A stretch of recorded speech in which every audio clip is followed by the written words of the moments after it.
People want to feel known. Really building technology fast. The lack of personalization and consumer trust cost businesses $756 billion last year. Email itself is going to evolve into something very different. Automation, Messenger and SMS, business process optimization, customer experience, inventory planning. Be more visual, be more tactile. What's the future of e-commerce? The heyday's just beginning. Hello, everyone. Welcome to the Future of E-commerce, where today we're talking about one of my favorite topics, artificial intelligence and how it's going to revolutionize the world. And yeah, we all know maybe the robots are taking over. They're taking over soon, at least. But we're going to explore today some technology shifts that are changing first the consumer behavior as well as our behavior as store owners and e-commerce marketers and inside the organization. We'll even see inside operations and other things like that. I'm really excited for today. My name is Derek Haney. I am the CEO of eCommerce and I love hosting these events for you guys on a monthly basis. We are live, and I would love it if you could validate that you can hear me by saying something in the chat. There should be a chat box around. You could either be watching us right now live on YouTube, Facebook, or from the ai.ecommercetech.io website. Just say something in chat like hello from wherever you are today, and maybe tell us a little bit more about your store and what you're hoping to get out of this session. We're going to be here for 5 hours, jam-packed content, back-to-back sessions. I'm really excited about a lot of the talks. I see Martin says he can hear me loud and clear. Great. From GB, which we will assume it means Great Britain. I'm going to go with, yeah. Autumn says she can hear me. Great, Autumn. Good to know. Anybody else around here? George from Vietnam. What time is it for you, George? I thank you for staying up so late, I'm assuming. Richard from Mission Viejo, California. And you can hear me, which is perfect. Not too far away from there myself. Cincinnati. I'm assuming Cincinnati. AI Works. That's a good name given the topic here.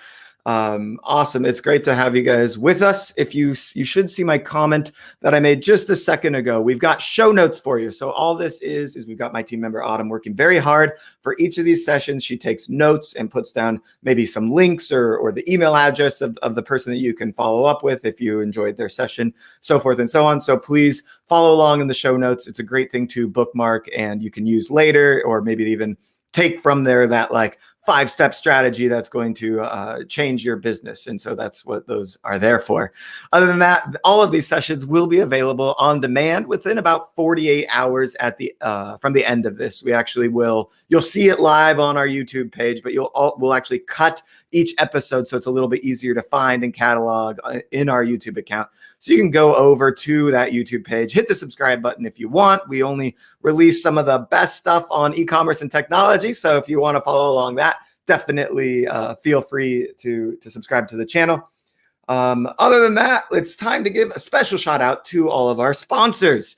We couldn't do this event without our sponsors. They are what make this event free for everyone to attend and free in perpetuity. So definitely we want to give them some praise and a shout out. And today, it's all about how artificial intelligence is changing the world. And honestly, it's these technologies that we're looking at that are making this fundamental shift from what I call the information era of the last 20 years into what we're currently entering.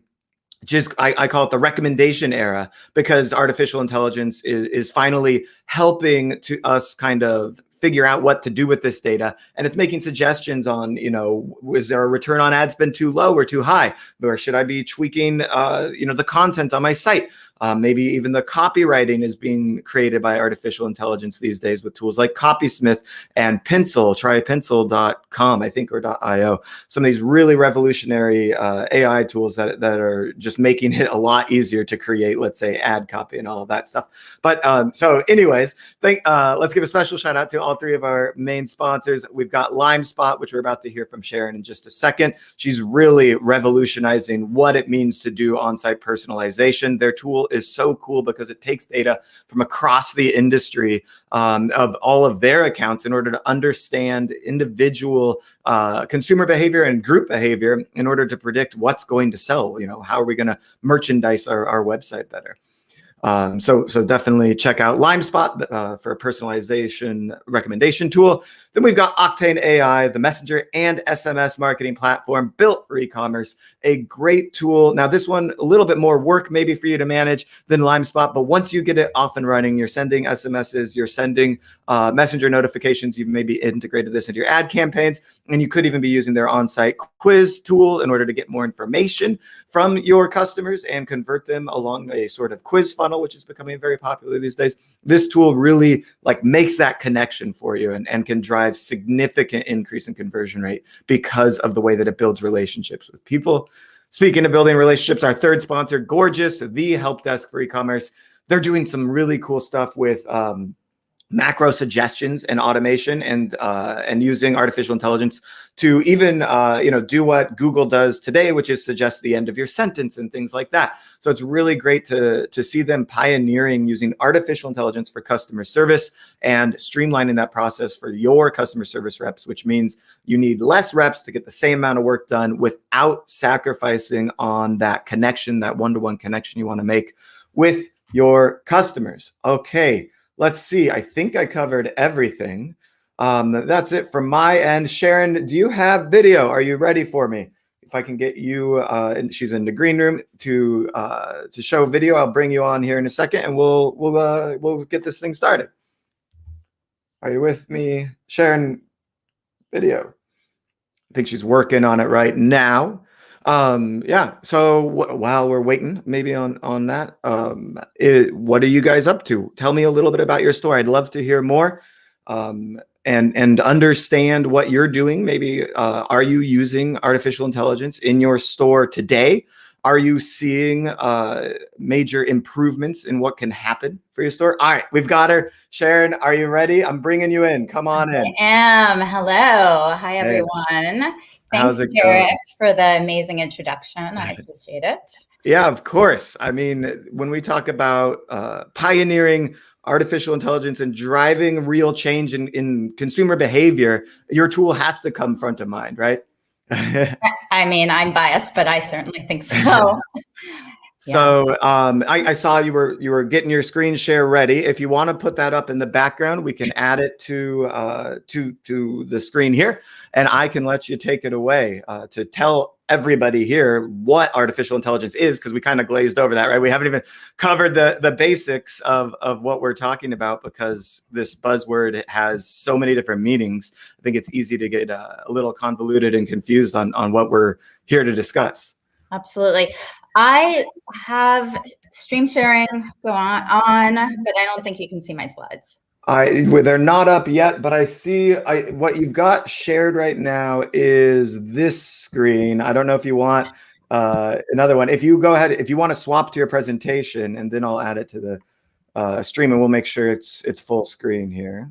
Okay, I am on the presentation. Looks good. Here it is. I promise you're on screen. I'll go ahead and remove my face because no one's really here to see me today, and I'll let you take it away. Thanks so much, Sharon. Okay, thank you. So as Derek mentioned, today is all about AI.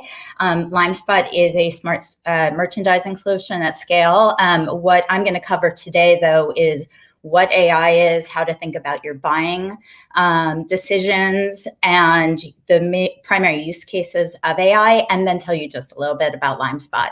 So first of all, it seems like everyone these days is hanging out the AI shingle. Every place you go, you see people adding to their website that they, are AI driven, and AI can mean a lot of different things to a lot of different people. So wanted to put some clarity around that. As understanding what AI is going to help you find the right solutions for your business. So let's talk a little bit about AI. It is a pretty broad category. It includes everything from technologies that are meant to mimic the human brain, to predictive analytics, machine learning, which I think many people in this world hear about, natural language processing, computer vision technologies. And so when someone tells you, and you're thinking about AI, it's unclear which type it is. That's because there's so many different types. So want to take a little bit of time and talk about what some of those algorithms are. Computer vision is about companies who can identify what's in photos and tag it and therefore relate it to other kinds of content. Natural language processing, which is one of the things that LimeSpot enables, is the ability to read human written text and identify the important language out of it, take tags out of it, and turn it into usable data in the system. Machine learning is really the primary concept that people think about. And what this concept is if you think about traditional algorithms, think about, for example, an attribution algorithm, and identifying and trying to identify how much should I attribute to category A versus how much should I attribute to category B. In the past, those kinds of things have been, or what's driving my behavior on my site, what are my consumers doing, and what matters.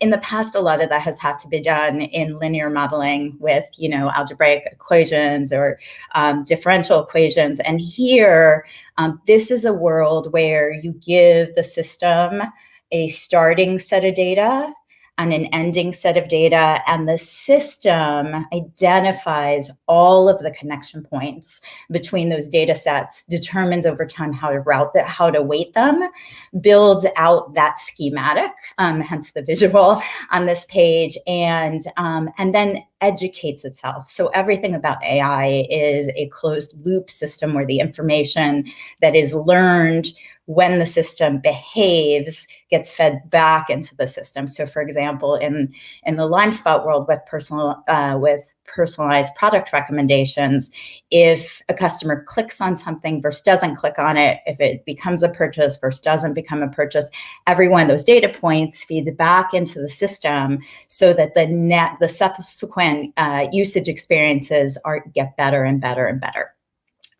One of the reasons AI has become such a big thing is that all of our worlds, the merchant world, outside, the e-commerce world has gotten so sophisticated, and there's so many disparate data sets. A lot of us use, BI to identify it, but and understand it, parse it, see relationships. But when it comes to leveraging all that data, this is why AI is so important. It can ingest massive amounts of data, and it can, and then it can incorporate that data in a way that humans cannot.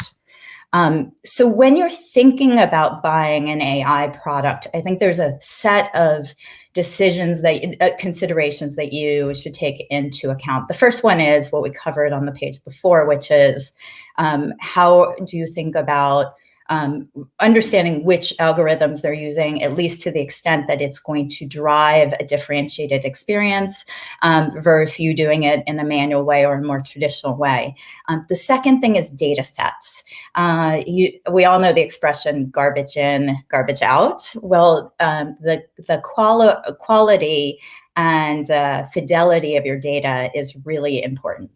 So if you're considering multiple solutions, it's good to understand where that data is coming from. In the personalization world, for example, there are solutions that take the data within a website and determine how to optimize within that data set, first-party data, but small data set. In the LimeSpot world, we co-op our learning. So we keep our data separate, everything is GDPR compliant, but we have the system learn off every single one of our 7,500 plus retailers so that you're benefiting from the system getting stronger and stronger every time anyone clicks on any of LimeSpot's websites. So data sets are really important, and like I said, the fidelity of the data set, making sure there's no junk in it. The second thing is making sure you have access to your data. There are a lot of systems that, and I think about, parts of Google being black box, right? Google Shopping, you put information in, you see what happens on the other end. You don't get that much information about why they're showcasing certain products and why they're not. And so, but when you're bringing something into your, tech stack that's on your system, you want to make sure that the learnings and insights insights and data is available to you and not just feeding the machine. And then the third thing I really want to cover on this topic is the primary use cases.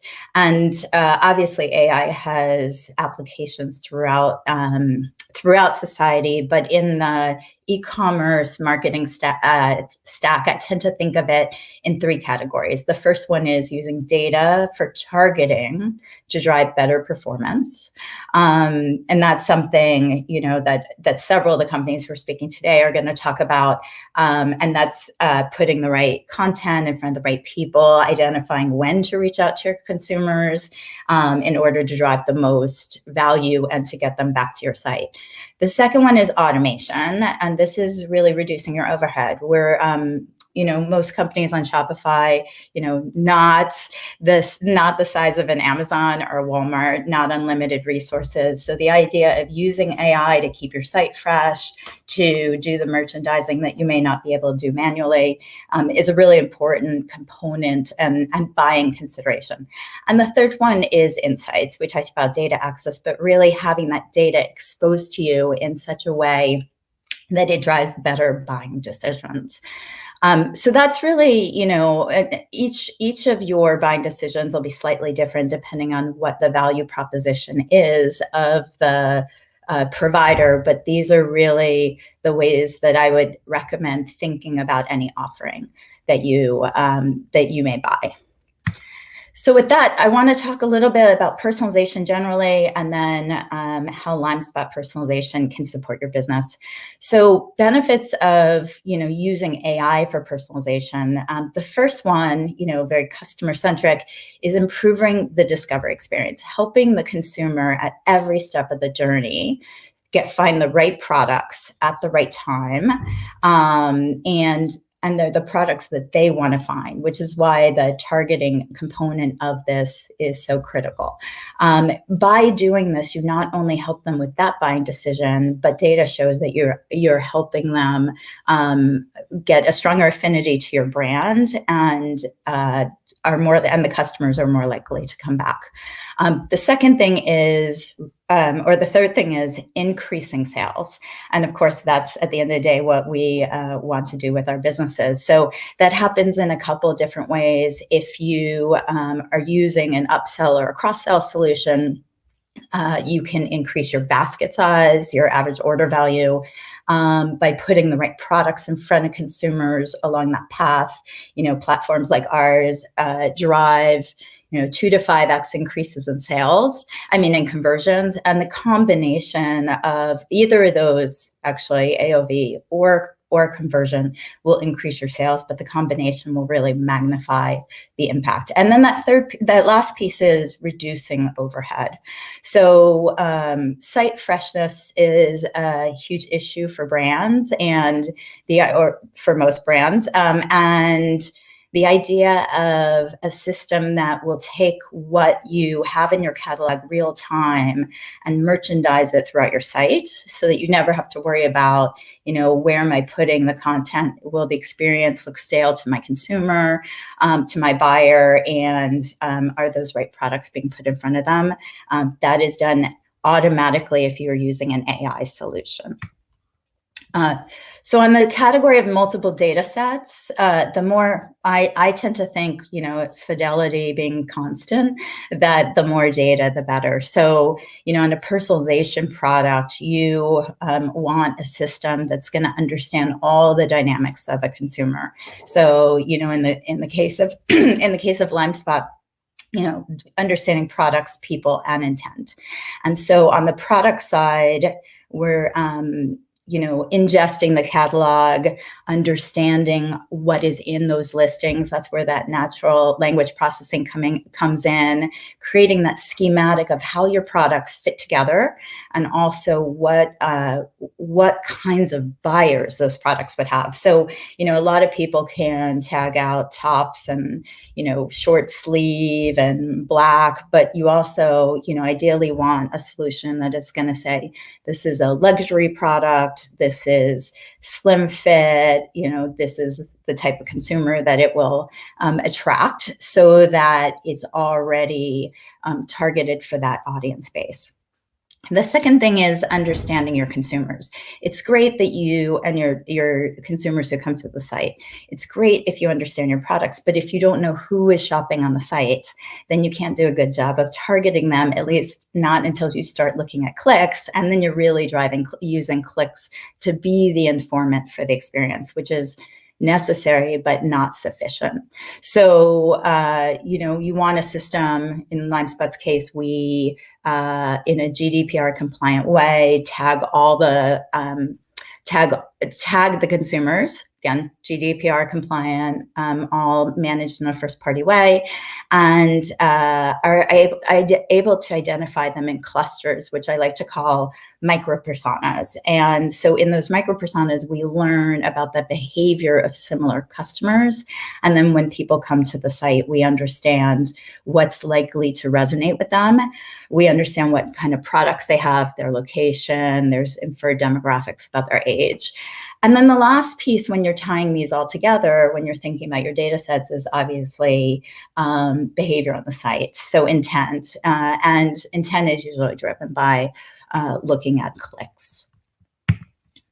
So in the case of AI, you want to AI personalization. There's a lot of benefit available to you across your business. So in our case, email performance, we give you the ability to put products into your emails with whatever provider you have, be that Klaviyo, Omni-channel, Shopify, etc., so that you can drive consumers to the site, and you're more likely to help them find the products that they need.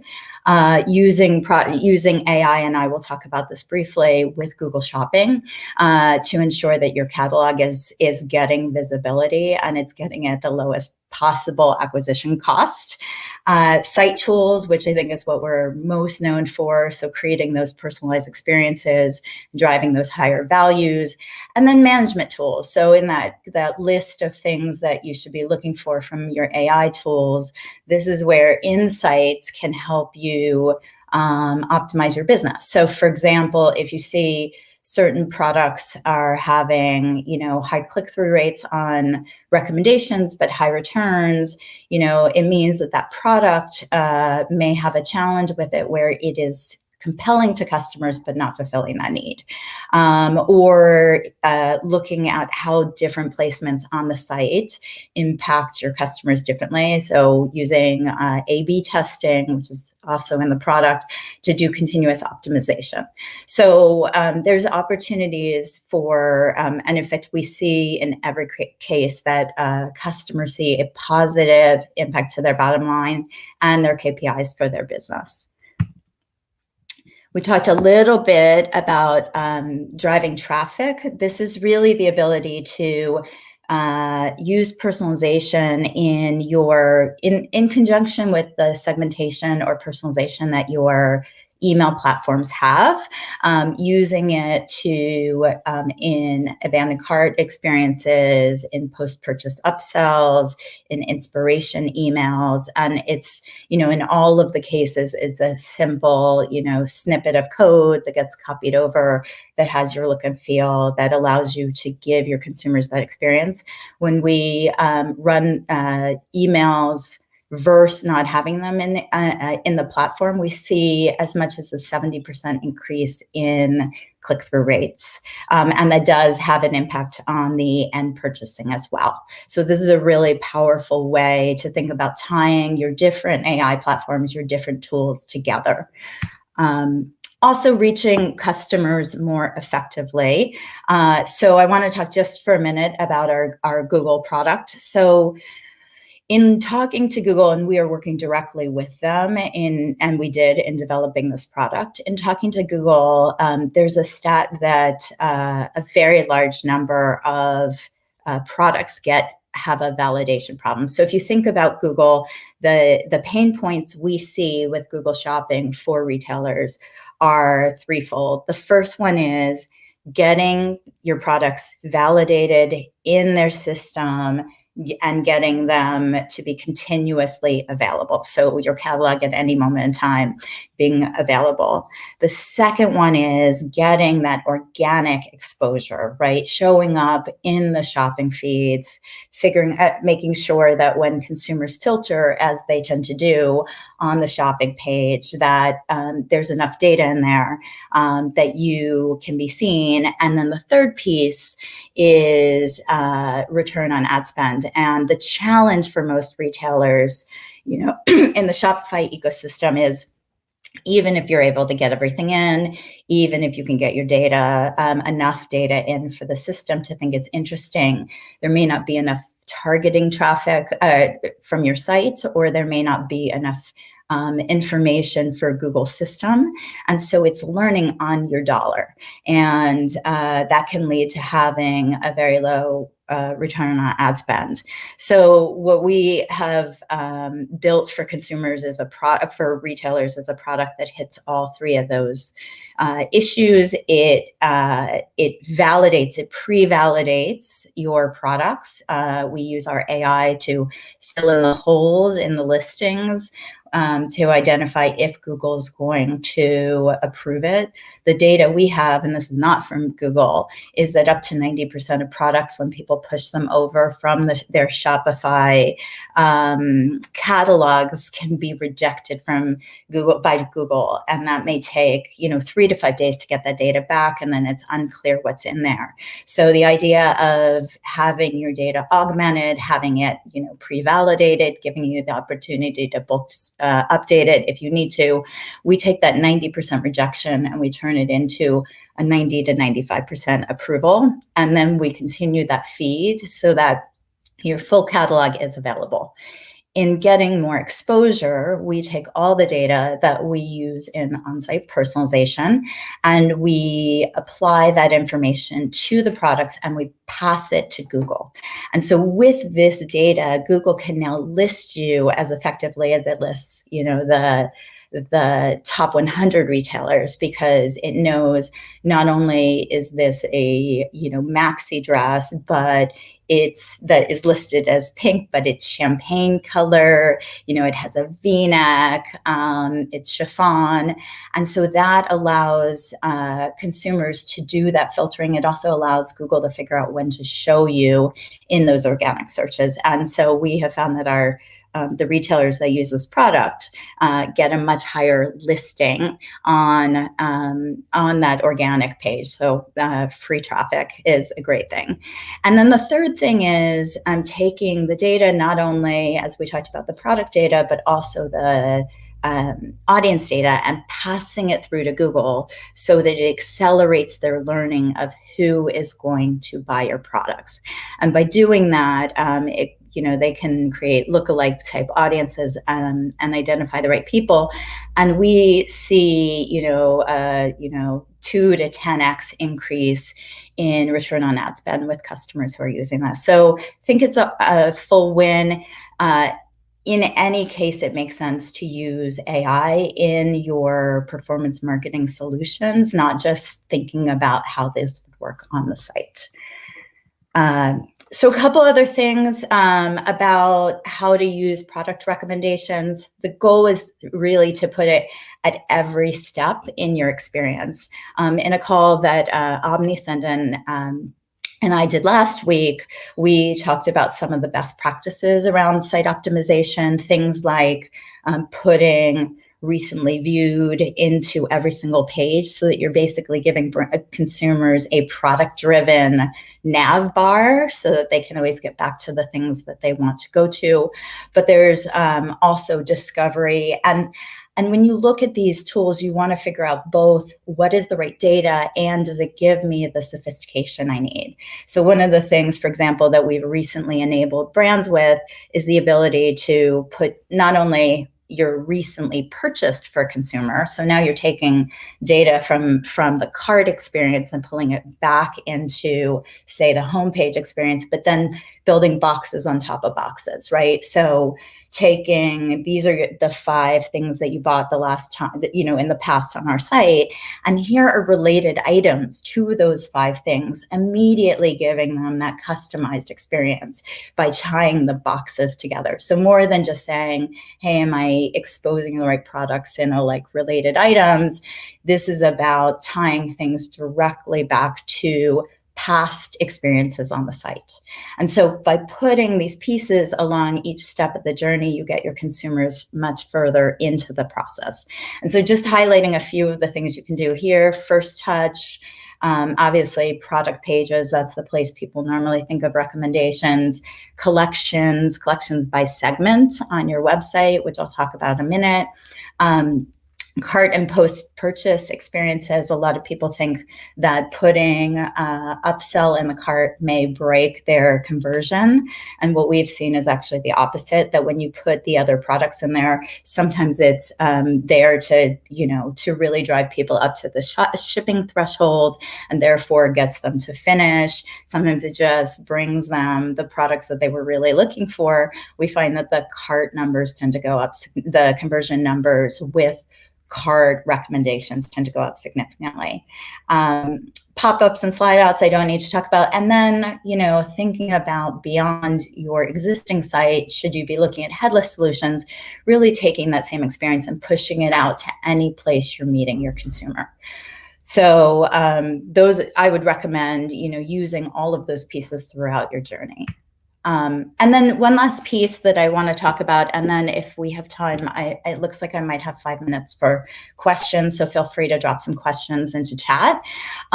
We have recently brought a new product to market that actually allows you to layer on segmented experiences. So personalizing your entire site, your entire page, not just using product recommendations. And the way this works is we give you access to all the data that is in your system. So that's, your past buying behavior for consumers, what products have been bought, what the frequency of visits are, as well as, combinations of behavior and buying experiences, categories, location, and expose that to you so that you can create segments that you want to target on your site, and then give you the ability to put not only, product recommendations, but also images, texts, CTAs, basically anything you can drop in HTML and target it separately so that when consumers come to your site, if you know them, you can have a targeted experience. If you don't know them, you have your fallback experience. And the last piece of that, which I think is really exciting as you think about the next generation of this, is really, identifying which collections are going to work for which segments. So tying all that data that's coming, in this case, from AI, being exposed to you in segmentation and allowing you to take your experience on your website to the next level is something that I think is really exciting for the industry. So with that, I am going to wrap this up, stop sharing, come back to you guys because I can't see you at all, and look in that channel and see what kind of questions we have. I think we have 5 more minutes. Is that correct, Derek? Yeah, about that is totally fine. And I know we kind of started early as well.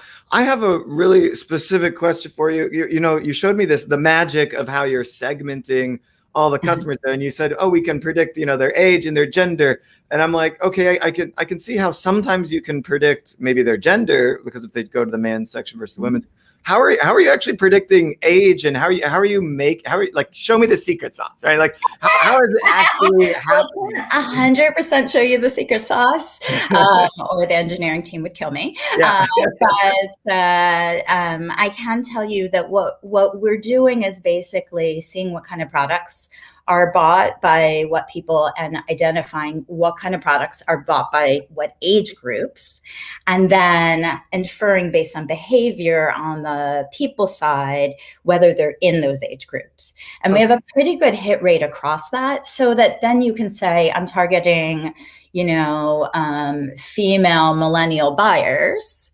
And you may not get 100% right, but you'll get pretty darn close. And then as we get data, one of the cool things that our system can do, and because I'm not one of the engineers, I can brag about it, is that we then use that data real time. So let's say that we thought someone, we had that like rare occasion when we're off.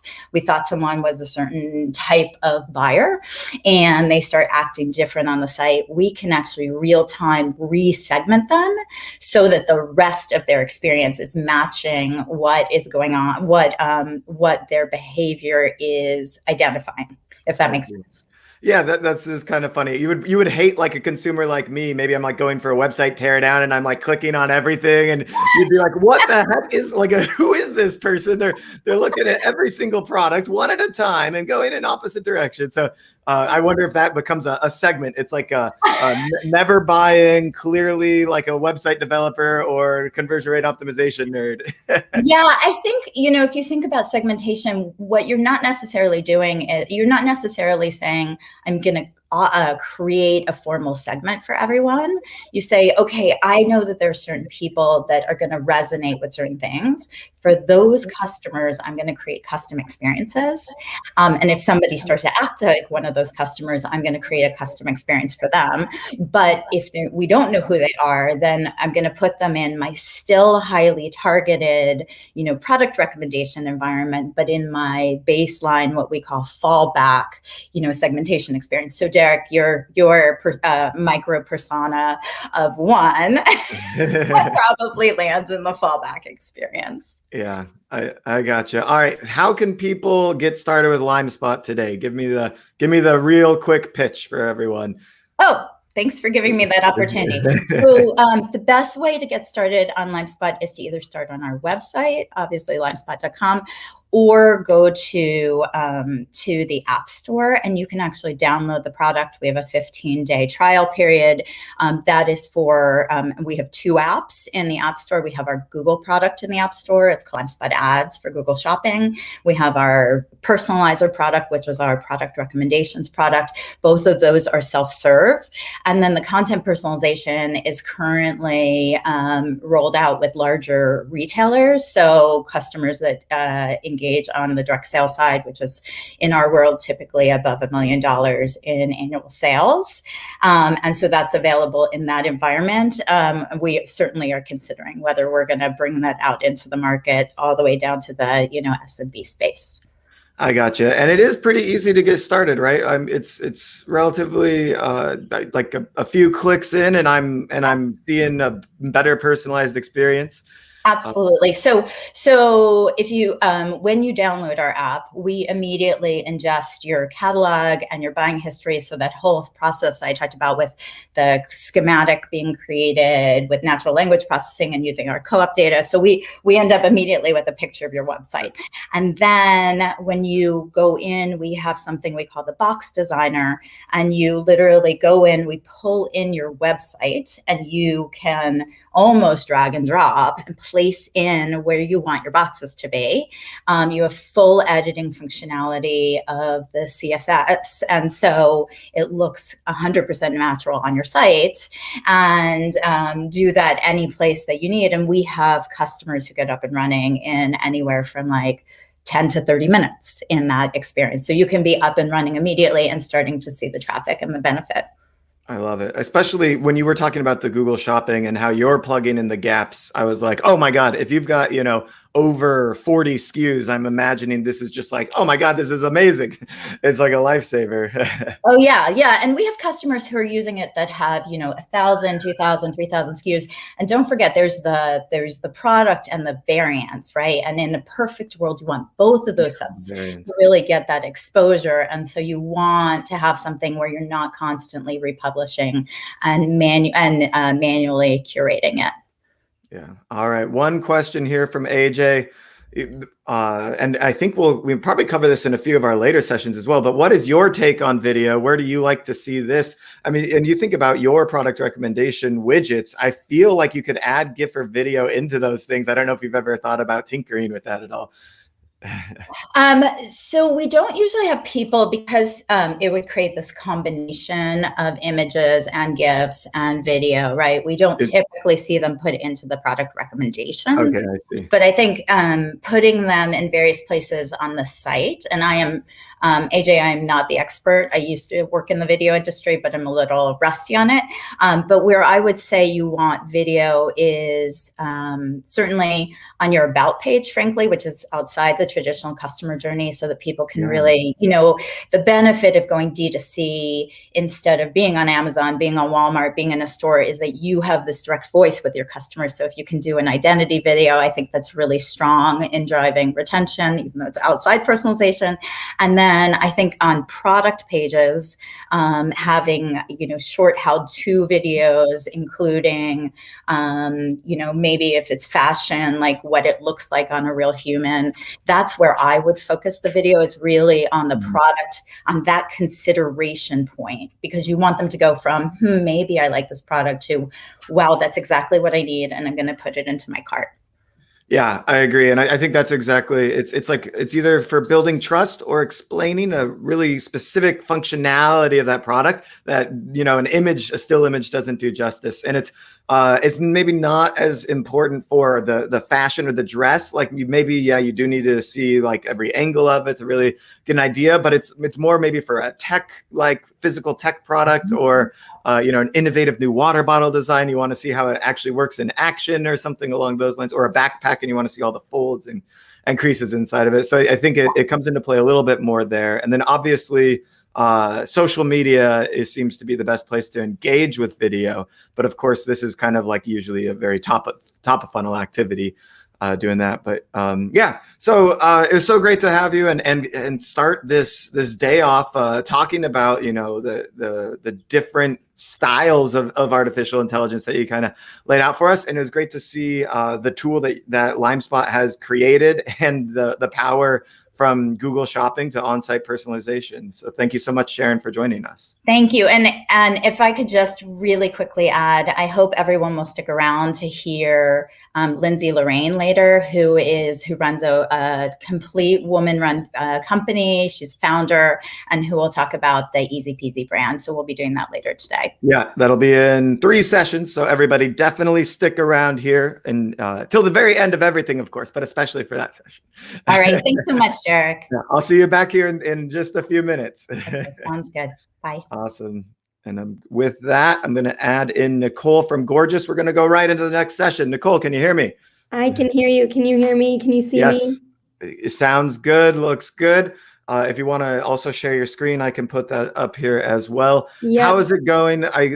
I'm really excited for your session today, because you are, one of the only tools pioneering artificial intelligence in customer service, and therefore you have a unique insight into both kind of the topic that we're kind of, mostly here to discuss, but also just e-commerce in general, by having the power of understanding, like, what tickets should be tagged with, and then how to use those tags to better inform the next, ticket action, and also to inform customer development and product development, because of what we're seeing from what we could call like a machine learning tagging system, all that stuff. But, that's just me nerding out. I'll let you explain it a little bit better to everyone, and I'll let you take it away from here. Yeah, no, thank you for that intro. We love you, Derek. You really get our business and you get what Gorgeous is about. So appreciate that intro and excited to geek out with you today. So hi, everyone. My name's Nicole. I am the partner manager at Gorgeous actually, I just got promoted on Friday, so cheers to that. But I'm the senior partner manager now of the East Coast. So for what I do is I basically work with agencies, make sure that their customers know who Gorgeous is, make sure, we can be implemented in different tech stacks, and I'm just really having the best time ever, because I get to manage the entire East Coast. So hopefully there will be fun traveling coming up soon. I think we're slowly inching towards in-person events, so I'm excited for that. And today I'm going to talk to you guys about, automation, what that means. When we talk about it in the customer experience, a lot of brands have been hesitant to implement automation because they are worried about losing that personalization, but that's kind of what I'm here to kind of change the idea around and really showing how you can pair automation to create the most perfect customer experience, especially this year. I've heard so many people say 2021 is the year of automation. So super excited to talk to you guys today. This is my email. You can email me afterwards, or Derek, I believe, has a link as well to get your second month free off Gorgeous. So we have a specific discount for it. But again, if you guys have questions, feel free to email me. So you're probably wondering, what is Gorgeous? First of all, so Gorgeous, for those of you that don't know, is a customer service help desk. We aggregate all your support in one place. So think email, chat, Facebook, phone, Instagram. We just launched with Instagram DMs, so super excited about that. And then we did just launch a Yotpo integration, a Klaviyo integration, so you can respond to reviews, marketing campaigns. So there's a lot coming down in the pipe for Gorgeous, but really the idea is, aggregating all your support in one place. So you as a brand, or you telling, your collection of brands how to really manage their support to create amazing experience. And we saw a huge surge this last year just because as a lot of brands were moving online, they needed something to manage all the support tickets that they were getting. So some stats here to really explain, why customer experience is so important. And I think every single one of us can probably attest to doing this every day.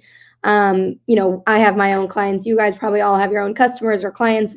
And about more than 30% expect to receive excellent customer service. 80% would like to buy when it's a more personalized experience, and 90% expect an immediate response for a very important question when they're posing one. So again, those three stats really show you that if you can deliver on support, you can gain customers. You can really be up to par with what the customer is looking for. And oftentimes, that doesn't mean you have to man your customer support 24/7, but I'm going to be teaching you tricks and tips on how you can use automation to do that, to really provide that excellent customer support, because we all do expect it. I know myself, when I go to a restaurant and I get bad customer support, I'm probably not going back to that restaurant, or I'll have a bad taste in my mouth. Write in the chat if you guys agree with me, or you guys have an experience you want to share, or maybe an amazing experience you want to share, because that's really what I look for when I'm shopping online. Same thing. Who's giving me the quick responses? I feel like I'm going to be able to return this quickly. That's kind of how you want to think about customer experience and what you look for yourself when you're actually trying to purchase something.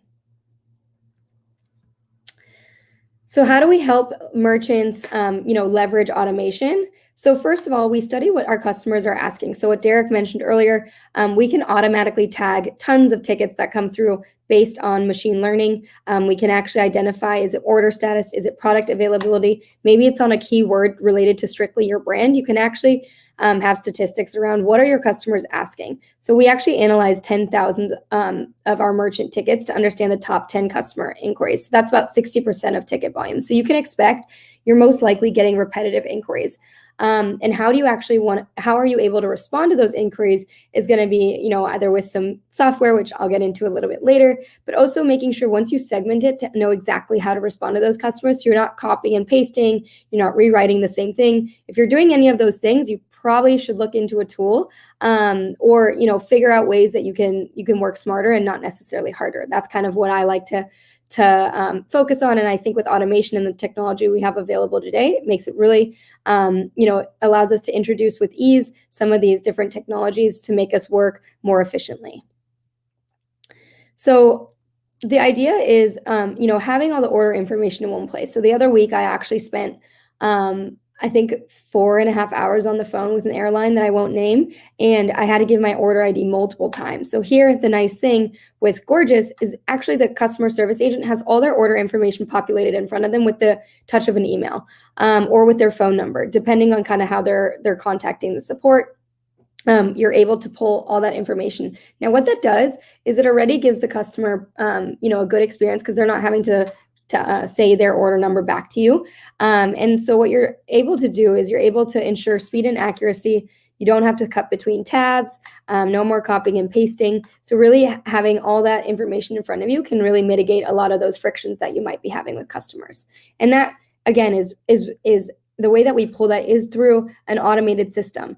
We can instantly sync customer data with Shopify, Magento, or BigCommerce. I would say about 90% of our customers are Shopify, but we are growing in the other two as well.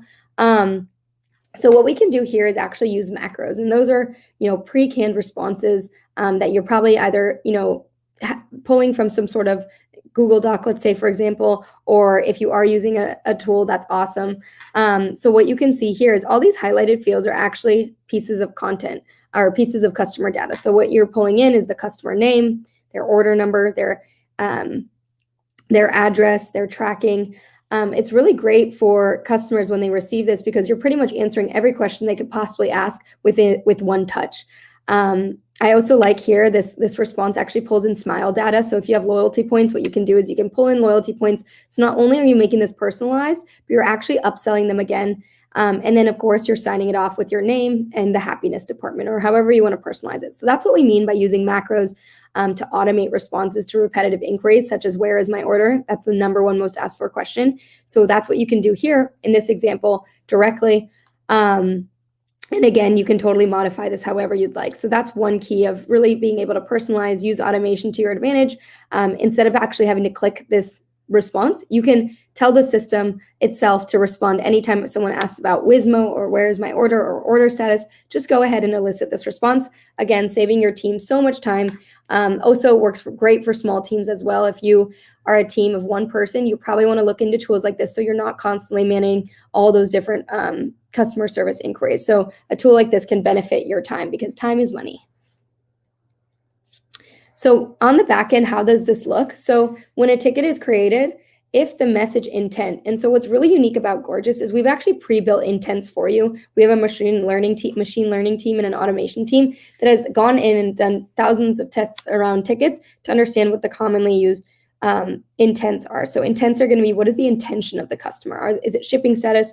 So here, this is how you can see it populated. This directly pulls in from Shopify fulfillment information, so you can elicit that response as well and automate that in a quick and efficient manner. Omni-channel approach. So I think this is, again, super important. We live in a society today where we're very fortunate that it's not just email and phone. You actually can have so many customer touch points.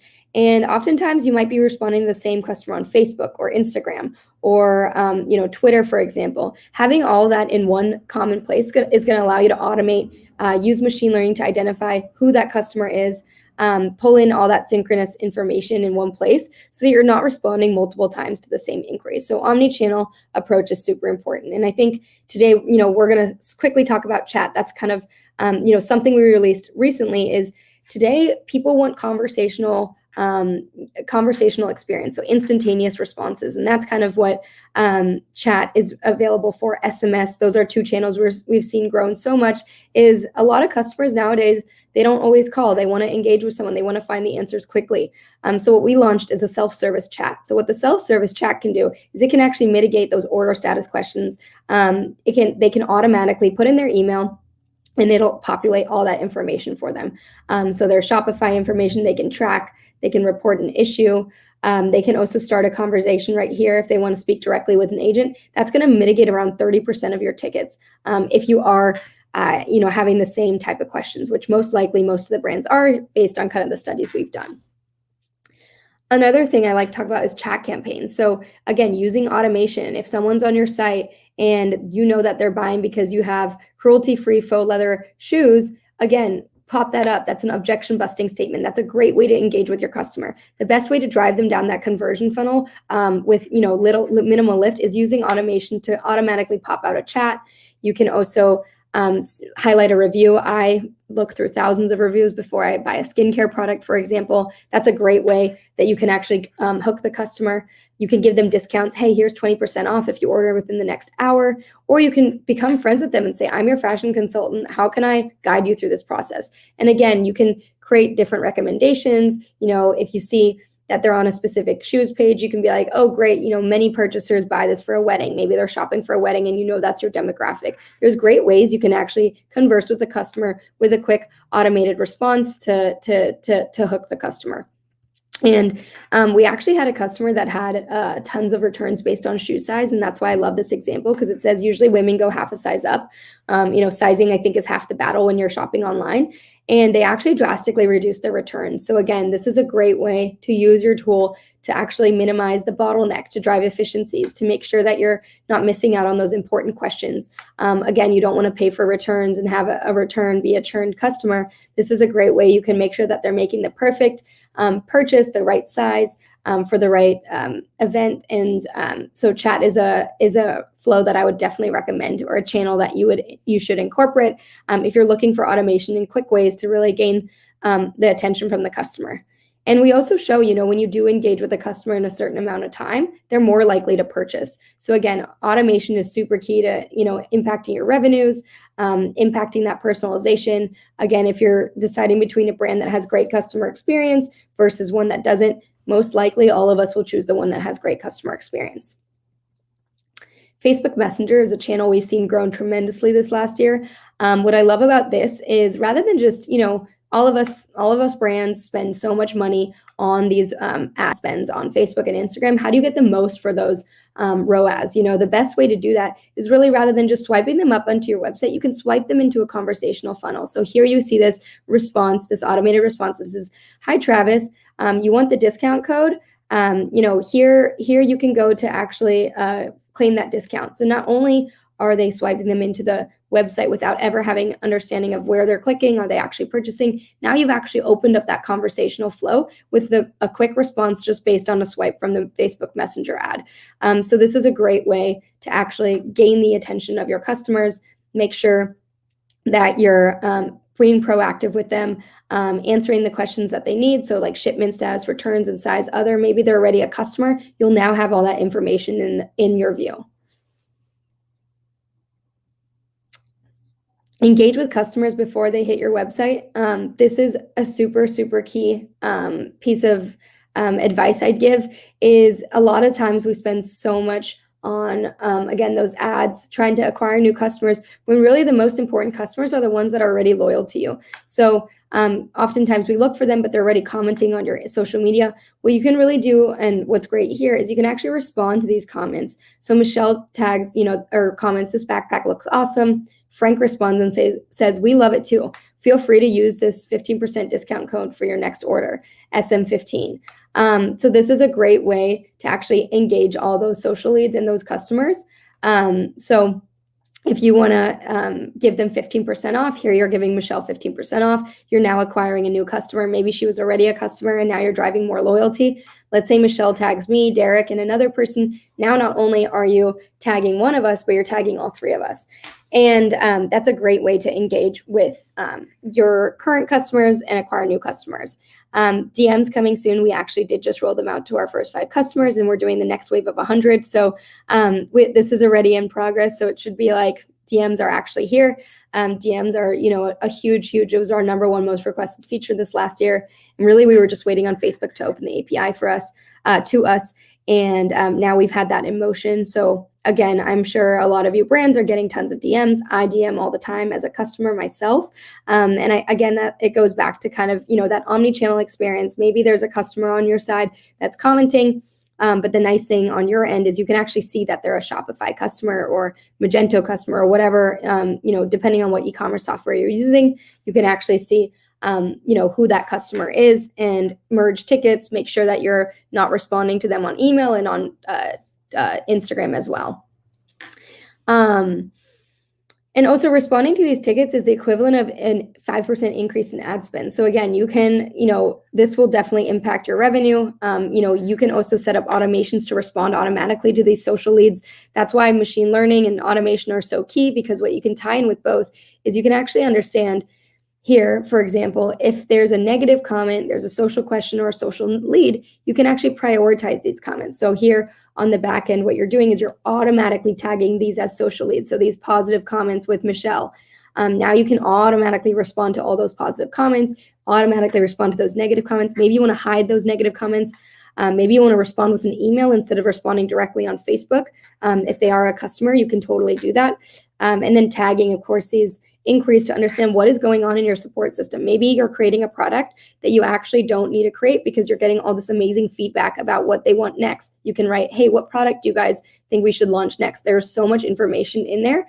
And now let's say you could tag it with product feedback. And now you can do an analysis of all the product feedback that you're tagging and really get in-depth data about why your customers love you, why it's important for them to engage with you, and why and how you can actually use that information to create additional revenue, additional SKUs, and figure out how I can really effectively use this feedback. So using tags to identify trends. This is kind of what we've been talking about. I think this is super, super important.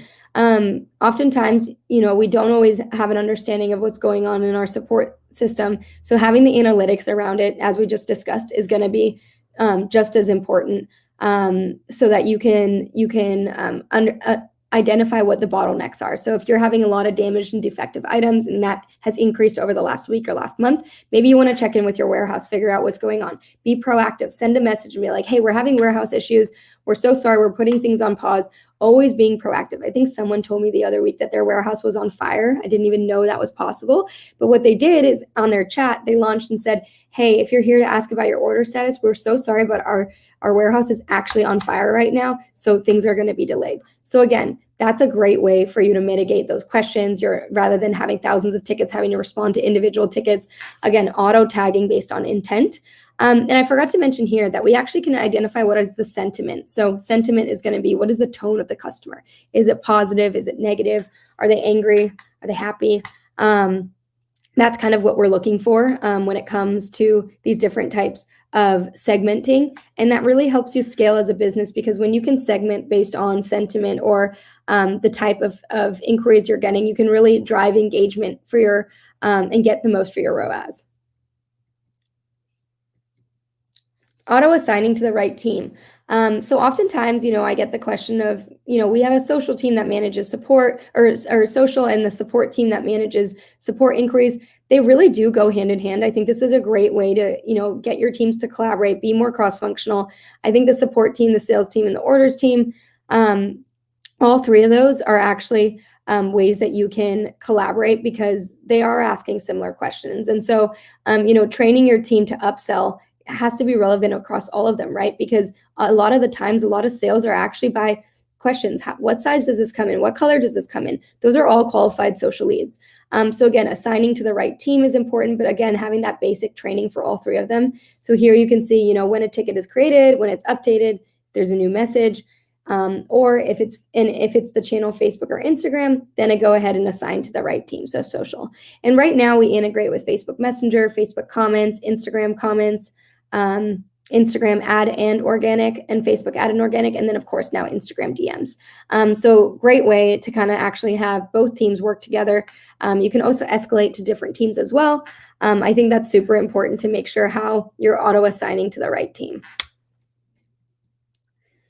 Analytics. So this is kind of going back to why analytics is so important. You can actually unlock sales, as I kind of mentioned previously in this entire presentation. So what we actually found is for one of our brands over the Black Friday, Cyber Monday period, we found that out of 1,000 pre-sale tickets, about a third converted with a response rate of 10 minutes. So showing you that response time, whether you're using automation to automatically respond to these tickets, actually does impact your revenue, as I've kind of been hinting at. And pre-sale tickets are customers that have either not purchased within 30 days or they're entirely new customers. So you can actually see that this has driven an additional $13,000 of support, which is something that oftentimes we're looking for when it comes to marketing, when really you actually can have it in your support system, and that's or in your support with your support team. So here you can actually measure agents against each other. You see Frank, Scott, and Anthony, that you can see how much they've converted, what the conversion rate is, how much sales they're actually driving, versus from pre-sales to converted over a specific period of time. You can A/B test different campaigns, and you can do that with the automation as well, as you can send different responses. If it's Frank's queue, you can send a specific response. You can A/B test this specific promo codes. So here you can actually track all the sales generated based on that one interaction, which is again super important in understanding what's going on, what's working well, as you can so you can drive growth as a business, and that's super key. That's something I always love to talk about. And the other piece here is turning every negative experience into a good one. I think oftentimes, when you're having a negative experience, it would be so great if someone just called you and said, "Hey, we saw you wrote in." We saw you wrote in about this negative experience. How can we make it up? Here's 20% off your next purchase. It totally can change the entire experience and can actually drive that customer to learning more. We also have an example that we use with a customer who typically, they were having a lot of breakage with their jewelry. So what they did is they said, "Hey, we're so sorry this is broken. What we can do here is it costs $3 to replace, but we'll also give you a discounted percentage on if you want to upgrade to the next ring size." Now what that does is it drives additional revenue, it creates brand loyalty, and what you're doing without even knowing it is you're creating this awesome brand experience so that a lot of these customers want to come back and purchase from you. So again, your support team is super important to your business. They are your sales team. I always like to say that, as you can kind of see here, they can convert, they can drive sales. And again, some of the most important apps that are out there are integrated with Gorgias. Having that synchronicity across all your e-commerce apps is super important. So Yotpo, Recharge, pulling all that information in one place is going to be how you can actually automate, how you can pull in more information about that customer, how you can easily process returns, how you can upsell, how you can generate that amazing experience. And yeah, we are 40 apps and counting. I think we're actually at 50 now. So we just keep growing and growing. And I don't know if we mentioned this beforehand, but last year when I joined, we were 50 employees. Now we're at 140. We were at 2,000 customers. Now we're at 6,000. So if that doesn't give you an idea of how much we've grown and how important customer experience is, get on it. I love talking about customer experience. I have a ton of friends in the community that I love to share these best practices with and recommend different apps because there's so much out there. And so to kind of wrap up, we did grow to about 6,000 customers, and then we'll open up to Q&A. I don't know if there are any questions, but we'll leave it towards the end. The idea is to have all your customer service in one place. So email, chat, Facebook Messenger, Instagram, fully integrated with Shopify, Magento, and BigCommerce. You can refund, cancel, and duplicate and create orders with Shopify. And then again, AI responses to common questions. These are some of the bigger customers that we work with: Steve Madden, Timbuktu, Anine Bang, Princess Polly. The way that we price is per volume of tickets, as opposed to most other companies. So there really is no one size fits all. It's really just as you kind of grow as the business, that's kind of how we give you everything out of the box. So that's my email. We do have an offer, I believe, for, if you guys do want to trial with us, feel free to email me. But again, you get your second month free. And Derek, I don't know if you have that link that you're going to share out as well. Sorry. Yeah, no, it's okay. I gave the usual link to the homepage. I don't know if there's another ebook or special landing page, but also they can follow up with you directly, Nicole@gorgias.com, if they have additional questions. Yeah, I love that Instagram DMs is finally a thing. I think I've said it before to you. When I was in house at a beauty box subscription, they had 3 people full-time managing iPads so that they can respond to DMs, because that's how many, like that was how bad the DM situation was, just like managing customer service from tablets, because it was one of those channels that that Facebook wouldn't allow us to have automation for. And so it's great that they're opening that up. And I'm sure once you open the floodgates on that, it's going to create even more growth. I mean, 6,000 customers, the company's grown so much. I mean, 140 employees, that's like more than an employee a day coming into the company. That would be just exhausting, but it speaks to the power of what Gorgias has built. from the AI automation and tagging components to the live chat functionality. And I did link some videos here for some other videos that go deeper into live chat. You also hinted at Facebook Messenger and a little bit of SMS. We'll have Octane on later to go even deeper into the sequences and strategies you could use with those tools. And of course, you've got the the direct integration with them so that the follow-up, the customer service follow-up can be made by a human, but the starting point and the automation can really engage and trigger the conversations and get people responding to the brand, which is what I love. So yeah, we love the Octane team. So there's a lot out there, especially when it comes to automation. I love talking about it. I'm learning every single day about it. I think our team is really heads down on how we can make it better. And I do think, we're just scratching the surface. I think there's so much out there that we haven't even tapped into yet that's coming. So there is more. And for those of you that are hesitant to think about automation because you're worried about, the personalization and you don't want to sound like a robot, fear no more. That's here right now. Is you don't have to compromise on personalization. That is what we're actively, against as well. We really want it to come off as in your voice, in your tone. And like I said, it's just the beginning. Yeah, I think that's where we're going. I mean, and that's why I know Gorgeous optimizes or charges based on tickets as opposed to seats, which a lot of other companies charge by the seat. If you're charging by the seat, you want companies to have more support agents. If you charge by the ticket, you don't care about how many agents, because I think what Gorgeous wants to do is take the number of agents down to zero. Probably maybe there'll be one person there, but if you extrapolate where we're heading with this, you're cutting down the agent's time so much that in 10 years time, we might not need an agent to man customer service. It's more like controlling the levers behind the scenes than actually engaging with customers, because the AI and the automation and the responses can all be generated and highly accurate, and honestly, it can be done faster than a human can do it. So it could even better experience for the customers to be interacting with your robot front end, and they will appreciate you for having a great robot. And so thank you to you, Nicole, and to the team at Gorgeous for helping us build that robot and future that we're inescapably heading towards. Yeah, no, you hit on a really good point that I forgot to mention. Is the whole idea is, right, you're spending, there's a lot of operating costs and a lot of overhead when you're hiring person after person because you're just getting so many tickets. And there's smarter ways to actually, right, like you mentioned, reduce that cost. And the idea is, it's meant to be complementary. Obviously, like those really urgent inquiries we can't yet automate. But the idea is, rather than hiring 2, 3, 4, 5, 6 people that just ends up costing you so much, is pairing it with automation and responding to those inquiries. Self-service chat again, it's a new feature that we've just begun with. And there's so many ways, like a lot of customers are proactive now. They just want to find the answers themselves.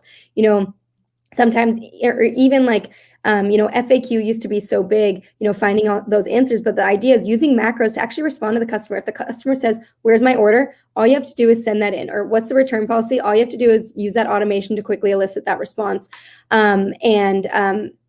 That shouldn't be a big lift on your team's end, and allows them to have direct access to those questions without you having to really hire like tons and tons of people to respond to all those basic inquiries. Yeah, I mean, they can basically be fully automated. And then the cool part is you put the human for the proactive customer service on top of that. So it's like, okay, that's the return policy. Don't just end the conversation, but start, oh, I see that you're browsing this, or like, have you looked at this product? Have you seen our best sellers or our biggest discounts? Like, so there's ways to kind of engage on top of very quick automated responses and take it to the next level. Yes. And I don't know if we had other questions. I, for some reason, thought this ended at 10:15. So I was trying to hurry at the end, and I realized like I don't know if that was the right time. We're supposed to end at 10:10. So we're 3 minutes over, which means I will have to say goodbye to you, Nicole, as we move into our next session. Perfect. Thanks, Derek, for having me. Thanks so much. We're going to bring you off as we bring Bar in. Bar, are you here? I brought your there. I can hear you now. Okay, I brought awesome. your screen in before I brought you in by accident. Can you hear me all right? Yeah, perfect. Yeah, thanks so much. Awesome. Really looking forward to this, everyone. We're going to do a quick tech showcase on Route, which is one of the tools that we have been recommending to merchants nonstop here at eCommerce Tech, because it just works so well in solving some critical issues around that where's my order question, which Gorgeous also, of course, helps with, but a little bit more on the visual. And then the scared kind of purchasing moment where people are like, well, what happens if, you know, someone steals this off my porch or it gets damaged on the way to me. And by kind of eliminating that fear with what you'll see is Rout's tool, you're able to increase conversion rate, which is of course good for business, and improve the customer experience, which is of course good for retention. I'll leave it at that bar and let you get into it with everybody here. Awesome. Yeah. Thanks, Derek. And yeah, great to be right behind Gorgeous. We're big fans of theirs. We actually just ended a big kind of giveaway we did with them, and very much complimentary in that, you know, they are tackling the "where is my order" question when that person actually writes in. We are trying to be a little bit more proactive there and, you know, get ahead of that question. And we'll dive into how we're doing that. But really, Route is focused on the post-purchase experience, and we've got a completely free tool set for you. So as Derek mentioned, you know, he's been great at recommending Route to everyone just because it is completely free for the merchant to install. And we'll dive into how we operate. And so, you know, we've been around for about 2 years now, seen a really good growth rate in just helping merchants. We're at around 8,000 merchants now. We've got about 2 million daily active users on our mobile app that I'll share here in a second. And I think like one of the coolest stats here is that we have about a 95% CSAT, which essentially means that, you know, when people write in and come to Route, it's usually on a bad experience because their package has been lost, damaged, or stolen. We're able to take that customer and take that person that is probably going to blame your brand and take a bad experience, and we're flipping that person and making them an advocate for your brand. And we'll dive into exactly how we do that here in a second. But really, the Route experience is broken down into 4 pieces. One is protect. And so we want to make sure that every package you ever ship out is protected. If something ever happens there, that customer knows that they're going to be taken care of. The second one is, as soon as a order is actually placed, we've found that about 50% of customer support tickets are going to be, "Where is my order?" And as soon as that package is placed, that's when someone is the most engaged with your brand, right? It's almost like the first day of school when they're just like waiting for the syllabus to come out. They're super, super excited. And so we want to give them the ability to track their package every single step of the way. The third one is resolve. So when something does go wrong, we want to automate it, almost make it an Amazon-like experience and democratize that experience for the masses. And the last one is engage, right? Like at the end of the day, there's 2 levers that any e-commerce business can pull. One is getting net new customers. The second one is getting those customers to come back and buy again. And we want to help you with those 2 levers every step of the way. So let's dive into protect. So, you know, as you guys know, package, you know, theft, the packages being lost and damaged and even stolen has just gone up dramatically because of the pandemic. And you know, we've done a ton of studies on this. 98% of customers, when something happens to their package, they're going to be affected to your brand loyalty.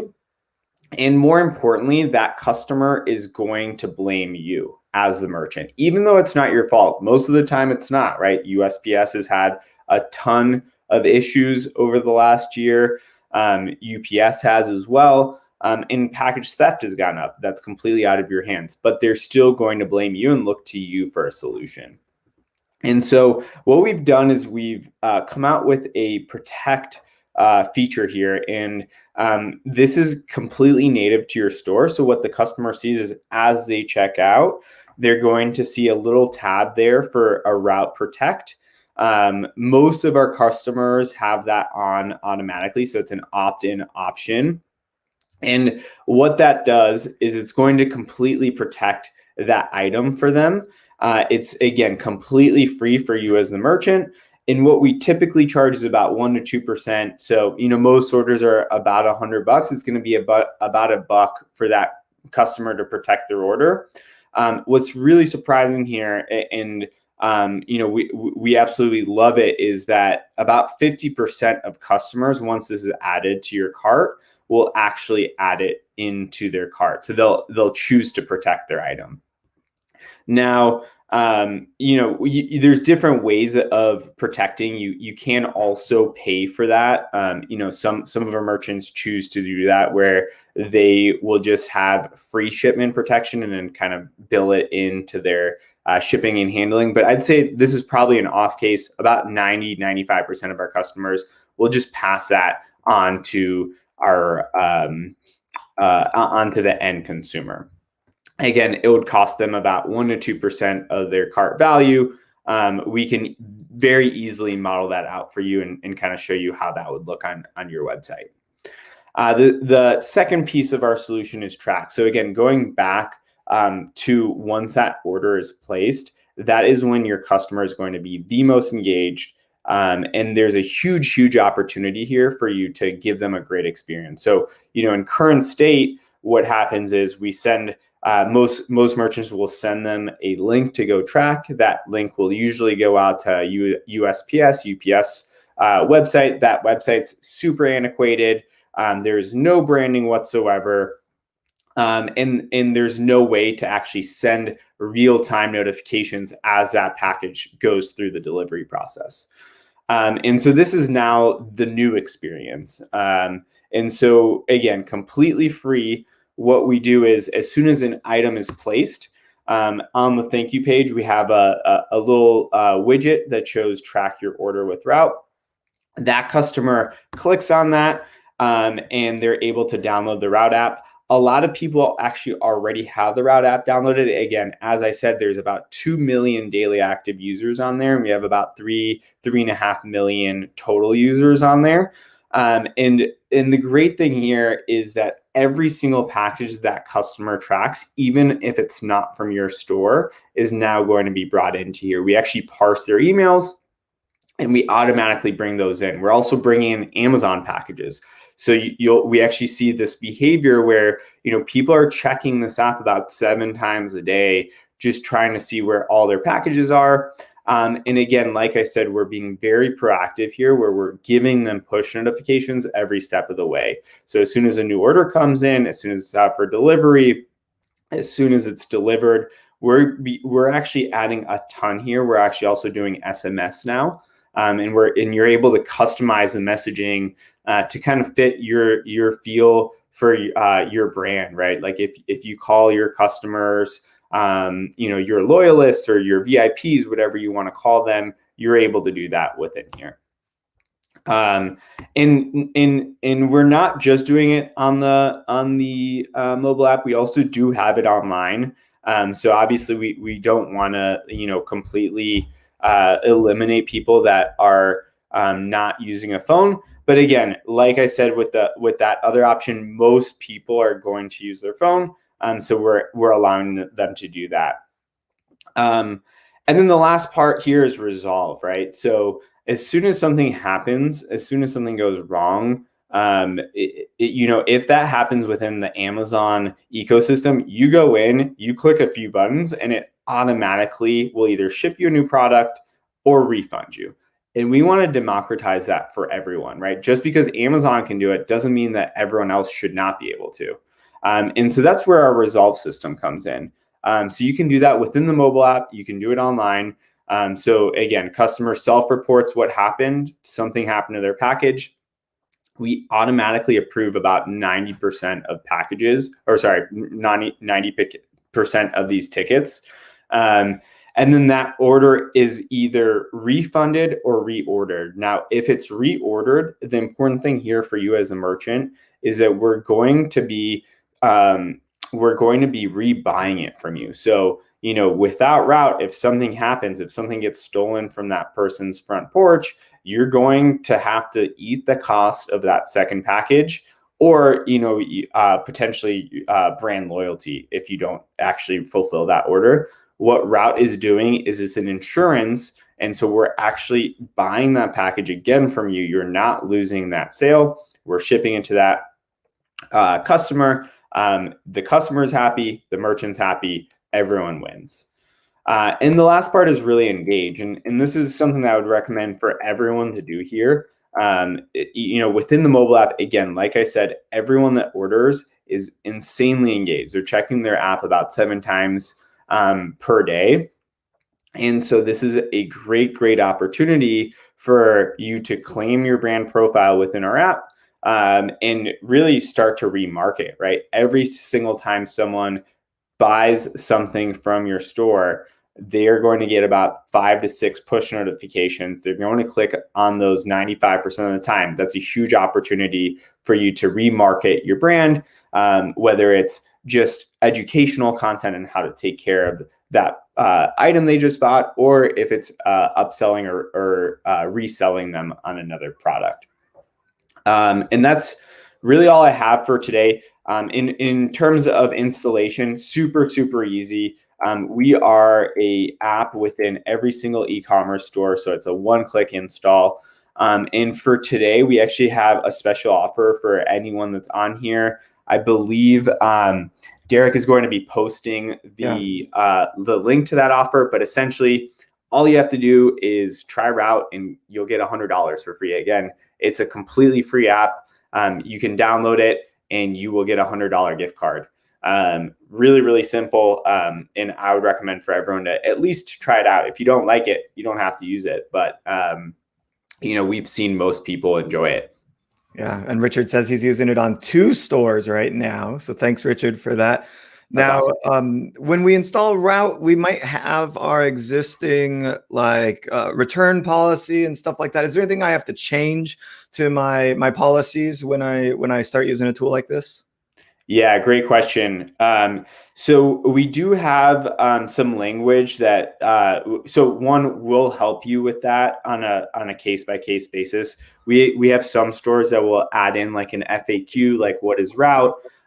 Really important here in terms of a return policy. This sits on a different sphere, right? So these aren't returns. These are packages that are lost, damaged, or stolen. Most companies don't really have a policy around that, right? And so this is actually taking care of this kind of gray area, this space that you haven't really thought through, or most companies have not really thought through. But if you do already have a policy around that, we have language around it and we can easily help you out with that. Awesome. I love it, Bar. I love what you guys are building. I love that you say you're focused on the post-purchase experience. I got to start saying it that way. I say Route, it's like a shipping insurance tool, it's an order tracking tool and all that stuff. But when you say it like that, it's like, yes, actually that makes a ton of sense. And again, I think everyone that's been following along from the on-site personalization to the customer service to now another kind of component that we could call Route almost a customer service tool, because it's improving that relationship that you have with each customer. And I think when we bring in Octane in just a little bit, we'll be even going deeper into this. So I think that while we're certainly here to discuss how artificial intelligence is changing things, we can also see the cohesion across all of these talks that are centered around improving that customer experience. So thank you, Bar, for joining us today and showcasing Route. Definitely. Yeah. Thanks for having us, Derek. Yeah. And with that, we're going to move right into our next session with Sharon and Lindsay from Easy Peasy. I'm going to link to their site in just a second. This is, they have some phenomenal products. And if you've got a little one in the house, I think it's a year or younger, right, Lindsay? Yeah. You're great. Yeah. Keep going. I don't want to stop you. Well, then I think these are some of the things that you'll want to be going shopping for. And Sharon, I asked earlier, how can you tell what somebody's age is? And here it's like, how can I tell what their child's age is? This site has search by age functionality, which I absolutely love, and I think is missing in a lot of kids' sites is sorting out your product lineup by the age. So with that said, I'm just going to go off in the distance and let you two talk about Easy Peasy and how it got started and all of that. Thank you. Yeah, that sounds great. Hi, Lindsay. How are you? I am doing great. How are you? I'm great. Thanks so much for taking the time to chat today. I'm looking forward to hearing all about the business and sharing with everyone on here a bit about what is driving your massive growth. Yeah, absolutely. And I've learned a little bit through the sessions I've been watching. So it's been great for me as well. Awesome. So as you like to say, it all started out with a mess. Tell us a little bit about the story of Easy Peasy. Yeah, so my name's Lindsay. I'm the founder of Easy Peasy. And just a little bit about myself before I get into Easy Peasy. I spent my career in corporate America. Never thought I would be an entrepreneur. It wasn't really in my career path or my vision of life. We had 3 boys under the age of 3 back in 2014. And one night at dinner, my husband was just frustrated and really just said, there's got to be a better way, something that the kids can't toss and throw. And so it's very much the cliche inventor story. I started looking online and realized nothing existed. The suction bowls didn't really work. And so I came home from work that day and I taped a bowl to a piece of paper. And I told my husband, if anyone can do it, I can do it. And, I can create my own company. My personality is very all or nothing, which I always say is a blessing and a curse. And so really once I made up my mind, we were off to the races and we launched our first product, which is the Happy Mat, which this is our largest footprint item. And it's geared more towards toddlers, talking about age. But at the time we had 2- and 3-year-olds. And this was the product after 6 months after having the idea, we launched on Kickstarter and at the ABC Kids Expo, a trade show for juvenile products. And our mission at the beginning was all about less mess and more fun. I wanted to make, life easier for parents. And so I love this because it catches the spillage on the outside. So I could just have something that contained all of the mess. I could leave on the counter. It looks stylish because our colors are more muted and not as, things have changed so much in the industry over the last 6 years, but at that time there was nothing stylish, that was geared more towards the home. And so we launched this product and have over the last 6 years have really grown with cups and utensils and innovative tools to make mealtime less messy, but also the tools that are developmentally appropriate for kiddos, which is a huge part of now what we do at Easy Peasy. That is awesome. And where did you get your funding from? Yeah, so we actually are self-funded. We are still self-funded and we have bootstrapped our way over the last 6 years. And so we actually have not gotten external funding. We started with putting our own money in, and luckily the products were so simple at the beginning that, we didn't need expensive tooling and some of the capital that other companies will need.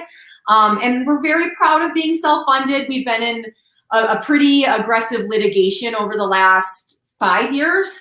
And so a lot of our expenses were going towards legal and not as much on marketing.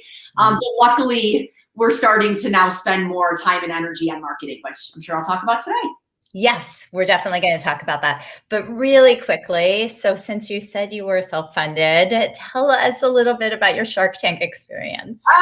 Okay. So we went on Shark Tank back in 2016 and we filmed it in 2015. So that was a year after having the idea. And so I had a lot of swagger when I went on Shark Tank too, because we're so much bigger now than we were. But really at the time when we went on Shark Tank, we didn't need necessarily cash. We went on for licensing opportunities. So I didn't necessarily know the licensing market. We at the time didn't have our pet company. We now have a sister company called Ono Friends. It's ONOFRIENDS. And it's products for your furry animals. So cats and dogs of mat with bowls that have a removable bowl as well. So I thought I'll go on Shark Tank and someone will want to do the pet line and take it. And that's really not how it works. But really Shark Tank, so there wasn't, the capital would have been great, but culturally it would have not been the right fit. Our team, and I'll talk a little bit about the team today, but we're still small and scrappy. I work with my best friends from growing up since childhood. And so culturally to not only take, capital and funding, but have other people involved would have changed the team dynamic, which is what I love about Easy Peasy so much. Wow. So we'll talk about the team in a minute, but we saw your main product. Tell us a little bit more about what your product line looks like and what your customers' buying behaviors look like. Yeah, so I would say in general, our customers are going to be mom, dads, caregivers. So busy, really busy, looking for solutions to solve problems, so hopefully looking for high quality, safe products, but just really busy. So we want to make their experience, right, easy peasy, no pun intended. And that's why we do love LimeSpot. And as our product line has expanded, it's actually opened up some great marketing channels as well. But we have cups and spoons now as well. So we started with the mats. Now this is a tiny cup. This is our tiny cup. And really every detail of the cup is designed by our feeding specialist. So we have a speech language pathologist on our team full time, and she's developed all of our new products. And so every detail of the products, I mean, we're talking, this is a baby spoon. So this is called the tiny spoon. But the tiny spoon, the head of the spoon is 2/3 of an infant's tongue, because the spoon, you're supposed to be curling your tongue around the spoon head. And so the details that go behind all of our products is really what we pride ourselves on. And that was something I did not realize when I started Easy Peasy. As a mom, I just assumed if you go to a store or you're on Amazon and a product's being sold, that everyone has a medical doctor or a medical professional on their team giving advice about the size of the heads, because why wouldn't you? And designing the cup, the spoon, so kids can hold it and it's their size versus a huge spoon head or a huge cup. And none of that existed, or if it was very, very minimal. And so I just thought, parents, babies, we all deserve better. And so that's, again, a huge mission. And so now that we have additional add-on products, it's been great for, some of the stuff we'll talk about with LimeSpot as well. Great. So do your customers then buy sets? Do they buy in the same color category? Like when you think about their buying experience on the website, how did they shop? Yeah, great question. So I think we try to make it as easy as possible for them, because, we want the experience to be easy. And so we offer a set. We have a first food set, which is actually behind here, which is new. But we also have all of the products individually offered. And to your point, yes, some people want to buy matching sets with the colors. And so that's great to give the customers those options, and make it easy for them. And then we also want people to come back after, they've bought the tiny collection, which is for infants. Then we have the mini collection, and then the happy collection, which is for toddlers. And so really, the baby feeding journey, all the way out from starting solids in your first food up to we're working on a line for older kids, because now my kids are 9 and 11, and I don't think there's good solutions for older kids. So that's an exciting thing going on. Got it. So what about customer acquisition? Yeah, so gosh, we were so lucky, and I feel very fortunate with Easy Peasy's journey. At the beginning, we had so much just grassroots momentum, right? So we were launched on Kickstarter. We just got tons of free publicity, right? Just being on different things. And I'm having, Shark Tank, all of that thing, where we weren't necessarily having to pay and do any sort of digital advertising. So our marketing budget for the first, 4 to 5 years was extremely minimal. And I should say advertising budget and paid advertising, so we were doing the basics like retargeting with ad roll. Because when we knew Shark Tank, people would come to our site, we'd want to capture them, so we started doing that. But it really wasn't until last year that we started doing social advertising more. So we have an agency that helps, and we do a lot internally as well. And so we've got a social agency that runs social ads, and that's worked really well for us. And so we're seeing some great returns on investments. We also love making ads, and we've had some fun with that, and some user-generated content that's been really fun. We have not done a lot on Google search, which I think is a huge opportunity for us. And I know I met with someone on your team recently in regard to that, but that's something that we haven't really dug into, that I think is a missing opportunity for us. And then we've really just, again, last year started getting more into more email marketing and communication, and thinking about it a little more sophisticated. We're very consistent, and my team is, it's not me, but we've done a newsletter every month for the last 6 years consistently, right? We've done 2 blog posts every week. Is it 2 a week? Gosh, for the last 6 years. And so we have all that consistency, but we're not really, this is gonna sound so stupid, especially for this call, I'm not driven by money. And so when you're not driven by money, we're focused more on making value and creating experience and having good content, which is not the right mindset necessarily if you're a business owner. So taking some of those things, the blog posts and the content, and how to maximize it, to maximize profits, is we're getting more sophisticated. Great. So then really quickly, before we talk about the team and LimeSpot, let's talk about what the rest of your tech stack looks like so that people on the call can understand, kind of how you're gluing it all together. Yeah, so we use Klaviyo, which has been great. We obviously use LimeSpot. We use Gorgeous, which they were on earlier, and I would have probably mispronounced it. So I'm glad I listened to them. I think I was saying I don't even know what I was saying, not Gorgeous. We also use Route, who was on before me. And then we also use Privy for some cart selling and matching. And so again, we've really tried to, and we're not perfect. I mean, I think it is absolute learning experience, and we want to make it more customizable for our customer, but we are still learning and definitely not experts. And so we're trying to use all of those tools together to create a better customer journey, right? And keep customers and messaging them when they might have bought the tiny cup, but now their kid's old enough for the mini line. And so it is a work in progress, I will say that. Well, I also think you are exhibit A for AI technologies. It sounds like you've got the whole stack. So that's fantastic. Quickly, why don't you tell us about the team? You did say you're working with some of your best friends, and just, kind of what you've pulled together. Yeah, so when I left corporate America, the first thing I said is if we create a company and a team, I want it to be people I really enjoy working with. And so 2 of the core people on the team are my best friends. We all grew up in Michigan together. And so they've been part of the team since the beginning. And then there's 7 of us, 6 or 7 that work full time, and we're all women, which is pretty awesome. And we're still small and scrappy, and we all do a lot, and so we always are looking for solutions that make our life easier. Even from the customer service standpoint, we have one customer service.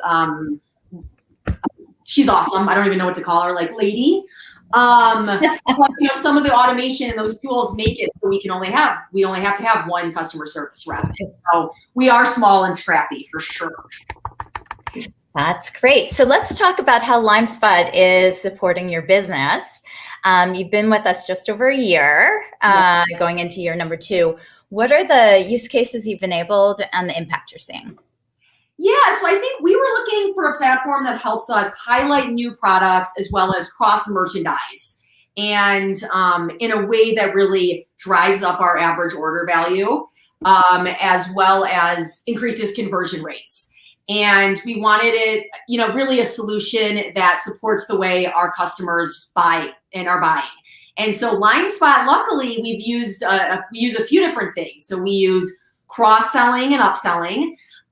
We use product bundles. So you may like, some of those, or the color matching. And so to your point, if you're buying, a coral tiny spoon, we're going to show you other coral products that match those products. So it makes it very easy for the customer to click and buy.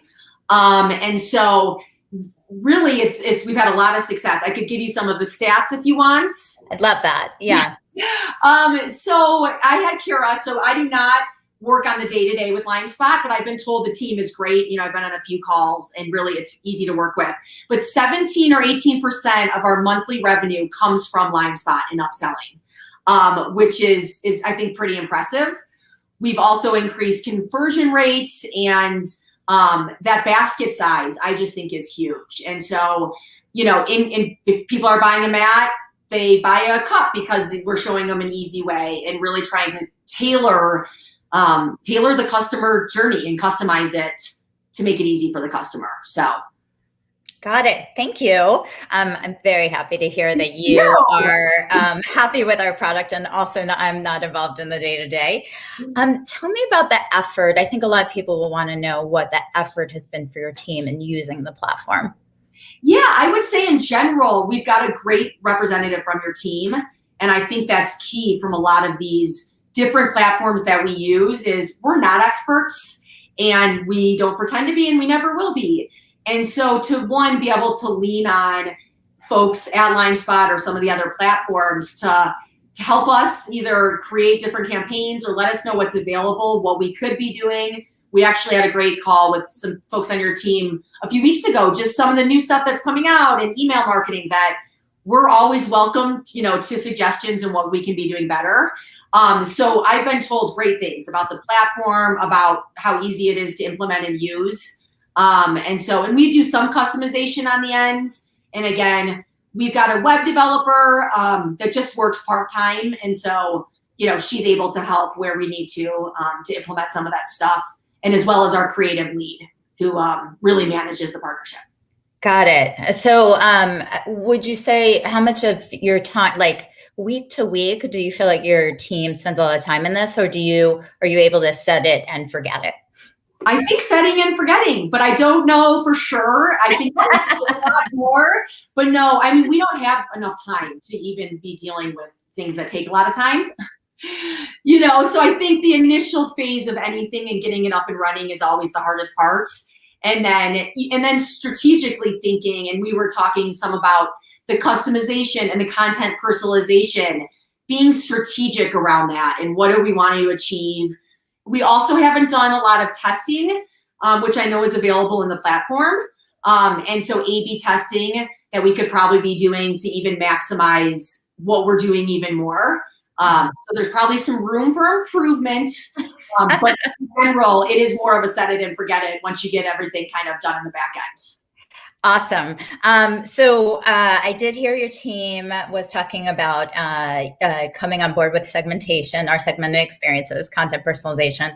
And I just want to tie it back to the question that Derek asked this morning about, you know, age information and, you know, how to think about this. I think we are going to be able to, with you, set the collections and show different information based on the customers that are coming in the door. So I'm really excited to enable your, you know, age groups even further with that. Yes, absolutely. And I think it is more challenging. And I think we've done a lot of work on the back end, even just doing ages. So I appreciate that was applauded because, you know, you don't want to, even when you start segmenting age and products, like some of our products, I mean, they cross over into ages, you know, there's a range and every baby's different. And so we also don't want to pinhole into, you know, you can only use the product for this age. They're really recommendations. Yeah. But it goes back to making it easy for the customer. So if they want to search by that way, search by that way. When they get there, show them other options. Again, I mean, who doesn't want their life to be easier, especially with everything thrown at us? I don't know how people navigate in today's world just because it's so much information. Yeah. Yeah. Well, that's why your stack is all AI technologies, right? So that you don't have to worry about them. Well, and you know, what's funny is about AI, you know, when you think about AI, right, I think about like robots and I know it sounds so silly because this is probably what you do every single day. But I don't necessarily, you know, now that I've realized more how we're incorporating it is it AI, but I never thought of it as AI before because I think of robots. Yeah, absolutely. So I'm going to throw out one more stat for people because I saw that the 17% has gotten some talk going, and just say that in looking at your stats, we're seeing almost double the conversion in the content that's coming, in the content that is LimeSpot driven. So super excited to be able to drive that kind of growth for you guys. Thank you. I mean, I'm really impressed with what you've built. So I'm feeling very grateful. Awesome. Our time is almost wrapped up, but okay. I did see a question in here that's for you about 2 questions. Derek, do we have time to hit these 2 questions? One's about technology budget and one's about designing for kids with disabilities, or are we way over? Let's tackle the designing one here. The AI technology one is like, I mean, this is my question. Oh yeah, no, this is just how much a year they budget. Is we don't actually, I'm embarrassed to say it, but I don't know the actual budget that we have for technology. I'd have to get our P&L and look. So I don't have that off the top of my head, but I could follow up and let you know if you want to send it out. Yeah. I think from the designing with disabilities, if I can take a crack at that, it is just the heart of Easy Peasy. And when we started, so we have 3 neurotypical boys, created the Happy Mat, and here I'll show you. You can't, it self-seals. So if you can see, you really can't get it off the table. And so really quickly when we started, we got Dawn, our actual feeding specialist, reached out and said, you're going to change so many lives. I've been doing speech feeding therapy for 25 years. I duct tape, bowls to tables now that kids are going to be able to eat independently. And so when we launched Easy Peasy, it was such a big part of what we did at the beginning of just using kiddos with disabilities in our advertising, making sure all of our products are not only designed for neurotypical kids, but kiddos with disabilities. And so it's still a huge thing what we do. We focus a lot on the special needs community. And my heart is so full with some of the messages we get and continue to get of, my 5-year-old never ate independently and now they can eat independently. I mean, life-changing type messages, which is pretty gratifying. Well, Lindsay, thanks again. I love what you're doing and changing the lives of so many families. And I really appreciate you taking the time. Thank you. I really appreciate it. Have a good day, guys. It was great having you both. Awesome. And one final thing on that, how to budget for AI components, since my entire job is understanding technology and therefore kind of making the roadmap of when to implement tools. I would just say one kind of final thought on this is don't think about budget. You think about what you can invest into technology and how each individual component of technology is going to have a return on that investment, and how long will it take to recoup that return on investment, as well as what kind of resource allocation do I need to put into this tool to make it successful.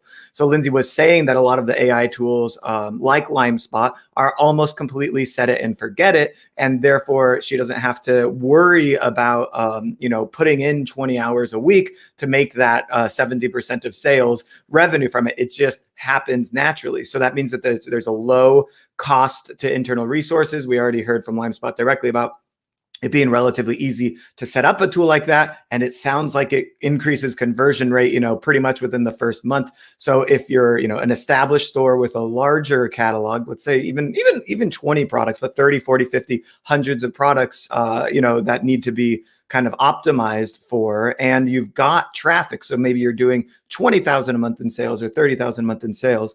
Then a tool like that is likely going to have an ROI. And it's just a question of when do you want to invest in it? When do you have the time to do that? Is there another tool that you should install first, and so forth and so on? So that's how I think about investing in various technologies and then waiting to recoup. And that is the other thing. Like you might have to put some money up front to invest in a technology. You might have to put some time up front to invest in a technology. And it's, will this return on investment happen after the first month, 3 months, 6 months? Some tools kind of change more than others. And you'll see a couple more that we're going to showcase later today as well. All right, with all of that said, we're going to go right into our session with Martina from Octane. Martina, can you hear me? Yes, I can. Awesome. Well, welcome on. We've already discussed a little bit with Gorgeous some of the opportunities we have with Messenger and SMS marketing, and then having Gorgeous be that back-end platform that can drive the human sides of the relationship. Now I'm imagining we're about to get into the automation sides of this relationship and how to drive, let's say, lead flow and really convert customers while building cohesive brand experience. Yeah, absolutely. A lot of our focus has been on the personalization aspect of all of this. Where are we getting the data? How are we personalizing the data to build those automations and to have that stuff kind of running in the background and building LTV and really finding ways to connect with your customers even further. Yeah, awesome. All right, with that said, I'm going to put your screen up here. I'm going to get out of the way and let you riff. Awesome. All right. Well, thanks so much for having me, you guys. My name is Martina, as Derek said. I am the agency partnerships manager here at Octane. And talking about, our general overview of the future of e-commerce, how AI is really changing that industry. I wanted to talk about how to really create personalization when it comes to thinking about ways to connect with your customers further. We're always looking for different ways to do this, right? Overall, if you aren't familiar with Octane, Octane AI powers branded, customizable quizzes for Shopify merchants. It collects, contact information, any kind of information that you're looking for, data that you're actually trying to glean from those customers, and really dynamically then lead them to a recommended set of products or content. There's a number of use cases you can build within quizzes, but all of that data is tracked, and then it can be synced with Shopify, with your SMS, with Facebook Messenger, which is a huge component of our platform as well, and then through email with our integration with Klaviyo, which I'm going to talk a little bit about today. So when you think about that personalization factor, personalization is on everyone's mind. I think it's at top of mind for every single brand out there. Really going beyond how can we get a little deeper with our customers, beyond addressing them by name. Maybe we need to know a little bit more about them. Using that data, you can actually really share relevant and actionable and interesting content to enhance that customer's experience.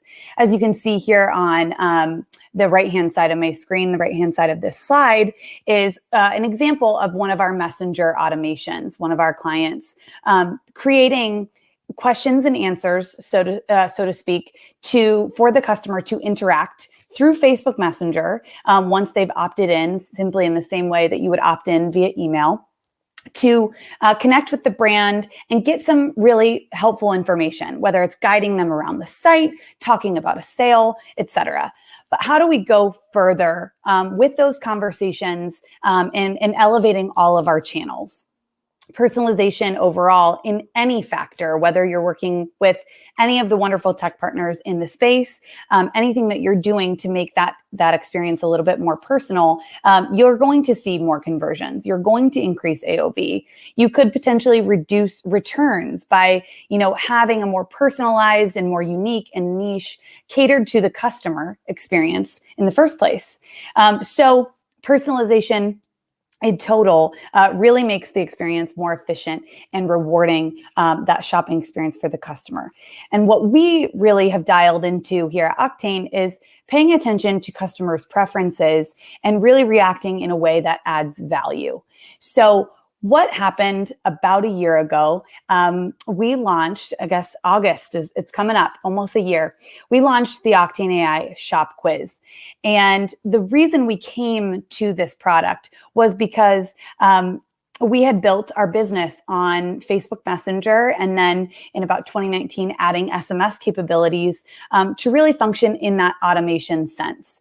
If you're familiar with Klaviyo, kind of giving the same experience to the Facebook Messenger channel, right? So thinking about creating cart abandonment messages, browse abandonment messages, obviously having people opt in the same way that you would give your email, but giving Facebook Messenger your credentials there.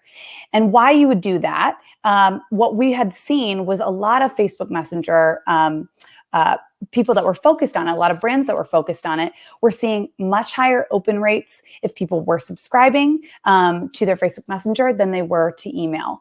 They were, you're getting all these messages from your friends on Facebook. So they had a higher conversion rate from that message, also higher open rates. You're not being cluttered and bogged down in that inbox. But what we noticed was, because we could build these flows like you're seeing here in Facebook Messenger with our Messenger product and these automations, the other thing that we noticed was that a lot of brands were creating quizzes, so to speak, questions and answers going back and forth, that the customer could be led to a certain product or have a certain question answered. And it was just very clear that there is a need in the market for a quiz type product that could help personalize the experience even further for the customer. So we launched the Shop Quiz, like I said, in August of last year. Since then, we have hundreds of clients, Shopify and Shopify Plus merchants that are really crushing it with this product, whether it's a product recommendation tool, which is probably the most common, but also a gift bundle builder. Some clients are even thinking about utilizing this as a post-purchase type of survey to really understand the customer's level of satisfaction after they've purchased. But by bringing this in-store retail experience online, which is incredibly useful right now. We're still in the midst of this pandemic. People aren't going to an in-store, to a brick and mortar store, and many of our businesses are exclusively online. So imagine that experience when you walk into a store and you're saying to yourself, I really need help finding the best moisturizer for my skin. And someone is there to help you and to guide you and to understand a little bit more about your needs and what you're looking for, and then providing the right product. That's a great experience. And what we wanted to do was make that shopping experience, bring it online. So again, like I said, it's increasing that conversion, possibly increasing AOV, because the better group of products, the associated products, which that go along with that recommendation that you got through the quiz, all of those coming together is going to make you feel more secure in that purchase. So we're able to really personalize that shopping experience based on who your customers are and not just what they are looking at, not just what we're seeing the analytics of what products are most popular when we're taking a look at our brand. So then you're collecting this valuable data, which is the key piece of what I'm going to talk about today, because you can utilize this through Facebook Messenger, really creating lists of these certain customers that have come through, gotten certain results, and message them if you guys are utilizing that Messenger platform to communicate. But also through email. A lot of merchants are struggling with that. How do we increase our email channel? How do we increase conversion? How do we boost it up? How do we find more personalized ways to interact via email so that we are building that subscriber list, we are maintaining that subscriber list, and we are really, feeling trusted in the content that we're bringing to our customers? So a little bit on the technology, this shop quiz, and we would love for you guys to come and reach out for a demo so we can show you all the ins and outs of this. But the beautiful thing about the shop quiz is that this is an embed code piece of technology that doesn't require any type of development to implement. So no coding required. You're creating it in our backend, and it can be created by anyone. The tool actually looks very similar to Shopify. So you're sort of dragging and dropping those questions, those answers, and really customizing it to your heart's content. A lot of our brands that are utilizing this are seeing so much seamlessness when they're working with our team to create, making sure that the colors, the fonts, everything is on brand with your theme and able to implement. So it looks like just an extension of your site housed on any page in that site. fully integrated with Shopify. So you're able to automatically sync your products, and you have no need to edit those products. But you can also track what's important on that personalization piece is really tracking Facebook pixel events for people that, maybe drop off in the quiz. They've only answered a few questions. You can collect opt-ins, whether it's phone number, messenger, or email, and send those automated personalized follow-ups, and have really advanced analytics to understand, what your customers, how your customers are experiencing this, what pieces of data, which customer segments, buyer profiles that they're falling into. So when you think about creating a quiz, and this is where I challenge all of our partners and merchants that I speak to about, okay, I really want to start with a quiz. I think it's a good idea for our brand, but I don't really know where to start. And the first thing I will say to anyone considering that quiz is thinking about if you had a magic wand and you could wave it and find out what different pieces of data, what customer segments you'd like to create. If you wanted to break down that customer base by age, by how often they've shopped with you, maybe it's something more specific like their lifestyle habits, or in a skincare example, are they concerned with wrinkles, with dry skin, with oily skin? Any of those things, what are those key pieces of data that you would want to know? And then trying to kind of pull that into specific questions. You can see some examples here. I use the skincare example. These are all pulled from live quizzes that we do have with some of our clients. But you can choose any kind of data that you'd like to collect and then start to implement that via questions. Like I said, the engagement type of data, that attitudinal, the qualitative, really understanding customers' pain points and their preferences. So you can see that this could come into a range of types of quizzes. A style quiz, a fit quiz. We work almost across every vertical in the Shopify world: supplements, jewelry, skincare, personal care, apparel. Food and beverage is huge as well, to try to guide someone to their perfect flavor. A lot of opportunity to create this. But why is this so important? Now, when you come back to it, that quiz is live. We've got the perfect questions. We're recommending great results to our customers, and they're buying. We're seeing conversion. We're seeing an increase in AOV because you can cross-sell and upsell on those results pages. People can add to cart directly from there. But what is the opportunity then also to power boost your channels? And I'll speak to Klaviyo today because of our integration with them. A lot of our clients are coming to us saying, we're solving for a lot of email marketing issues. We're not seeing a ton of opt-ins. We don't want to incentivize with a discount. We are seeing low conversion. We don't have a lot of ways to personalize those email marketing campaigns.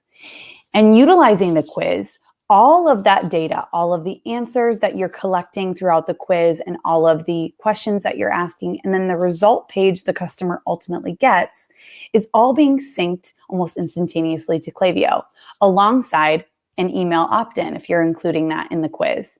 And then you not only have their contact information, but you do have all of those answers, all those key pieces of data to understand kind of a buyer profile, a real glimpse into who this customer is and what's important to them. So when you're trying to level up what you're looking at within the email channel is you're creating an offer, potentially a free consultation. If it's a personal care brand, someone can reach out to you to follow up with further education on the result that you got. A discount, if you're looking to incentivize that, even for quiz completion, you can include that in the quiz. But thinking about also analyzing the behavior based on the quiz. One of our clients, Doe Lashes, is obviously a false lash brand, and they were one of our first quiz clients, and they've done an incredible job really trying to level up their email channel. They're also promoting this all through many different social media outlets like Snapchat and TikTok and Instagram to try to get people to this quiz. So they're getting a lot of traffic. But what they need to do, what they're learning to do, is really taking that data and personalizing how they message those clients after, or those customers afterwards. And one key piece of information they noticed right out of the gate, about 44% of customers taking their quiz were brand new to wearing lashes, not only to their brand, but wearing lashes in general. And they had no idea that they were getting this many new customers. People that were not used to it, didn't know quite what they were doing.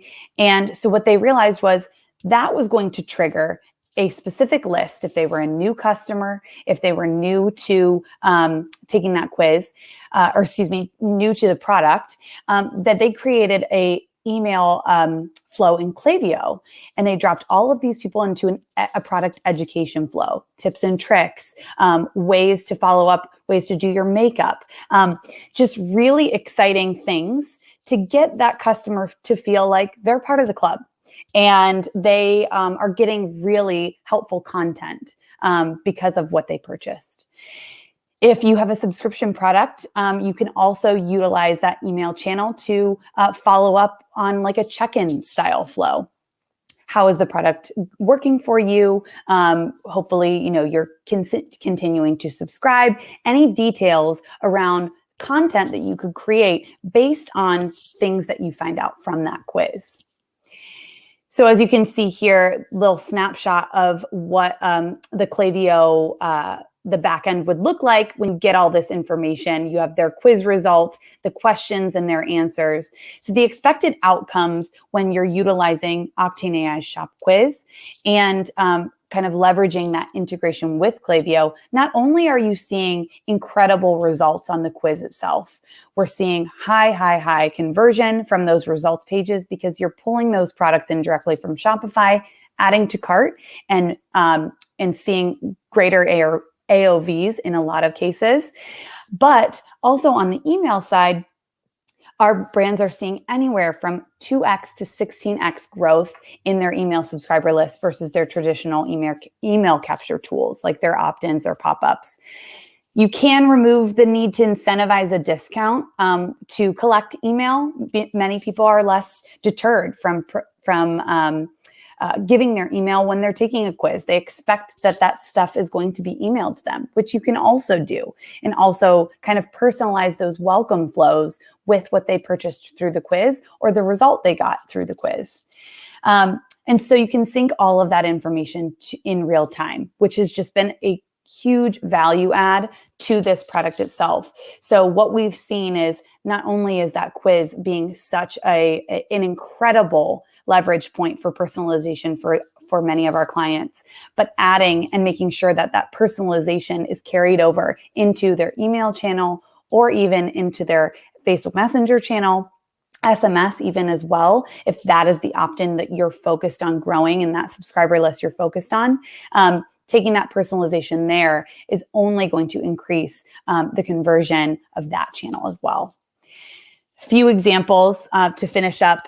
A couple of our brands here, Spongel, which is a personal care brand. They do have a lot of sponges and bath products and fragrance. They're seeing 26% of all of their revenue is driven from their shop quiz. They've been a client of ours for several months now, and they're seeing incredible results. 23% of their users actually opt in to receive those marketing emails, which is a great opt-in rate for the quiz because it has increased from their traditional pop-up. And 26% is the average conversion rate from that quiz results page. So not only are they seeing a great conversion from the results itself, but they're able to actually personalize all of those users that are giving their email via email as well. And the last example I do have is a supplement brand, Bariatric Fusion. There are 16x example of growing that email list. I think it was in the first 30 or 60 days of having that quiz live, they grew their subscriber list 16 times. They have an incredible conversion rate from that quiz result page to their purchase. And they're seeing such great results when it comes to increasing their AOV, increasing their revenue, and that personalization.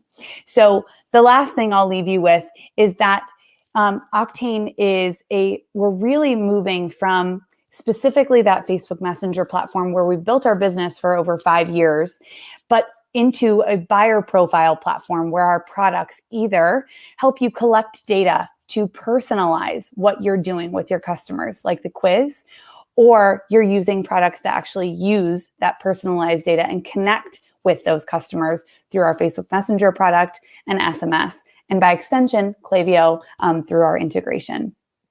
If you have anything that you're interested in learning more about, you feel free to email me directly. My email is here, or you can reach out directly on our website to book a demo. Awesome. Amazing. I think that conversion rate that I was looking at is, I think you said it was 26% of customers are coming through the quiz. Yeah. All revenue coming through the quiz. It's just phenomenal to see this working so well for brands. And we think about we talked about the personalization on the product side from the LimeSpot tool, and then combine that with a quiz tool and the power of really gathering more information on our customers, which is actually what our next presentation is going to be about as well. And I think that there's just so many different things we can do, from like segmenting and sending follow-up sequences to different customers once we have this quiz information kind of pulled in and, let's say, put into any source, whether it is SMS or Klaviyo. And the idea that there's something that merchants listening to us right now don't know about their customers, like that they're actually brand new to that product, because I totally get it. I would assume a lot of the time that that you would be buying this product, you've used it before. It'd be like learning that, somebody's buying a mascara and they've never applied mascara before. It's like, really? Wow, this is your first time. It's so fascinating to have that learning. It reminds me of another tool called Shop Phone, which allows you to call customers or prospective customers in real time and say, hey, what problems are you having, or why didn't you buy today? And somebody, the inventor of that tool, created it for himself, and he found out that most people weren't buying his product, even though because there was a feature that they didn't know it had, and they were saying, oh, that we want a hot cold. It was a bidet. We want a hot cold bidet. He's like, they are hot cold bidets. Buy it already. And he's like, okay, I'm going to make it like prominent on the top of the page. And then after that, sales just skyrocketed. So I think using a quiz in the same way can uncover really crucial insights from our customer, which will fundamentally change how we market the product, what our pages look like, and what our email follow-ups are going to be, and everything, really. Yeah, I think one of the incredible things is one of our clients was even thinking about utilizing this as to affect what they carry as far as inventory. Like, what's your favorite product? What's your favorite collection? What are you loving that we do? What are you not loving that we do? And getting that information is critical to them, because it's going to influence what they do with future products. And so it's just really fascinating to see all the different use cases of this, and the personalization aspect. Of course, personalization is that word that everybody's talking about and we're all focused on. But it really does, I think, resonate really well when you think about, okay, the quiz itself is great. We're seeing great results. We're seeing great traffic. We're seeing subscribers. We're seeing sales. But on the kind of the level deeper, what I always say is that you have all of these channels that could be influenced by that data. Email is not the only one, right? Facebook Messenger is not the only one. And we as a team will be building a lot of integrations this year, even further than what we do already have. Recharge is coming up very soon. Gorgeous is something that we're thinking about as well. More email providers outside of Klaviyo, so that your whole tech stack can be influenced by this data. Yeah, I think that, it's really, this is where, as we're the theme of this whole day is kind of about artificial intelligence. Yeah. And I think that this is one of the things that still the marketer is needed for. Artificial intelligence hasn't solved for this ability to do customer development and through through channels like a quiz, and then turn that into a different product, a brand new product launch, or turn it into a new market segment that we target in different messaging, or turn it into, you know, the transition who we're going to target with our advertising campaigns and stuff like that. So that's where the marketer still needs to have that insight and that strategic power to see where the opportunities are and then make the decisions. And AI has not quite solved for that problem yet, and I think it'll be a while before we get there. Yeah, I agree. But I think the cool thing and that we are kind of our pie in the sky and what we're headed towards is this quiz is amazing and it's been incredible. Shopify themselves are using it. They just awarded us one of their commerce awards for this product. But what we're hopeful to do is that one day this data is influencing so much throughout your store that imagine a world where you've taken a quiz and you've said that I'm a red wine drinker, I don't like white wine, and that's what I like, and that's the result I got. And I come back to that store one day and it says, you know, something includes my name and I'm shown red wine products. And those are featured based on me coming to the store. So personalizing the website experience, like coming to the store, that's kind of where we're hopeful to go with this buyer profile information. Right? So like exactly. Each individual, it's my store now, not, you know, it's not the merchant store, it's the user's store.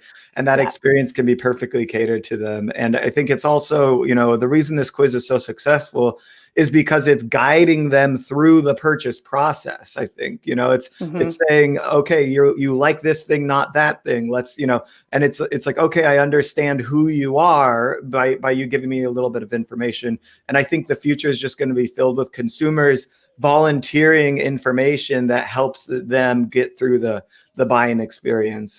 And so and that's why I'm so grateful to have Octane here to showcase that. Yes, absolutely. I think that there's just so much that can be done with this, and we're just only scratching the surface right now. So love for anyone to reach out to us to share their ideas, to share their struggles. If you've had quizzes in the past or have struggled with the analytics side of things, how you integrate with everything else and how we can help, because I think it's what fuels our passion. Our team is growing and we love to work with merchants to understand, you know, what could be that key unlock for you and how can we help you get there. Yeah, awesome. Thank you so much for the presentation. We're going to move right into our next session. Thanks. All right. With that, we're bringing on Seth. Are you ready, Seth? I'm ready. How's it going, Derek? Really great. I think you're going to be tying this together so nicely because we're talking about kind of enriching data, let's say, or enriching personally identifiable information and understanding more about our customers and then figuring out how to use that.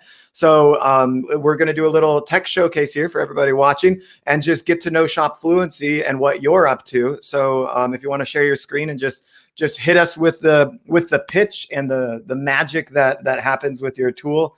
And take us around. Yeah. Awesome. Perfect. Well, thanks for having me. And I agree. The follow-up from that last conversation will be great. What I'd like to talk about today, let me know when you can see my screen here. Looks good. Awesome. You want to make it bigger? Yep. I will do that right now. Perfect. Awesome. Well, what I'd like to talk about today is a good follow-up from what we were just talking about. What happens if someone hasn't yet responded to a survey or isn't going to? What can I learn about that customer and how can I use that information to make better decisions? And so I will jump right in if that works for you.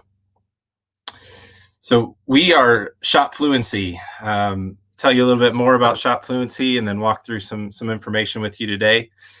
Our goal is to help growing direct-to-consumer brands like Alchemy Bikes or Fish Hippie to acquire new customers, reduce their advertising costs, and increase their lifetime value. We've spent the last 20 years helping really big brands, companies like Kohl's and Party City, And our goal has been to take all of the learnings and information that we've developed by working with these really big brands and empower these growing challenger brands with that same kind of information that used to be reserved for big brands with big budgets and big teams. And so now our goal is to enrich data. We'll talk more about it, but like Derek said, we have a database of 128 million US households, and we have demographic data that we can enrich a merchant's transactional customers with and create custom profiles for a brand. And once we create those profiles, that allows a brand to be extremely focused and targeted, to know who that 20% of the US population that they care about, whatever that percentage is, and to speak relevantly to that audience. And I'll walk you through a little bit more about what that means. Before I do, a couple things that I want to talk about today. The first is really about knowing your numbers. And I'll explain more what I mean by that. But this is something some of you may leave with a little bit of homework, some things to work on. But at the end of the day, there are certain numbers that need to be central to the success of a business. Once you have those numbers, then it becomes a question of, are there different customers within my database or my customer base that look different? And our belief, and this is not rocket science, but not all customers are the same. And if you treat them that way, you're going to end up with average results. And then lastly, if you can develop this understanding of who your customers are from a foundation and knowing your numbers, that you can get better results. And our clients are getting anywhere from 10 to 30% reductions in the cost per acquisition using this methodology. So knowing numbers, the two numbers that I want to talk about today are cost per acquisition, or some people call it customer acquisition cost, and lifetime value. First, with cost per acquisition, really what I'm talking about here is all of the spend that you have from an acquisition standpoint. How many total new customers, not repeat customers, but brand new customers, did that acquisition spend bring you? This is not the metric that's reported from Facebook, because you've got other channels potentially that you're spending in. And in some cases, not all of those customers that converted through Facebook were brand new. So having a way to answer for yourself, how far is my acquisition dollar going? And then on the flip side of that, you've got lifetime value, which is more about the total value of a customer across the entirety of their relationship with your brand. This isn't as an exact of a number. It's hard to predict this, but there are ways of coming to a number that your brand can rely on as to what the lifetime value is for your store. And the idea behind this is not obvious, not rocket science either here, but your lifetime value needs to be significantly higher than your cost per acquisition. In order for you to know that that's true, you need to know these numbers. You need to look at them regularly. The lifetime value doesn't change as quickly, but cost per acquisition can change all the time. And I'll walk through some of the things that are causing people's cost per acquisition to go up or down, depending on how you're implementing things.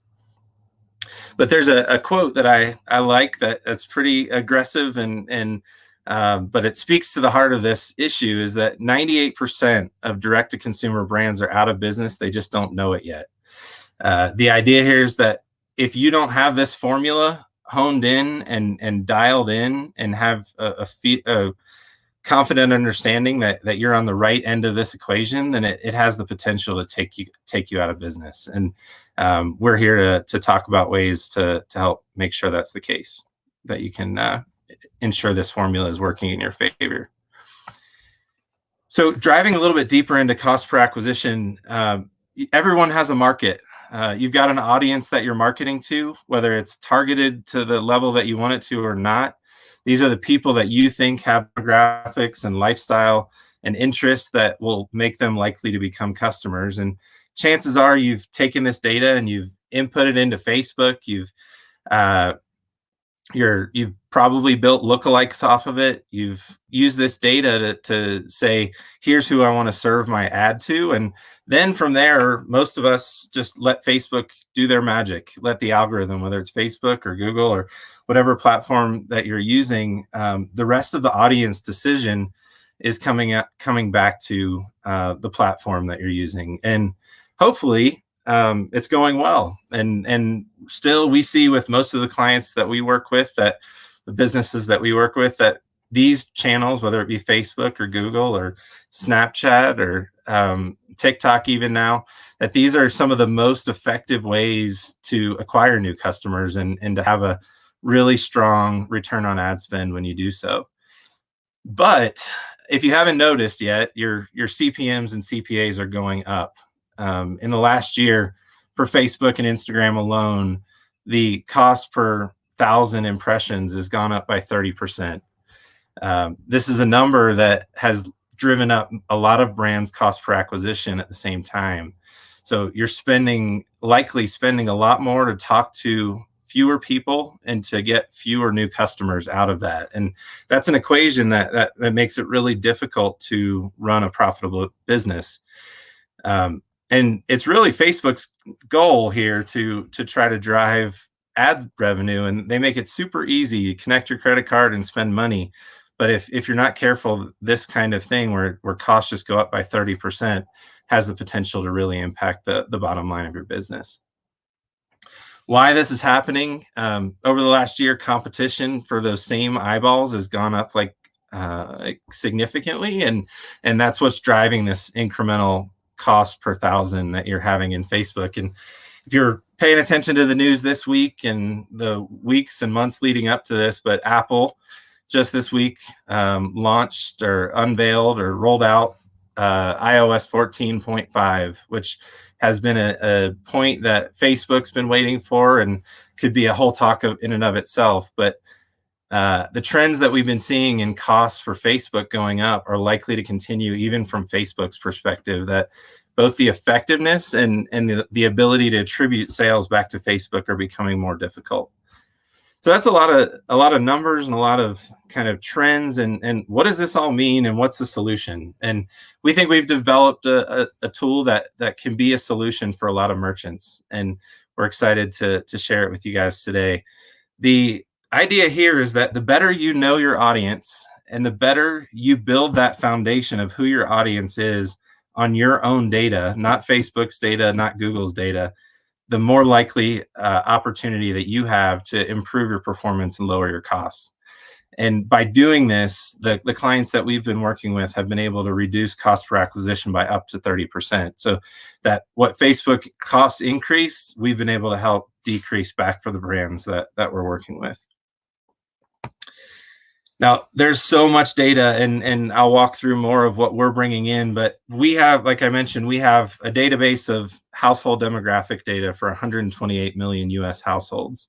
This has information about age and gender and presence of children and marital status and income, things that really help define and crystallize exactly who your customers are. And then you've got so much data, the data about the thousands or hundreds of thousands of customers that are transacting on your site. They all have different value, different lifetime value, and then they're all buying different products. You've got hundreds, in some cases, and some brands that we work with have thousands of SKUs on their site. And being able to understand all of this data, both from a macro level, from a demographic perspective, down to your customers, and then onto their behavior, is extremely complicated. And we've built some technology to make this simple. So we believe that data can be complicated, but you using it doesn't need to be. So we talked about the idea that not all customers are the same. And what we mean by this is that a lot of times when we talk to a brand about who their customers are, they'll tell us that my average customer is 45 years old and they make $120,000 a year and they are likely to have kids. And that is great. That is a perfect starting point. And if that's where you are, we tend to see that if we use an average demographic like that to define our customers, we're going to likely find more average customers. But if we can go a level deeper to understand who is making up that customer base, we have the opportunity to really unlock a segment of our customer base that has the potential to really drive significant reductions in our cost per acquisition and increases in lifetime value. So this is just an example. The idea here is that in this case, there are 5 different demographic profiles that get created from a customer base. We've got everything from people that are 33 years old all the way up to 64, and people that are households that are making $73,000 all the way up to $210,000. So these are distinctly different. Here, when we're making these, we care just about making as distinctly different groups as possible. And then from there, you'd be surprised how many different behaviors and propensities these people have just based on the different demographic groups that are created. So just an example of that, in this particular case, each of these customers, based on their different demographics, has a different likelihood to become your customer. It's based on how likely are they to need the product that you offer? How likely are they to be able to afford the product that you offer or just desire it? And so this just naturally breaks out this way for this particular brand, that they've been able to acquire on a comparative basis 12.6% of this balanced bliss profile and only 1.4% of the practical parents one at the bottom. And so each of these groups have natural propensities to be customers, and we have the opportunity to either use that natural propensity or to ignore it and to continue to base our targeting off of averages. And so in this particular case, this brand's best customers would be these balanced bliss and finer family profiles. And so they have the opportunity here of, I can continue to go after everyone and build my lookalikes off of everyone, or I can focus on this top two groups of people that make up about 20% of the US population. So it's still a huge opportunity, but I can increase my conversion rate overall from 5% to 9.7 as I go forward with my targeting. And therefore, I'm able to help Facebook by weeding out some of the people that I know already aren't going to become customers. And I can also make my lookalike audience that I'm building in Facebook for my paid ads start with a population of people that already look much more similar to each other. So it only helps Facebook improve its ability to build lookalikes and ultimately lower your cost per acquisition. How it works, our goal here is to be, like I said, it doesn't need to be complicated to use this. We try to make it super easy for the brands and merchants that we work with. We integrate with Shopify and a number of other e-commerce platforms where as soon as the access has been given to the data, we are able to download that data, append household level demographic data, and use a machine learning process to create these profiles for your particular brand. These are custom for each brand that we work with, and then we're able to then expose that anywhere you might want to use it, whether it be Facebook, Google, Klaviyo, MailChimp, ListTrack, and then we work with LiveRamp as well so that we can send data to any display partner, really anyone that you're working with, to build better understanding of who your customers are off of this raw data that is your data. It's people that have transacted on your site, and then being able to use that to make all of your targeting consistent across all these channels that you're using. When we work with brands, we've got this history of being consultants, and we love consulting. We've got experts who can walk you through, explain who your customers are, explain the insights and the recommendations that we see from this data. And we do that in a one-time consultation where we will receive all the data and present back in a 1-hour presentation to you. Here's who your profiles are, and here's the groups that we think you need to target. And that's a $2,500 exercise. And then we also have an option for those that just want to get to work and prove that it's working. We can just start sending these audiences to whatever destinations, and that's based on how many active customers the brand that we work with has. I want to show you a few examples of some diverse kinds of companies that are using this. The first is a company called Pearson Farm. They sell peaches and pecans. So you think on one end of the spectrum there. They use this and they started testing our audiences to build their lookalikes in Facebook versus what they had before. And you can see that they were able to reduce their cost per purchase from $7.69 to $5.77. That was a 25% reduction in the cost per purchase. That essentially just gives you more ad spend. If it costs less to acquire a customer, it just gives you more dollars to keep acquiring more customers and ultimately grow your sales with the same budget. Another completely different kind of company, Alchemy Bikes. They make really high-end mountain and road bikes. their goal here was to acquire some leads before they launched a new bike.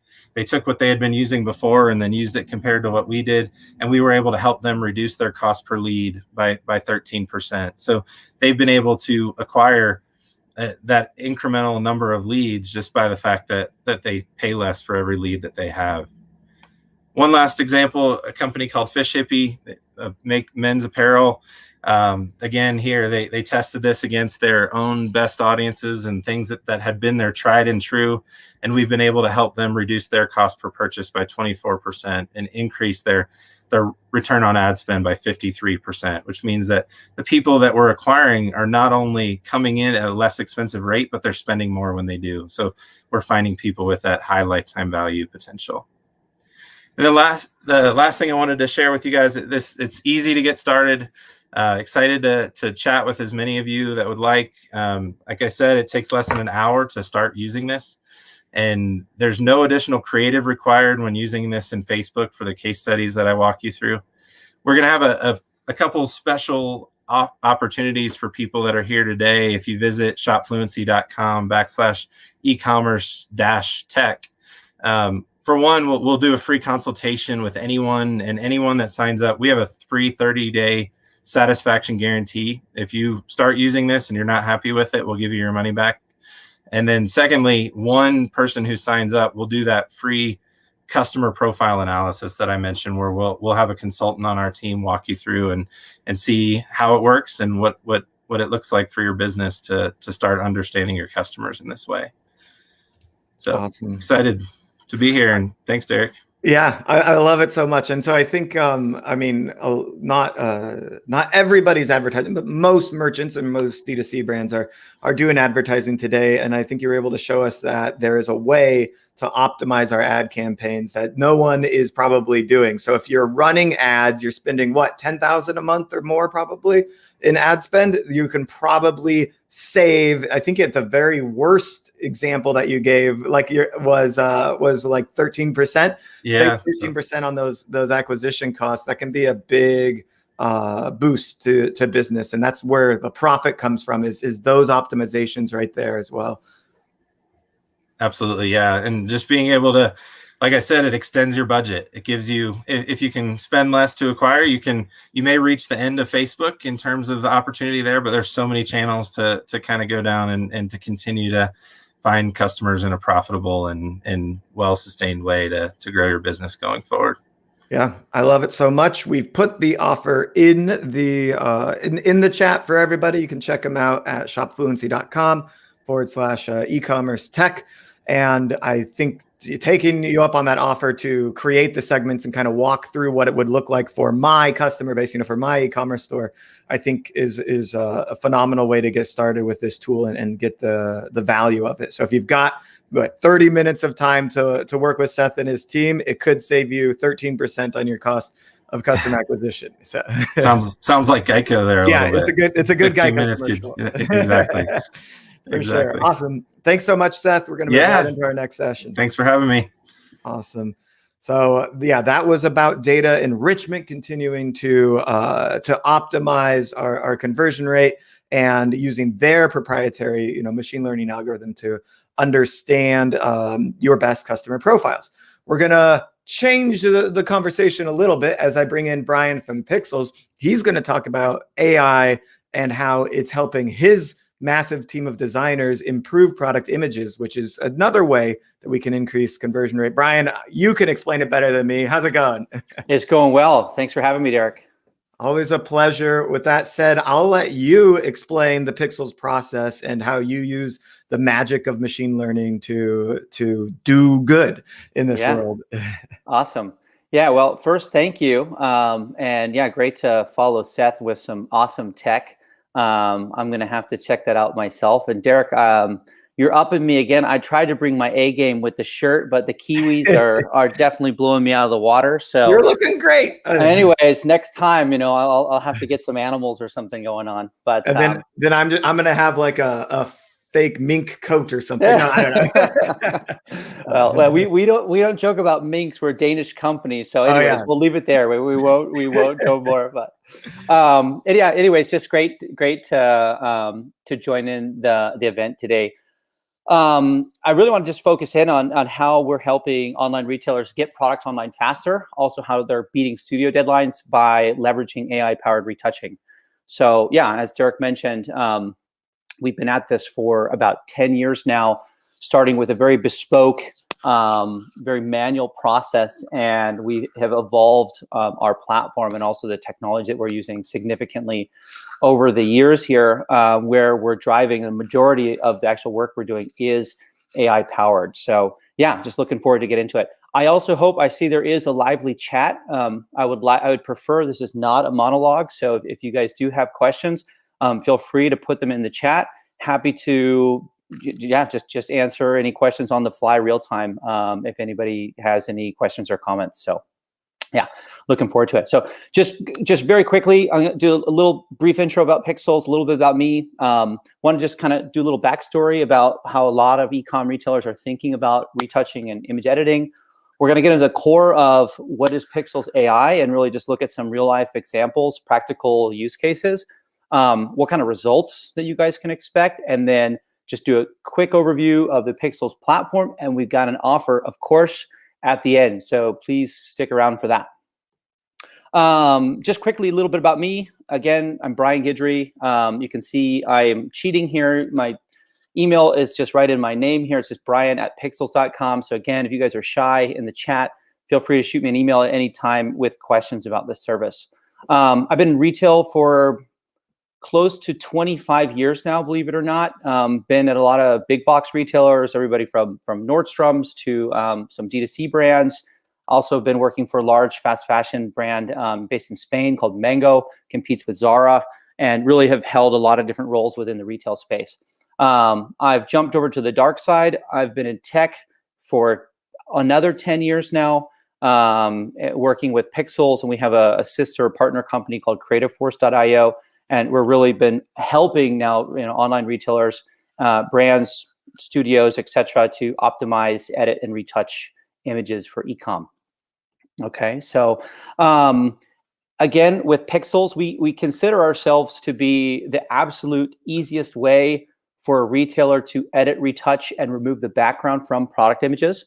And every day, I think really the core of what we're doing is we are helping studio professionals beat deadlines, get images online faster by leveraging reliable. I think that's the main part of our service, reliable AI-powered retouching services. Okay, so just a little bit of the backstory. I think there's probably a mixed. I know there's a lot of different types of retailers on the call or in the event today, big and small. A lot of people, when they're first starting to think about e-commerce image editing, e-commerce retouching, they're often doing that with an in-house team. It's either the founder, really trying to get into Photoshop and do it themselves, or hiring a small having a graphic designer or graphic design team that's actually doing this for them. There's definitely a lot of benefits there. Keep things close. Extreme focus on quality. It's very transparent. Tap someone on the shoulder. Hey, how are things going?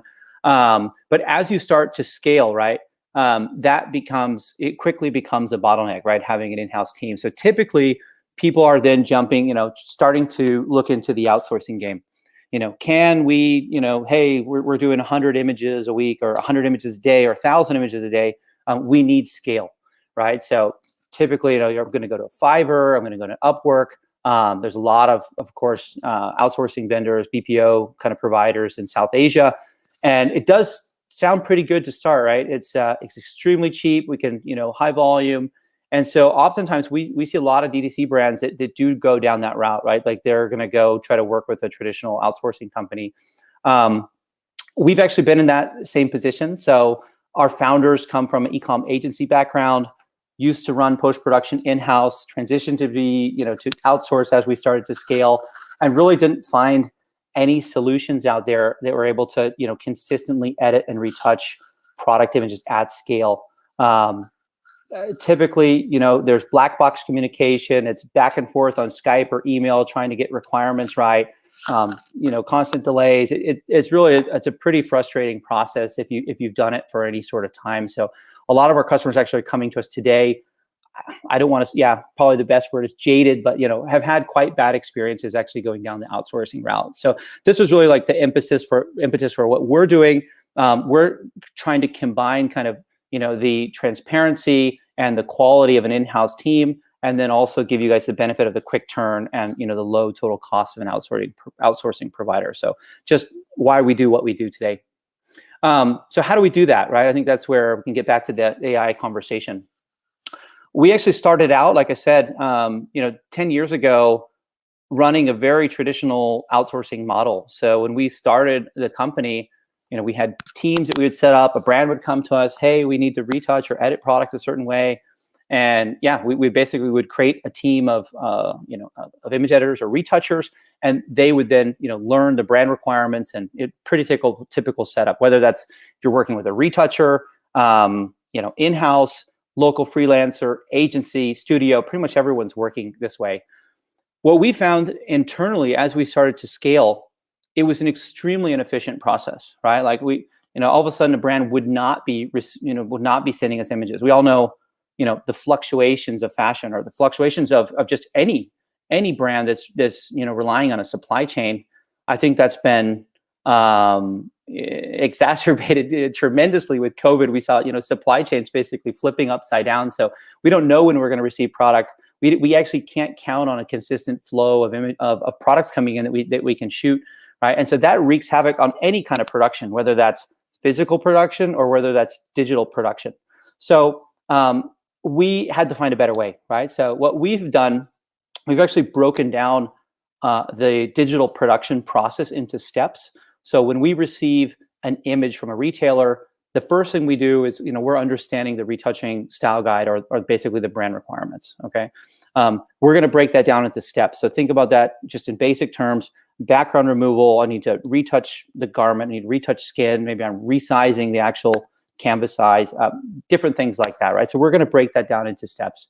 And once we have that broken down into steps, which we do at the start of a relationship with a brand, now we're trying to systematically automate small steps. So we're not using AI to automate the entire image editing process. What we've been doing now for, let's say, close to 4 or 5 years now, we're taking one step, we're putting a massive amounts of data in there, and we're using our own AI and ML algorithms to actually feed the system and learn how to effectively automate each one of these steps. Okay, so as you can see, we've been making some very significant efficiency gains. In 2019, we were doing, I would say, roughly 25% of our total production is automated. Today, we're running around 65% of our total total retouching volume is actually going through automated steps. So some very significant efficiency gains. And of course, that for our customers, it translates directly to extremely fast turnaround time and consistent quality.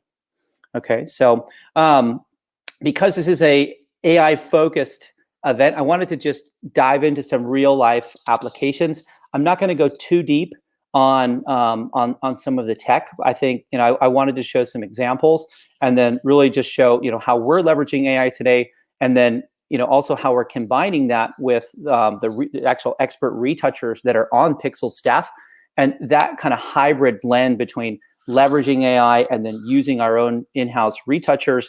That's really what's allowing us to deliver an extremely consistent, like enterprise-grade quality to retailers of all shapes and sizes. Okay, so yeah, the core of really, like, I think we started, one of the biggest tasks we started with 4 or 5 years ago was really on masking and pathing. So basic term, on background removal, things like that. When you start, if you want to put an image or product right on a different color background, solid white background, whatever it is, we need to mask something out.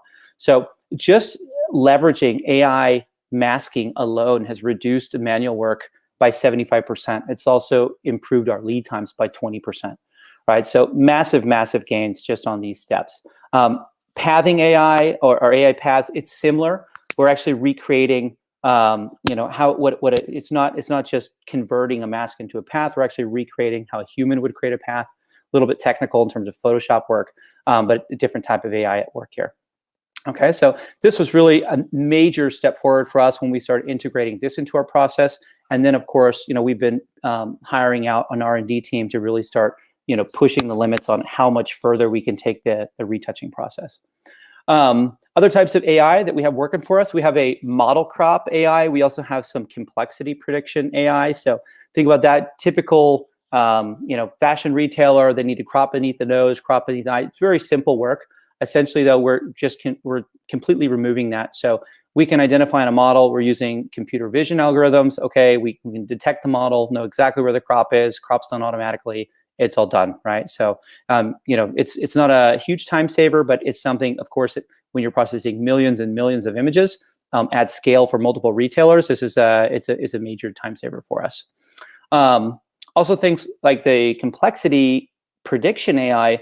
It's extremely useful internal tool. So, to the retailers listening, this is basically how we are handling our own production planning. So when we receive images, we can quickly gauge how complex an image is, okay? And then we can basically determine what kind of resources we need to actually produce that image. So, we're doing literally thousands and thousands of product images every day. So being able to have technology that's going to evaluate and understand complexity, it helps us with the prioritization game. Okay. More things. Color management. So yeah, I think this should be a no-brainer for all the retailers listening. But in terms of color, I mean, when you do not have accurate color, it is definitely one of the major drivers of returns, right? Someone's looking at a PDP, they think they're buying a color, and obviously when it arrives in the mail, an inaccurate color. Okay, hey, that's not what I bought. I'm returning it. We're seeing, obviously with going back to Seth's presentation, of course, like with running social ads, every time more, that's basically, the major driver of traffic for all stores. Typically, they're running ads on editorial, more lifestyle imagery, driving traffic to a product description page. And oftentimes there's a major disconnect between the actual products shown in a lifestyle or editorial image and then what they actually see on the site. Okay, so we're actually using AI in this sense. So, brands would send us a color matched reference image. You can see here we got a couple swatches. And then when we're receiving the actual unedited images from a customer, we're able to automatically match, okay, hey, this is the orange that needs to be matched. It's a time-saving step. And then in terms of color changing as well, we have AI that's actually able to swap out colors and do color changing. So, time savers, obviously super important in terms of, trying to nail down accurate color on your site. This is actually relatively new. So we actually launched a natural shadow AI. I say definitely a best practice for e-com across multiple categories. So, we're able to, if you can see, this is very subtle natural shadow under the bottom of the shoe right here. This is something that we can actually recreate with our own AI. So it really depends on how products are shot, but I would say we're 99% of the time, we're recommending this type of shadow more than a reflection shadow or subtle drop shadow. Really, prevents the images look like they're floating, and also just gives a great kind of natural look and feel to the product shot. So yeah, we're pretty excited about that data is actually live, and I don't know, I think the percent, like something like 50% of all the natural shadows we're creating is actually done with a natural shadow AI right now, if it's not obviously in the original image that is sent to us. Some other cool things that we're doing, I think in general, in terms of trends, we've seen a lot of brands, transitioning to non-white background. So, still wanting to shoot with kind of a more editorial lifestyle type of imagery. So basically we're doing like background extensions. So if it's something is shot in a studio, shot on site, we can actually extend the background to fit whatever the, whatever the resolution or kind of canvas size requirements are. So just, again, every one of these small steps, it adds up over time. In our world, we price, and any retoucher, you talk to, it all comes down to time, right? So the more time we can save, whether that's 30 seconds here or 2 minutes here, all of that adds up, and basically we're able to offer an extremely low kind of total cost to our customers here. I don't want to call this admin. I think our R&D team will kill me with this, but we are doing a lot of things internal. So, auto detecting things like hangers. We can specify specific types of objects in an image. We're doing a lot of file preparation, again, pretty techy on the Photoshop side. So looking at like layer structures, we call it the plumbing, right? Just anything that we can do to help speed up this process, it's going to be a benefit both to, of course, us and also to all of the retailers that are leveraging pixels today. Also things, when it comes to defects, we always say, best practice, just a general cleanup. And if we're talking about like a shoe or a bag, right? We're trying to find dust, lint, glue, all that fun stuff. We actually have AI that will identify certain types of defects, such as dust. And then once we identify one, we can identify patterns, quickly pull them out. If it's something like a hole in a garment, we can identify multiple holes, and then we can actually mask those out or path them out so that we can fix them very quickly. So yeah, just again, a lot of small things that add up and really make a powerful tool at the end of the day. So what's in the pipeline and what can you guys be expecting? We're actually super excited about our invisible mannequin or ghost mannequin AI. Pretty much bread and butter for a lot of fashion retailers, especially with COVID, that models have not been so accessible. If you're shooting on mannequin, we can basically pull out this mannequin, merge it with a neck insert, and you get these great kind of ghost mannequin images here. So typically that is done, compositing or comping in Photoshop. We're merging two photos together, quite a manual process. We expect this to be launched actually quite soon. So we're quite excited about the invisible mannequin AI that's going to be launching. Other things I would say specific to fashion accessory retailers is shape retouching. This really comes down to styling, saving time in the studio. So the less your stylists need to focus on the perfect laydown or the perfect putting a pant or a dress right on a mannequin, we can actually save you all of that time. So hey, put it on a mannequin, lay it down, and then we're going to actually retouch the shape, liquefy kind of the sides of a garment, and really make sure that it has a professional look and feel. And so that's something that most of the large brands that we work with thousands of retailers, are actually requesting shape. You can see things like this on just like on the arms of this. Here we're going to shape these out so it has a very consistent look and feel. So yeah, this, of course, like on a category page, makes a massive impact, really, helps improve consistency, also lowers bounce rates, things like that. So yeah, we're excited. That's going to be an automated step very soon. And of course, yeah, a lot more coming in the R&D stage. It's something that we're proactively investing in significantly just to try to make more and more progress on the AI front. So yeah, we're pretty excited about that.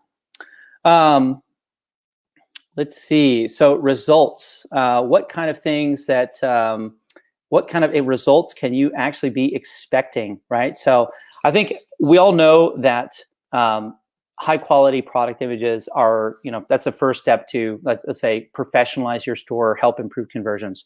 I think that's table stakes. I won't get into, I've been on some of Derek's events in the past. Right? We've gone through some of the data when it comes to like just conversions from like an amateur image to professional image.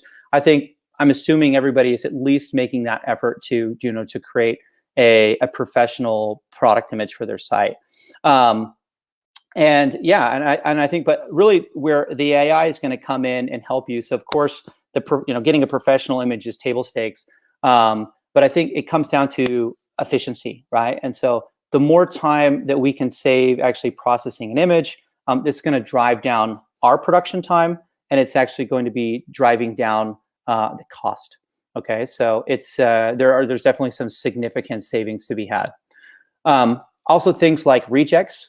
Because we're doing a lot, the majority of the actual post-production process via technology, we are able to reduce a significant amount of human error, right? So typically the brands that are using us, they're coming from a scenario where maybe there's multiple rounds of edits with an art director, or, they have to reject things in order to get an image perfect.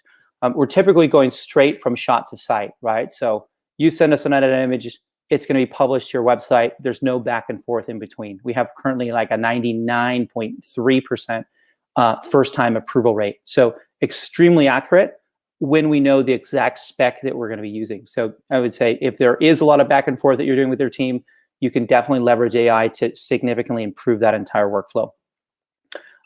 Speed. We've seen, I don't know if you're familiar with the bestseller group. It's one of the leading fast fashion brands, fast fashion groups. They have 20 plus brands in Europe. They've been leveraging Pixels technology to radically improve time to market. So we've actually seen an 80% improvement from when things are hitting a DC to when they actually are getting published on a website. So again, this is a special case. One of the things that we're super excited about and that we've been rolling out for about the last year and a half is that we're helping high volume retailers transition to what we call flow retouching. So instead of sending off, let's say you're shooting product images, you send off a big batch, at the end of the day. What we're doing is we're helping them actually start sending off products for post-production on a SKU level. Okay, so let's say the brand starts shooting at 10 a.m. We will actually start delivering products back within 2 hours, fully retouched, all included, which would typically, even with like an outsourcer, would be a 24-hour turn. An in-house team would probably be several days. But it's a game changer for retailers where speed is front and center, right? So I have a fully retouched image ready to go online in as little as 2 hours. It's pretty powerful. Okay, so and I think other things that we're trying to help out with is obviously automation across the entire value chain. So, the uploading of images, the downloading of images, we're trying to streamline the entire process. So not just the actual retouching and image editing work. So we are helping several retailers as well. Most of them are leveraging our API. And then of course that's feeding into, leveraging our image editing AI. And that's really creating an extremely streamlined and very fast and automated workflow. So, tools. So yeah, kind of what to expect with Pixels and what we're offering our customers. First and foremost, I talked a little bit about, traditional outsourcing, even working with an in-house team. We give all of our customers a platform where they can access in real time. They can see the status of their images, the orders that they've uploaded. So here you can actually see, this is our SAW production system. It stands for Specialist Assisted Workflow. So when you do upload images to Pixels, whether that's 10 or 10,000, you'll see exactly where they are in production. Okay. If that becomes an urgent order and you need to get them quickly, because everything is in a system and is powered by tech, you can literally click a button and we'll prioritize that. We can have them delivered back in as soon as 3 hours. So again, it's just about extreme transparency and really helping our retailers just move quickly and get products online faster. Yeah, we saw a little bit of this before, but apart from just seeing a before and after, we also have some QA interfaces. Again, so we don't need to be going back and forth with a vendor trying to explain via email how to make something look perfect for your site. So we have some tools we can quickly do markups, request changes, literally mark something up visually, put in a quick text comment, and it's going to go straight back to the editor that did this. We prioritize it, we get it back within 3 hours. Again, it's about speed and transparency and just allowing you guys to move fast. We've seen countless examples. We've actually been in the same boat where we have to go back and forth with post-production vendors, can take multiple days, especially with their overseas. And it can QA can actually turn into a nightmare. Sounds like, hey, this is amazing. I need to get 1,000 images done or whatever.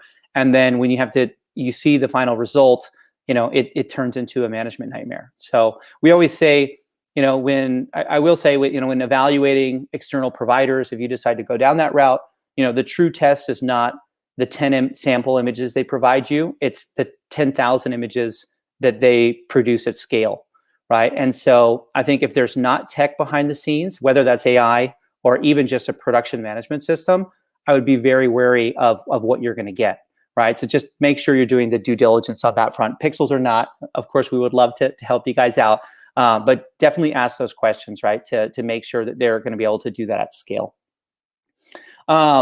A lot of other tools. I won't go into everything that we do at Pixels and a lot of the different bells and whistles, but we're offering our again, everything from color change management to alignment, cropping. We have a lot of tools built in really to help you deliver best in class imagery for your e-com stores.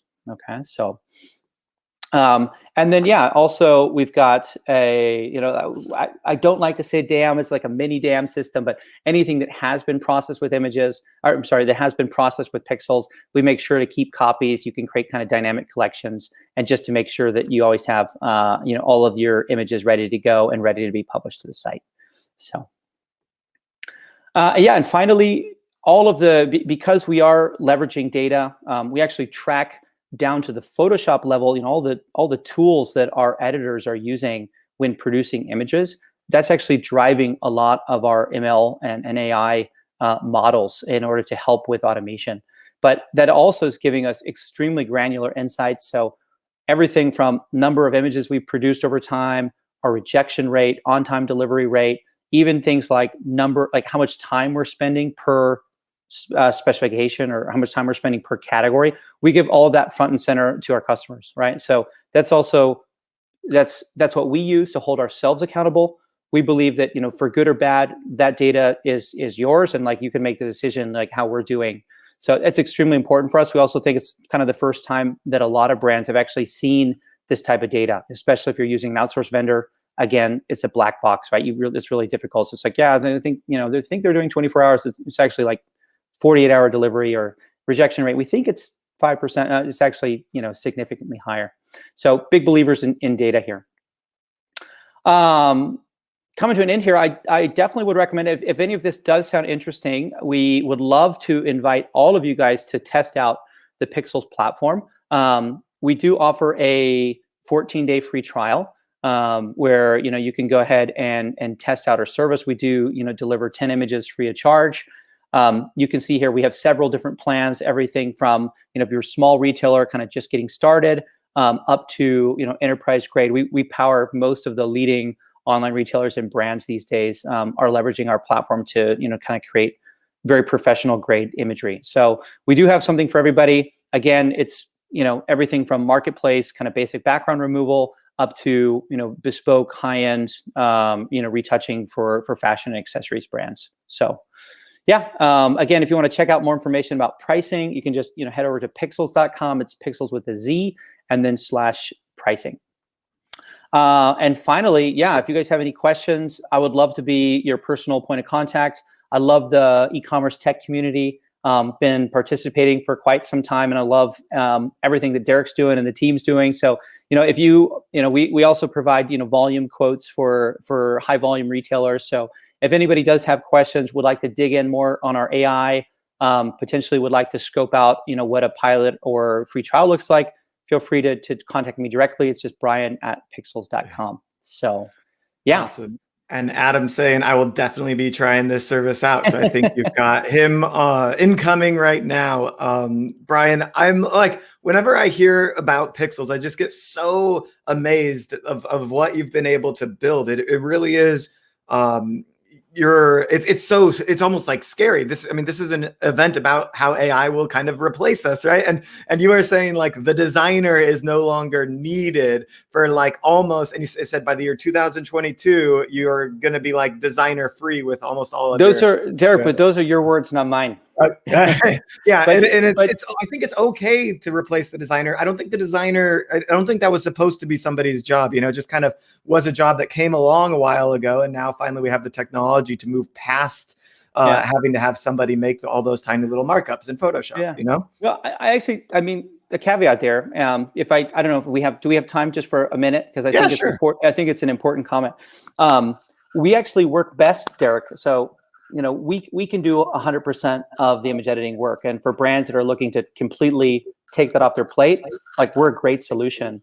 That being said, I think there is a trend in online retail where it's just standard white background, that is table stakes, and we're seeing a lot of brands pushing the limit, and really they're trying to be more creative in studio. They're giving a lot more autonomy to their stylists, to their photographers. They're really trying to add more value add to their imagery, right? To be different. Mm-hmm. And I think in those cases, we're elevating the designer. Okay. And what we're doing is we're going to strip away, let's say 90% of admin creative, right? I'll prep it. We can prep an image where then let's say a designer that is extremely talented, they're going to come in and do the subjective retouching that's really going to elevate that image, and it's going to make their brand stand out. So in those cases, I honestly believe we're a true partner to those brands, and actually the in-house designer becomes a fundamental piece. What we're doing is we're giving them superpowers where they can then process 1,000 images overnight, right? And maybe they're going to make some tweaks on a handful of images, but they don't need to, you know, art direct, you know, with 50 comments on every single product image coming through, right? Like that I agree. Like there's probably a better way. Meant to be part of the process. Exactly. There is a better way. Same thing. If you have to mask or path out products, that used to be that, you know, you would hire someone just to do that, right? That process in itself, if we have AI to do that, like, no, you don't need to spend 20 minutes masking out a product, you know, to put on a background. Like, we got it. And now what we can do, like, we're going to free your creatives to create, you know, and it's like, you know, there is, I can guarantee that for all the D2C brands here, there is so many more creative projects where they could add value than, you know, clipping out a background, right? Like whatever campaign or social ad or whatever that's going to be, you know, so I think it's just about empowering the actual designers, actually, more than replacing them. Yeah, absolutely. I love it. Now, I want to challenge you on this one thing. You said the white background is par for the course. What, like, have you seen what types of other creatives convert? Or because I've been told that the studies say that white backgrounds tend to be some of the worst converting. Now, I do agree that it's par for the course in the sense that you have to have one image there, but should it be the first image? Do you have data on this? Have you checked this out? Yeah, I mean, I think in the last couple of years, we're seeing like the mains are changing quite a bit.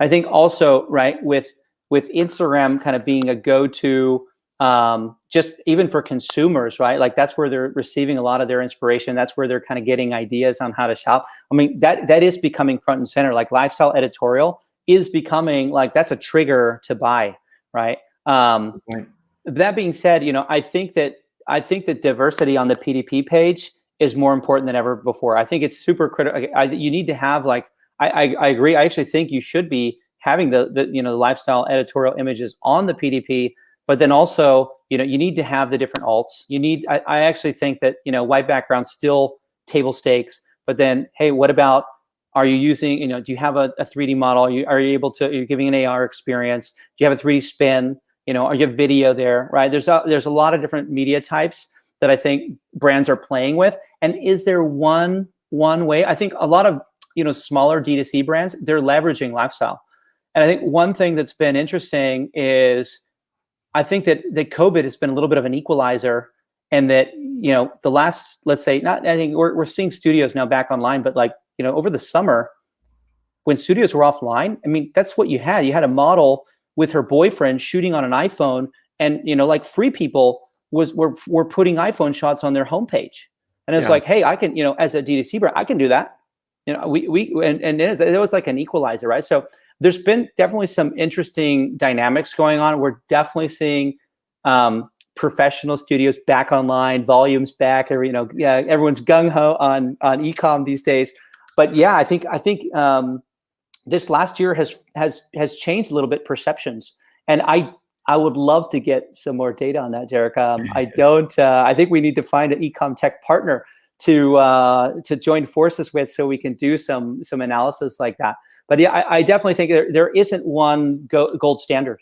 I think that is one thing that I have very clear. I mean, we're working with some of the largest brands in the world doing very different things online, and it would be very difficult for me to say that they're not successful.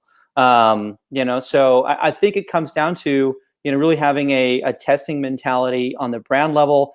Can you try different things out? That's a big undertaking, right? For a lot of brands. I mean, even just getting a white background image is like, that's pulling teeth for a lot of brands, right? So, you know, creating assets to, you know, different shadow types or different retouching types, different backgrounds. We are seeing people, you know, going down that route and trying to figure out what's the best, but, you know, it does seem a little bit like the Wild West, right? There are people still trying to figure out the new way. And I think this last year has also flipped things around a bit. So we're still trying to see how the dust settles. Yeah, and I would say, you know, we had LimeSpot on earlier today talking about how they tested a recommended product, and this would be, the main image of products kind of showing up below a core product on a product detail page or a collection page or something along those lines. And I think there's a lot to be done. They don't test the creative that's being shown for those products. It's still on us to test that creative. And so I think there's a lot to be done with split testing different creatives on our product detail pages, on our homepage.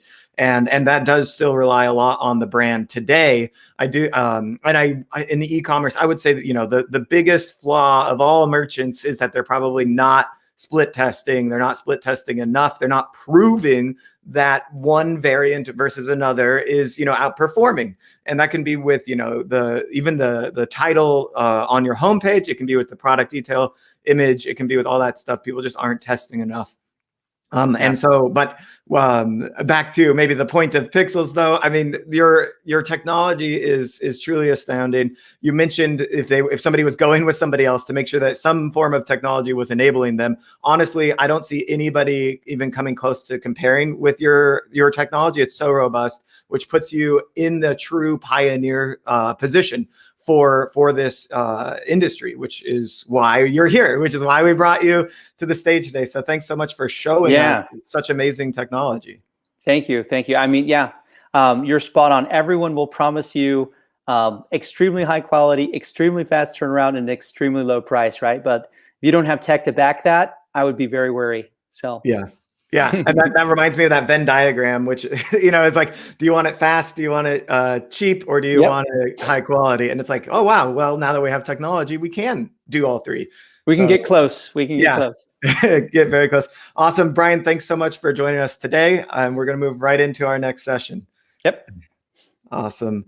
With that, I'm just going to bring Christine right in. Christine, are you ready? I'm ready. Awesome. It's good to see you. So good to see you. For this session, we're just going to start riffing on everything AI and e-commerce, and let's just have a good time. If you can, just tell everybody a little bit about yourself, what you're up to today, and even we could drop your email in chat if you want to do that as well. Happy to. So what I do is I help tech companies connect with retailers in a way that retailers will hear and understand them. Sometimes their offering is a little bit of a disconnect in terms of what the retailer is really looking for. So there's a whole, kind of sea of misinformation or missed connections. So I really focus more on the tech side, on the tech suppliers, versus in our industry where you have a lot of people helping the retailers to find the right going all the way. Yeah. When they get vetted, when that retailer, with the assistance of someone or not, says, okay, we want to hear what you have to say. I coach these people. I coach the tech companies so that when they go in there, not only does their product have to stand on their own, like Pixels, I mean. How did Brian do? Give him an honest assessment. Brian and Pixels is really like next level. Really impressive. And let me finish my point, and then I'm going to come back to the thing that was popping off in my head about Brian and Pixels. So I coach companies that really want to be able to connect with those retailers, and it can cover a lot of ground. In some cases, a retailer may not even want what they say they're looking for. There's a bit of a risk aversion in our world. I see this a lot. I talk to a lot of merchants as well, and I would like just to interrupt you really quickly. I need my page speed load time to be faster. Has to be my number one pet peeve of a request that you don't like. You actually don't need that. But here's the thing: you want to pivot and tell them kind of like what you mean is, but you don't even need to do that, because if you can have the right solution come forward and sort of say, you'll get there doing this, you're more than halfway there. So it's such a huge disconnect. And the industry is lagging behind in terms of what the best next best thing is. So to your point on that point. So here's the thing about Brian and Pixels, and we can come back to this other topic, is it just really proves that AI is a tool of automation, period. It's almost like we'll get to the point, how we stopped using Omni-channel and we just call it like retail? Yeah, it's just called marketing. Yeah, it's like like whatever. So it's almost like I think we may stop using the word AI in the very near future and just start using automation. Yeah. Or just AI, I think may become an implied part of any tool or technology in a lot of ways. And I do agree, AI it's a feature, not a benefit, right? So it's like, okay, we use AI. Well, I don't care what you do. I want to know what impacts me. How does do I need to know how they make the sausage, right? Yeah. Not really. Sometimes, yes, but not really. As long as you're getting from A to B. And for now, where we are in the industry, coming out of a pandemic, coming out of a lot of tech advancements, yeah, there's a lot to be said about explaining the journey. Well, we use this to get here, and that's why it's so successful. We will be very quickly at the point where the leaders are just doing what they say they're going to do. They're doing it well, and the retailers are signing on board with, the front runners. So, but AI equals automation equals there's no going back. So let's. With that said, I've got some of our prepared questions here. We can just dive into, I suppose. Let's talk about your kind of famous unspoken metric that retailers aren't necessarily thinking about, but probably impacts their business right away. What is this unspoken metric that you like to talk so much about? The big reveal. So obviously retailers are putting everything through the lens of margin. That's pretty much kind of the driver, right? They want to preserve that margin as much as possible. But the thing that can really creep up on you if you're not viewing it as much upfront as margin is the issue of time. Time can actually, if not managed, be more damaging than not managing your margin. And it varies across retail sectors. So give me an example. So, like Brian was talking a lot about fashion, and I think when we think freshness and timing, the fashion industry is one of those faster moving ones. Well, there you have it. There you have it. So he mentioned a fast fashion situation where the product hits the DC, and you can't spend 3 days pitching photos back and forth to different people, tweaking it, especially in fast fashion. It has got to go live and it's got to sell quickly. So I would guess that some of these fast fashion e-com retailers would give something less than a day before they decide it's selling well or not selling well. And if it's not selling well, they'll mark it down. Yeah, or move it to a different placement on the site. So, and they will do so. They'll do that markdown because they know they have to get it out because new stuff needs to be better, needs to be shown and connect more and better and get a better response. So the next round of photos, they all have to be there. But that quick level, now that's fast fashion. Women's apparel, contemporary apparel is the same thing, but not as quick. But it's faster than you think, okay? So the idea, and this in some cases, some retailers are like, well, I'll wait till an end of season sale and then I'll do a big markdown. That can hurt the overall margin. And there are levers you can pull throughout. And I'm not just talking about like a 20% markdown, right? So sometimes you, earlier than you want, have to really just, unfortunately, the thing in the industry is take it out back and shoot it. Just get it out, get the new stuff in. Freshness is critical. So how do we decrease this risk of, having inventory that we can't move versus, having hot selling items that we don't have enough inventory for? How do we manage this? So this is where AI comes in. So you're a retailer and you're going to look at your past, at your present, and then the missing component is the future. That's where AI comes in, better than any person, better than any Excel spreadsheet, better than any sort of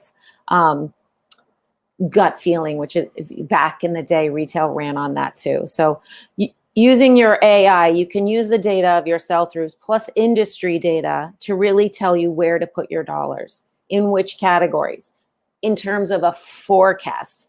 And that's Retail is like whack-a-mole. That is a perpetual challenge. You're always trying to do something really well with another thing really putting a lot of pressure on you, right? Oh, foot traffic is down. Oh, this. Oh, I bought the wrong things. I mean, it's endless. It's literally endless. With this, the AI will inform you when you partner with someone with a forecasting company, and there are several out there, to kind of provide you a bit of a crystal ball. And if I were a retailer and my choice was looking just back at my past and not adding on that crystal ball, that would be crazy to me if you weren't adding on that component. I think the cliche idiom is it's like driving by looking through the rearview mirror. That's right. So because you're only looking at past data, and yeah, there are so many lagging indicators that don't really reflect what could be happening and moving forward. Now we're talking about predicting inventory. Any specific tools you want to give a shout out to on that? I've got one, but I'd love to hear your thoughts. You tell me yours. Inventory planner. I just have known them for a while, and they do that. Yeah, they do that one thing. So if you don't need the full-fledged inventory management system, or connecting 3PLs and the ERP and all that stuff, you just need predictive, reliable understanding of, is this product going to sell, and when do I have to reorder more product and put my purchase orders in, and how much cash flow do I need in order to accomplish all that? That one's just my go-to. I'll share it here in chat. I've got 3. So inventory planner is a good Shopify one, where you're very hands-on and you're in the data. You're really manipulating and working with the information that their platform is giving you. Okay, so that's great, and I really support them. Management One is a combination of high touch, high tech. That is where they do. You of course have access to your data, but they are doing a lot of that heavy lifting of getting in there and working the numbers and coming back to you and walking you through it. So depending on where you are technically, right? And they've been in business 34 years, 35 years, and they started with brick and mortar, and obviously most brick and mortar is moving online. So they've evolved with that. Mm-hmm. At the enterprise level, particularly in grocery, and you want to talk about freshness, they call it shrink, which is spoilage for us in apparel, is Relex. It's RELX? EX. RELEX. So Relex is enterprise level, and they started as demand forecasting. And one of the things maybe we can talk about is the evolution of retail tech. So if I take 2 seconds to do a history lesson, let's go. And then I'll come back. So retail had no tech. Nobody wanted to work with retail. It was like, whatever. You worked your way up from the stores and then you're in corporate. So the idea of all of these solutions coming forward to help retailers deal with their pain points is relatively new and has evolved over the past whatever years, 5 years, 7 years. Harvard Business School was all of a sudden like, hey, here's what your thesis is going to be on. Or maybe, I don't know if business schools ran out of ideas, but all of a sudden there were a lot of solutions for retail. And so, and maybe it came out of the .com era because you had e-commerce informing all the technical things that could be done to automate, back to automation, some of those really rote retail responsibilities when you're running a retail business. Okay, so there's consolidation, people go out of business, then there's like better footing, and now there's, as you and I both know, really good, really important, great tech partners available that should be used by retailers of all types. Yeah. And that's kind of, the landscape of, let's say, pre-COVID, which is everyone was sort of a little bit of a niche. And now what you have happening is some of the ones that were good at one thing are expanding across those little niches and saying, well, for us to do this well, we need to make sure, our piece won't succeed if the retailer isn't also using tech before and after our piece. So we're going to buy companies, or we're going to buy the left and right side of our core competency.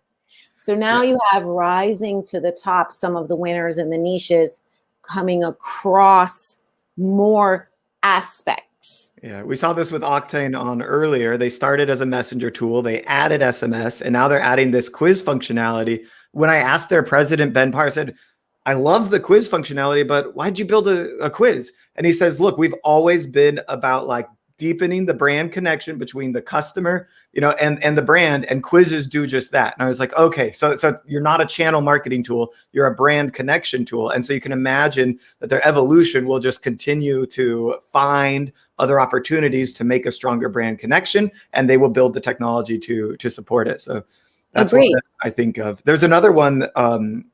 Actually, I think Stamped.io just got acquired by, who was it? I forgot. It was WeCommerce. So they're part of the WeCommerce suite of tools. But what Stamped and a few others have done in the past, they started as a review tool, and then they launched loyalty and rewards. And there's GrowWave, and there's a couple others. Why am I forgetting that aren't on the top of my head right now? But that have done both the reviews and the loyalty, because they found that they needed to go, hand in hand for those two things. So I think that this is happening. There's some risks here. I do feel like as this expansion happens, or the consolidation, there will be, a niche opportunity for somebody to move faster and make a better mousetrap or something like that. But I don't know. I don't think it'll be quite the same opportunity as the first wave, which was there are no tools in this space and we're creating the first one. But yeah, what do you think about that? As a retailer, I think you have to consider both. I think also there's bandwidth. If they can get like great in one way and just okay in others, but have one bill to pay and one client to work with, there's, they'll kind of lean on that a little bit as they evolve and grow. I wouldn't do that because I get in the weeds. But when you have a time and ability bandwidth, you might lean towards some of that, what you're talking about. A new company that really impressed me in terms of the what we were just talking about, these companies that were like, yeah, we want really that engagement from the client, is a company called True Rating. So yesterday the dialogue was, oh, Krispy Kreme donuts, good or bad? I said, why don't you ask the customer? Why don't you ask them? How? Using either one of the companies you mentioned, a quiz. Did you? How many Krispy Kreme donuts do you think we've given out so far? Answer. Engagement. Do you like this? Answer. And True Rating is it's of the zeitgeist because it's one question. While you're waiting for them to put the donut in the bag, you're able to, Krispy Kreme does not use them. I'm suggesting that anyone who has any questions on whether something's good or not, why don't you just ask your customers? And then get the real source of truth.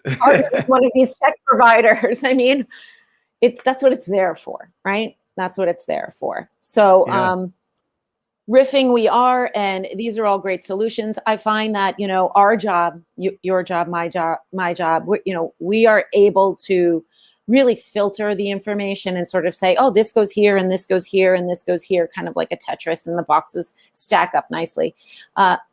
I like to take that extra step and say, okay, think of this in this capacity, and it works well in this way. So as you and I discussed, I like to do a roadmap. Okay, which box does this fall in? Is it a pre-purchase, meaning you're trying to engage with the customer, you're trying to get information from the customer, you're trying to sell to the customer? That's all pre-purchase.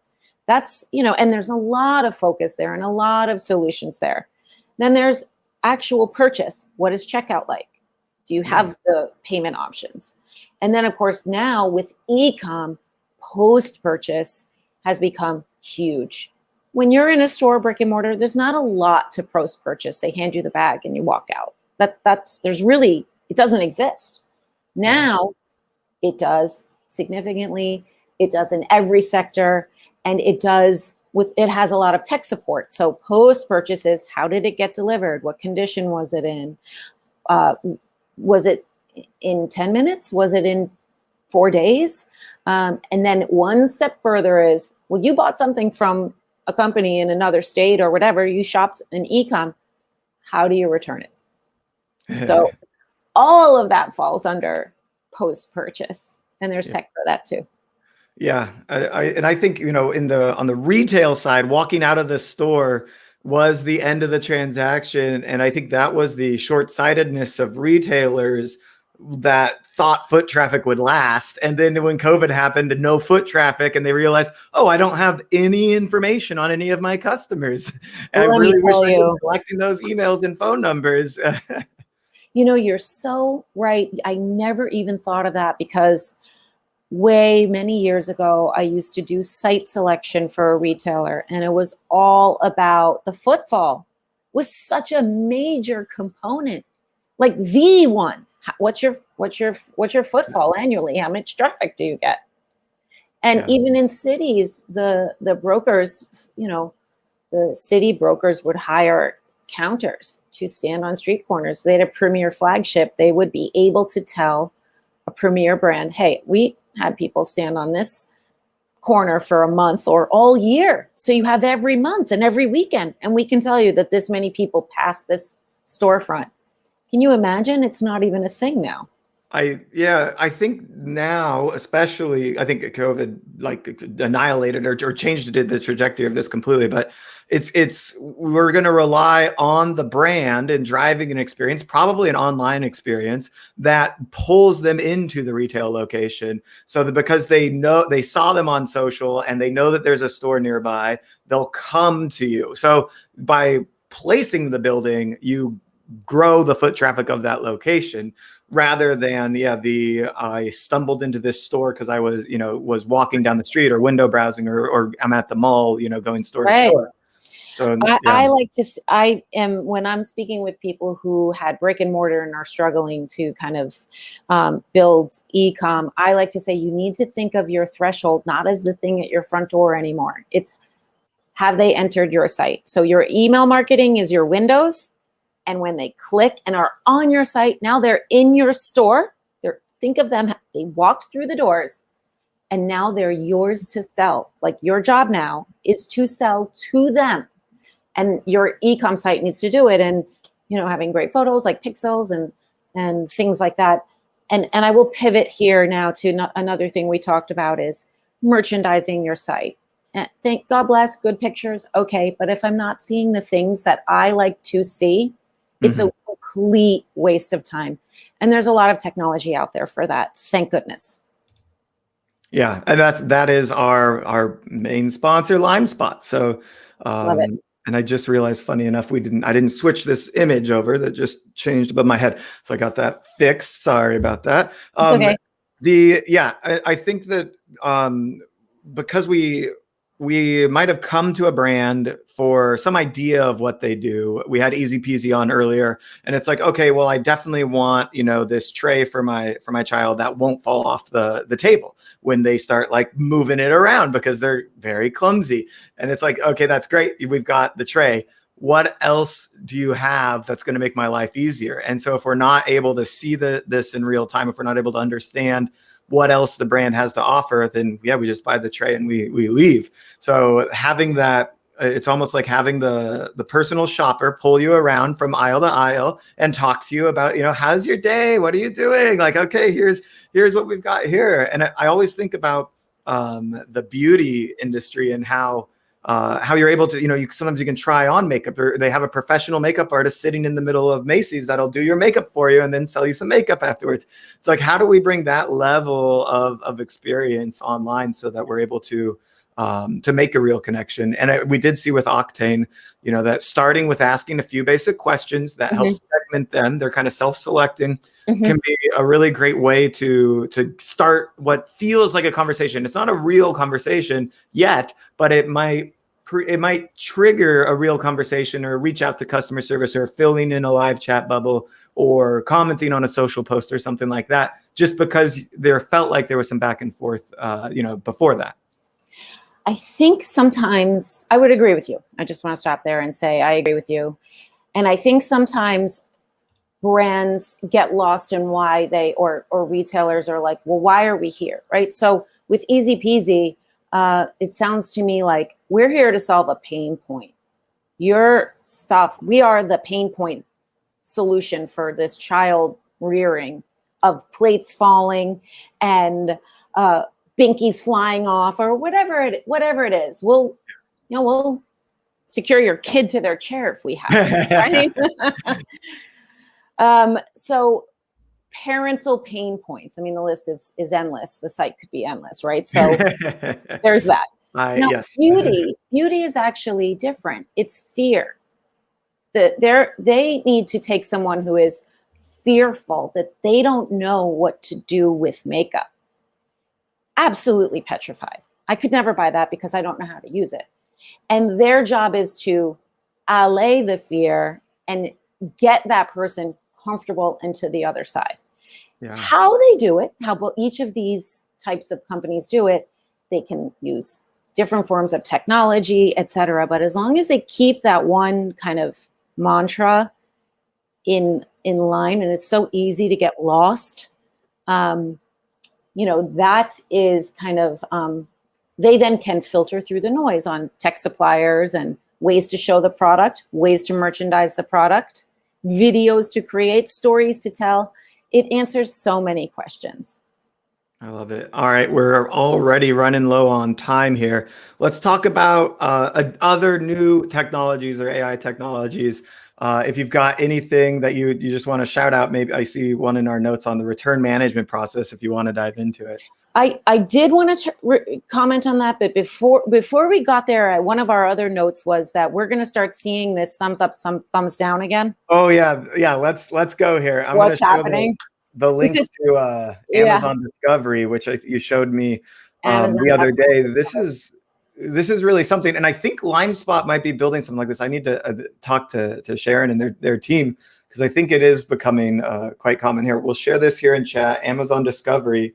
And maybe if you're in chat here right now, tell us what you think about thumbs upping and thumbs down and all these products here. But yeah, Christine, tell us about this type of personalization we're seeing. So Amazon is acknowledging that their search is not great, and they're really asking the client to help control it. So it's AI, or help guide it. It's AI with human touch, and LimeSpot and others are ways that retailers that aren't Amazon that could do it. Amazon is writing their own, but if you're going to work with a tech solution provider, they're out there. And so you're browsing and you are able to, I mean, there are times when you don't like something, but you don't like it so much that you want the AI, you want the machine learning to know, this is something I really don't like. I'm not just passing over it. I don't like this aesthetic. I don't ever want to see it ever again. For example, let's say I'm shopping for lamps and I don't like that aesthetic. If I put a thumbs down, it will wipe out that entire genre per se.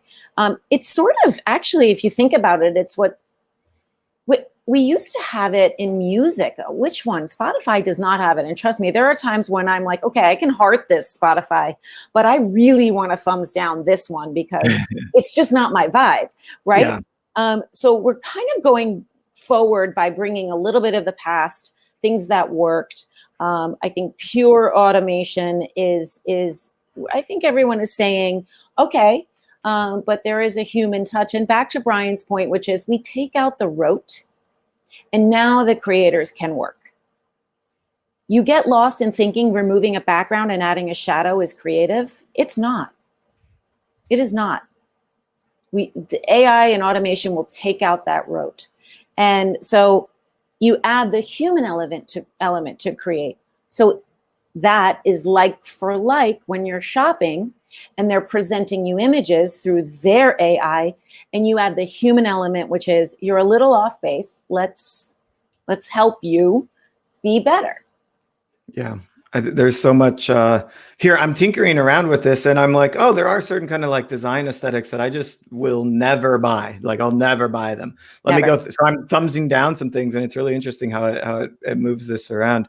I think that, it's the next iteration over behavioral browsing experience, where it's like, well, I see what they looked at, and so I can kind of make some inferences there, but maybe they did like other things. They're just not shopping for them now. So I need to keep that in mind. But there are probably things that they never want to see that there's no way to figure out that they never want to see it. So that there's no system to guarantee that. So this human touch plus artificial intelligence. High tech, high touch. This is kind of where we're coming back to. The pendulum is here and then here. Maybe we're here now, and you and I will keep covering wherever it goes. It'll be, for sure. Awesome. Well, Christine, if people want to get in touch with you, you're working primarily with the tech provider side, you said, but we've got tech providers in the audience, and there's also some retailers that might want to pick your brain. How can people get a hold of you? So my name is Christine Russo, and my company is RCCA, which stands for Retail Creative and Consulting Agency. And you can reach me at christine@rccagency.com.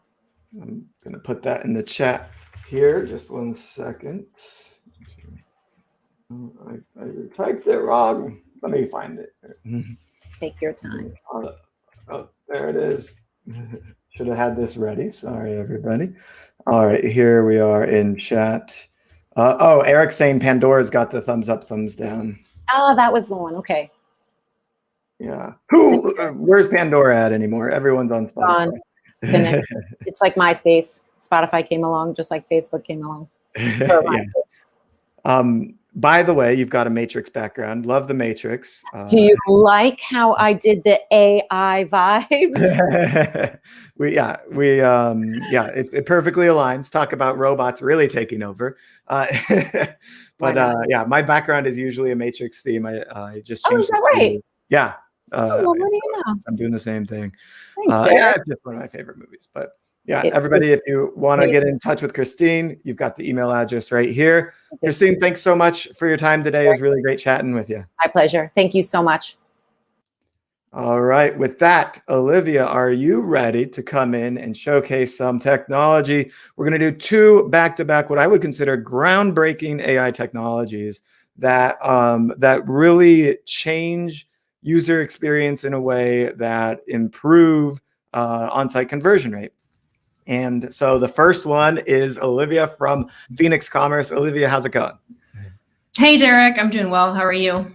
Doing great. I'm looking forward to this showcase because we saw Route earlier, which had this part of this post-purchase experience solution, but you're bringing this delivered, like landed date component to the front end purchase experience. And the results, when I talked with Aklish about it, your CEO, and he said, we've never not seen an increase in conversion rate. And I was like, so they've never failed to increase conversion rate for the brands that have installed Phoenix Commerce. That, to me, that just means like, okay, this is a solution that if it works every time, it needs to be kind of shouted from the rooftops. Everyone needs to know, because it can really make brands a lot more money. And it operates, I would say from a retailer standpoint, it operates relatively simplistically because you've done all the hard work for us. But there is some complexity there. But if you want to just take us through Phoenix Commerce, what it is, give us the pitch, sell us like we're hungry to increase our conversion rate by 15%, because I think everyone here wants that. I love that. Thanks for that intro. So I'm going to go ahead and share my screen. Perfect. And here we go. Derek, if you can just confirm for me when this deck is visible and my audio is good, then I'll just I'll get going. I'm going to hide myself.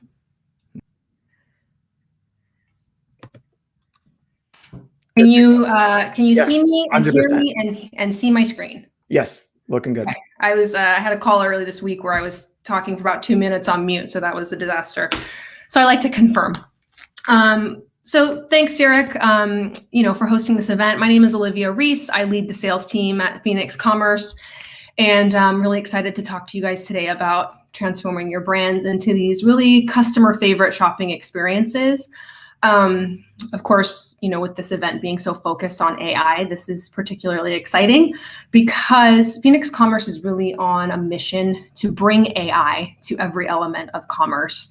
And in doing that, we're really helping a variety of brands really build, maintain these transparent and really mutually beneficial relationships with their customers. And I want to show you how we're doing that. But before we do that, I want to kick things off with a little game. So this one's called Two Truths and a Lie. So imagine most of you have played this before. There are 3 statements on the screen, 2 of them being true, 1 of them being the lie, and it's your job to find the lie, right? So some of this information comes from the MetaPack Consumer Research Report, specifically the state of e-commerce delivery. And before I let you think about this too hard, this was a trick question. So they're all true. And I wanted to kind of frame it in this way because, you know, when you take a step back and really digest this information, it is abundantly clear that the modern shopper really has no patience for ambiguity or vague insights as they relate to their orders, right? So these are some pain points that Phoenix Commerce really helps to address. And I want to dive into those. And firstly, I think it helps to really identify what is the online shopping experience from a customer standpoint, right? And I like to look at it as kind of 2 sides of a coin. So you've got the pre-purchase experience, which includes the shopper, right? So how do we create a streamlined, easy, enjoyable experience so that there's no way this shopper is going to go elsewhere, that this shopper will convert to a customer, right? So that's everything before the order has been completed is the pre-purchase experience. And then we have the post-purchase experience. So congratulations, the shopper has converted to a customer. And you know, we know that the work actually isn't really done here. And this is where the hard work begins in a lot of cases, because a negative post-purchase experience can really prevent a customer from coming back, right? And really jeopardize the opportunity to drive incremental revenue with repeat purchases. So let's dive into the pre-purchase experience, right? So, you know, we know that one of the biggest challenges that online retailers are facing today is this lost conversion in sales due to the lack of accurate delivery dates and upfront shipping costs, which customers really expect to see starting on the PDP. That's why Amazon is the industry titan, right? That's why Walmart and Target are adopting these models where prior to a shopper making a commitment to anything, they are being communicated with clearly about when they can expect to receive this item. So take, for example, this water bottle. Grail makes these really great water purifying bottles, and they're using Phoenix today. And you'll notice that on the PDP, before the item has been added to the cart, before I've made a commitment, it's being communicated with me that I can get this item by Monday, May 3rd with free shipping. Let's say I've scheduled an impromptu trip to Yosemite this weekend and I need this water bottle ASAP. I can then look at a couple different shipping options based on my zip code. Phoenix Commerce is geolocating me using that zip code to generate these dates. So I'm in luck. I can actually get this thing by tomorrow with UPS next day air saver. I'm going to have my water on my trip. My Yosemite trip is going to go great. And this is really going to drive that conversion. When shoppers know when these items are going to hit their doorstep, they're happy, right? It's not about, 3 to 5 business days. Shoppers don't want to fill out a credit card form, enter their address, create an account, get all the way to checkout, and then it says, maybe you'll get this in 3 to 5 days. They're going to go elsewhere. They're going to go to Amazon. And we don't want that. We want our clients to be able to take pieces of that experience that is Amazon, Target, and Walmart, et cetera, and still immerse them in the brand while communicating these delivery dates, right? And then this transparency really continues in the funnel, right? So communicating clearly as the shopper moves more closely to the checkout and in the cart, what shipping option they need to select to get it by the date that they'd like. And we're actually finding that shoppers are willing to pay more for a ship date if there's a concrete date associated with that. Take this Yosemite example. I'm going to pay more to get this bottle to my house if I'm leaving for Yosemite Friday morning. If that option is available to me, yes, right? I'm going to move forward. And that's what our clients are seeing as well, right? So, and then with that, if the customer is happy, they're willing to complete the order, the great thing Phoenix is also able to do is to help increase this shipping revenue as well. So Phoenix is always asking, what is the best carrier to deliver this product to the customer in the most cost-effective way? So say this water bottle ships from a fulfillment center in LA, and I live in LA. So it's a short route, right? Phoenix can recognize that perhaps ground shipping can satisfy a 2-day request and doesn't need to opt for something a little more expensive. And so that's where this solution is helping brands increase that revenue using the real-time carrier and dynamic delivery options and increase that shipping revenue. And some retailers like to pass that savings along to their clients. Others like to see that revenue increase, right? And then the other side of that is this ability to really intelligently route these orders. So whether, if you're working with 3PLs in various places in the country, do you want to ship the lowest cost always, first and foremost? Maybe we want to hit highest inventory, right, to balance out, what's on the shelves today. Or maybe you want to try to reduce split shipments, right? So even if it takes another day, to just send 1 box instead of 3 if certain items are back ordered at certain fulfillment locations, right? So really intelligently routing orders based on allocation rules specific to each retailer is really helping to enhance this customer experience as well. And I think this slide, is really the heart and soul of the Phoenix Commerce solution. This event is all about artificial intelligence, right? And Phoenix is a very powerful AI ML-based engine, and its algorithm continues to improve. So back to that water bottle we talked about. Obviously, Phoenix needs to understand where the shopper's located. That's a huge factor in how quickly that item can arrive. But it's so much more than location. It's actually these 5 buckets you see here. So of course, we talked about shopper location, but even things like their purchase history and their shopping behavior is being taken into consideration. The product itself, right? So its weight and dimensions. Inventory, of course, is a huge parameter here. So any of your allocation rules and, of course, the physical inventory locations. And then we've got operations, so your pick, pack, and ship times. Any temporary constraints due to, weather and, the horrific storm we saw back in Austin a couple weeks ago, or holiday surges due to promotions or whatever that may be. Really being able to fine tune these key operational components to make sure that these delivery dates are accurate. We don't want to make promises we can't keep, right? And so, and then lastly, carriers, right? So the negotiated rates, et cetera. So really taking into consideration all of these buckets is what we call them, and within them, how to, again, get the order to the customer using the best carrier and based on all of these customized allocation rules to fulfill these promises, right, to these customers. And then let's talk post-purchase, right? So again, the shopper has committed, they are a customer, they're excited to get their order, and we know that an exciting part about online shopping is tracking your order. And so this meme always makes me laugh because I'm this way too. As soon as I complete an order, I want to know where it is. I want to know every stage of its journey. And, we talked about how this post-purchase experience we're still moving forward. This is still just as important. And if this experience is poor, you're unlikely to see this shopper return. So how do we make this experience as transparent as possible and as engaging as possible? So we can do this with a post-purchase branded order tracking page.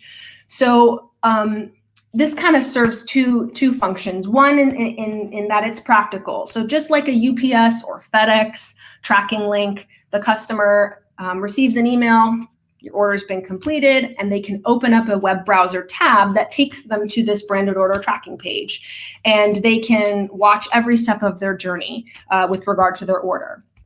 But unlike a generic FedEx or UPS link, this one gets to be customized completely to your brand aesthetic and whatever you want to promote. So whether that's a video highlighting, a line that's coming out in a couple months, a coupon for a friend, or 20% off your next purchase, or a big ticket item, or a link to a blog, featuring a recipe of ingredients that they just bought, or how to pair, this top with something else that they might want to purchase, right? So this is really helping to drive that incremental revenue through repeat purchases, because once you've converted a shopper to a customer, how do we get them coming back?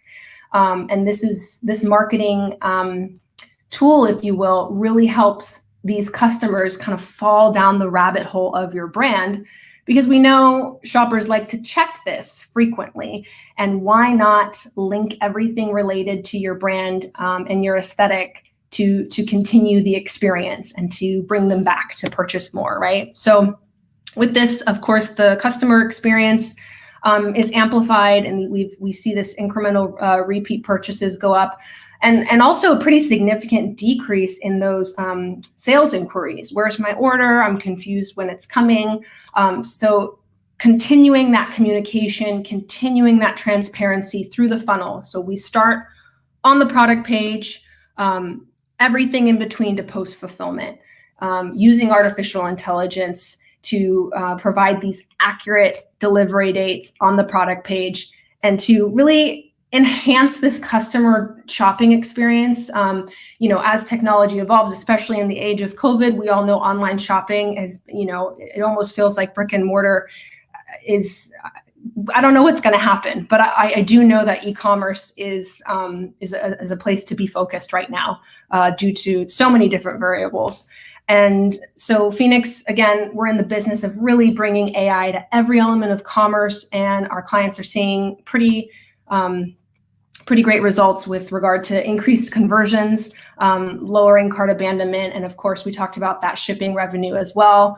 And lastly, just really decreasing the order status inquiry by providing a really beautiful, customized, and branded tracking page. And with that, I'd love to connect with anyone here who found this insightful, or have follow-up questions, or are curious to continue the conversation. I'm on LinkedIn.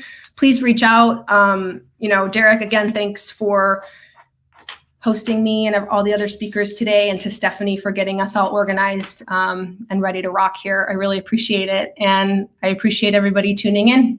Thank you.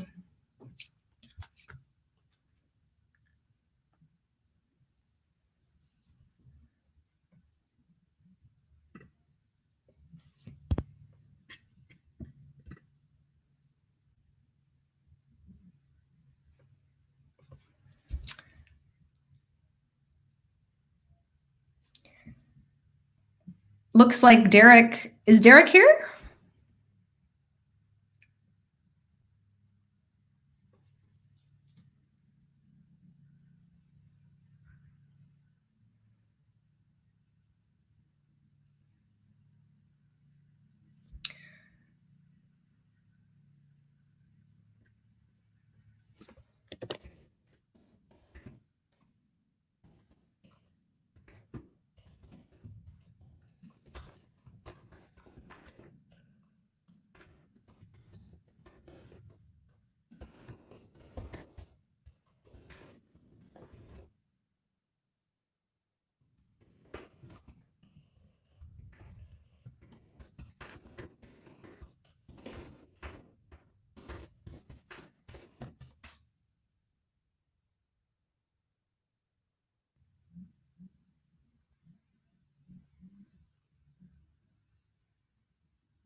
Can you hear me? I'm sorry about that. There was a technical issue and I lost access. Olivia, are you there? I am here. It was kind of funny. I completed my slides and then there was silence and I wasn't sure if, I guess I wasn't sure what happened. So I'm not sure if there's a way to confirm that folks here were able to hear that, but I did complete my slides. And happy to see you back.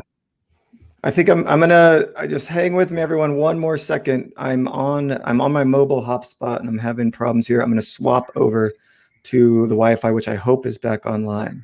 So I may get. Thanks, Jake. I appreciate that. Looks like the audience was able to hear and see the presentation, so that's good. I mean, I would be happy to go again, but I don't think there's a need to.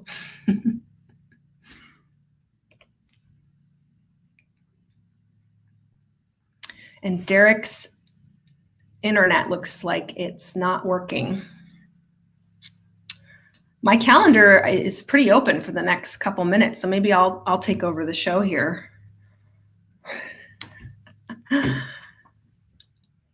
So, as I mentioned, I'd love to connect on LinkedIn. I can also, yes, it's with Phoenix Commerce, and would love to continue this conversation with anyone who's interested. There's just been so many great presentations today related to AI, and I'm really looking forward to connecting with all these speakers and continuing the dialogue.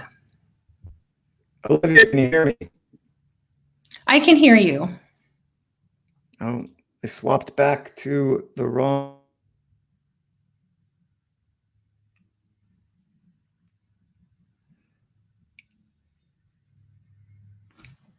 Oh man, these technical difficulties can be so tricky. So I guess Jacob Loveless is on deck. I don't have access to let you in here, Jacob, but I did see your message, so it looks like you're here. And if Derek can get his internet working, I imagine we can get rolling again as well.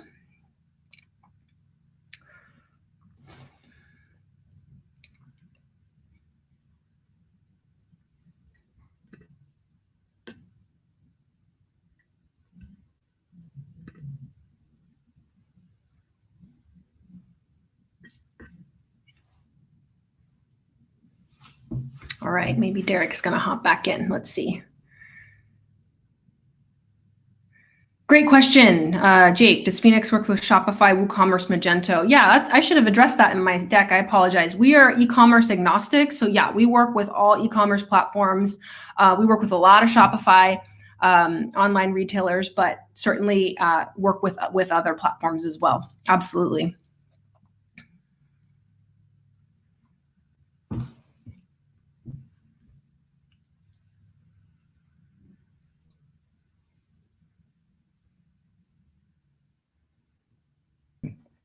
Okay. Right. Derek back. I'm sorry to leave everyone hanging.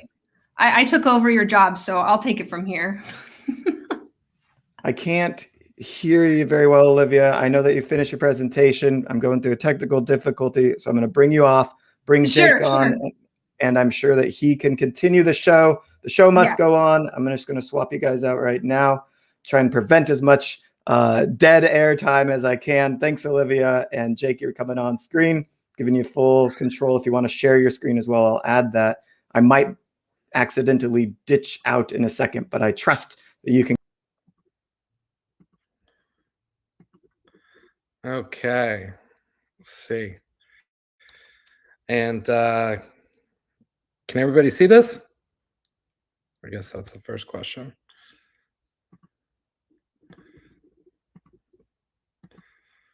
All right.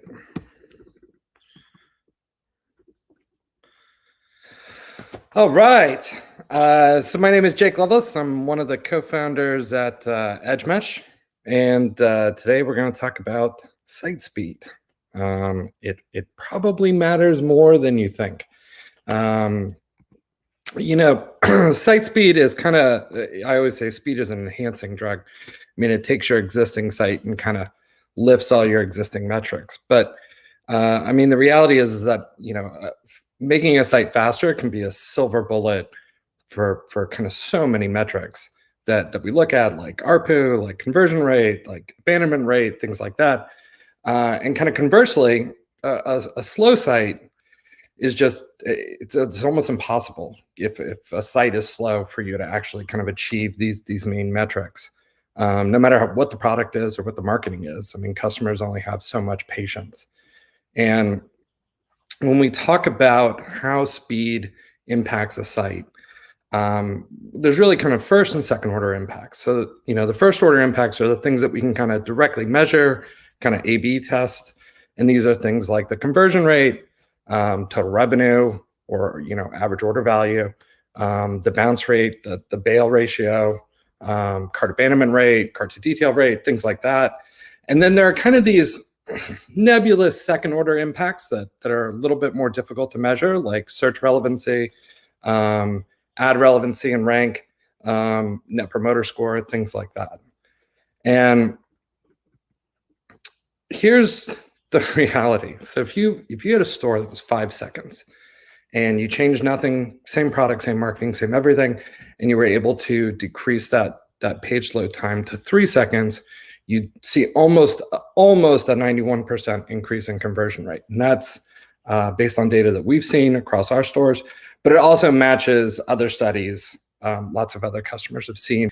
And kind of 3 seconds is that a very important milestone, because after that, you get about 56% of mobile users will leave a page. It's really, today, it's probably about 2.3 seconds is where that kind of inflection point is.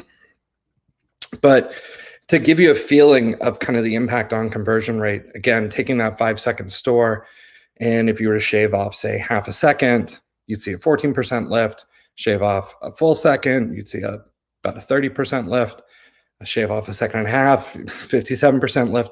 And this kind of goes until obviously you reach a plateau, at a certain point below about 900 milliseconds, there's no material increase in conversion rate, just because, I mean, at that point, the page is almost instant for the user. And these are kind of numbers that you see in like studies, and you see kind of in aggregates. And I always think it's great to see it really just viscerally. So looking at Google Analytics, and kind of, we always have an A/B split in our traffic, or customers will kind of enable an A/B split as well, so that you can see, and again, this is the same time period, same site, same product, same market. The only difference is the speed at which the page renders. And you can see going from 4.2 to 3.5 seconds, you get an 81% lift in conversion rate. Going from roughly the same, you get another 80%. Another example, going from 2.1, which is actually a pretty quick site, down to a second and a half, you're still getting almost a 50% lift in conversion rate with real traffic, and it's pretty consistent across industries, across platforms. Mobile traffic, desktop traffic, speed, kind of always, it's an absolute direct impact. And the other main thing that you see, and this one's always been kind of weird to me, but as a page gets faster, the average checkout value increases. And of course, cart abandonment decreases. It turns out that kind of once customers have put in a credit card and kind of gotten to that purchase point, their tolerance for latency decreases very rapidly. So you really want to make sure that checkout process is as fast as possible. But the average order value increasing, or the average checkout value increasing, was not intuitive to us. And then we had a customer explain it to us. He said, listen, when the site is fast, the customer shops, right? And they end up buying things that they want instead of just things that they need. So, generally a customer's kind of arrived to the site with some purchase intent. And, are they just coming to get the one thing, or is the kind of the back and forth and browsing products and looking at details, does that actually increase the amount of stuff that they add to their cart? And certainly our data continues to show that that's the case. So looking at, consumer good company, again, same products, same website, same marketing, and yet your average order value in this case is up by more than 2 times. An apparel company, athleisure wear company, I think this one is, Again, you're seeing about a 12% lift. Same products, just faster customers are actually checking out with higher order values. Again, cosmetic company, kind of the same impact. So again, customers coming in and buying things that they want and really enjoying interacting with the online experience versus, perhaps having that little subconscious frustration, just getting what they need and checking out. And, we could just run through all of these, but basically speed is it's almost like a hurricane blows over your metrics. Kind of all these things get better. You get a lift in conversion rate, you get a lift in revenue per user, you get a lift in average order value, you get a lift in transactions. And again, the exact same product, exact same page, exact same marketing. The only difference is speed. And one of the things we always find interesting is if you look in Google Analytics, there's a thing called the average percentage conversion probability, which is a demographic measure that Google uses. And it basically is a regression of all the demographic information about things that people have bought from, people who have bought things from you. So, age, gender, location, browser, technology type, blah, blah, blah, blah, blah. And you get a score that goes between 0 and 100. And the score itself doesn't really matter so much, but the magnitude matters. So a group of users with a conversion probability of, say, 50 should convert twice as likely as a group of users with a conversion rate of 25. What we find interesting when we pull that metric into Google Analytics with customers is that, again, even if the conversion probability is the same, or like in the case of this mobile screenshot here, the non-accelerated users actually had a higher conversion probability, you actually can still see the impact of speed. It's also a good way to make sure you don't have bias in your data. So again, speed, definitely an enhancing drug. All right. So speed matters. So what do we do about it? Well, I think the first step is you have to measure correctly, right? You can't improve what you can't measure. And unfortunately, kind of in the industry, we've had a lot of kind of focus on what are called synthetic metrics. So if you've ever gone to your Google page speed score, or Shopify actually uses a synthetic metric in its thing. Synthetic metrics are when you spin up a browser and you go to the website cold and you load the page. They are originally designed for auditing. They do not represent your performance. They're not only meaningless, they're almost always wrong. So if you were to look at, for example, this one here with Allbirds, the bottom there at PageSpeed Insights, the lab data, which is synthetic data, the first contentful paint is 5 seconds, but the field data, which is real user metric data, is actually 1.9. So what you really need to do is implement a real user metrics system so that you can at least get a feeling of what the real data is. If you can't do that, Google actually publishes its field data for sites in what's called Crux, the Chrome Real User Experience. But ideally, you want to be able to capture this stuff for yourself. And you don't want to look at averages. An average in web performance is useless because it's so easily skewed by an outlier. And you really want the entire distribution, but if you can't get that, you need to look at the median and the 75th percentile. So one of the things that we like to do, Google does the same thing, is for each metric, we kind of have breakpoints of what's fast, what's average, and what's slow. And that allows you to say, 25% of my users have a fast first paint time, and 25% have an okay first paint time, and 50% have a slow first paint time. So again, I can't really give you one number ideally, but if I can give you 3 numbers, you can kind of get a feeling of that distribution.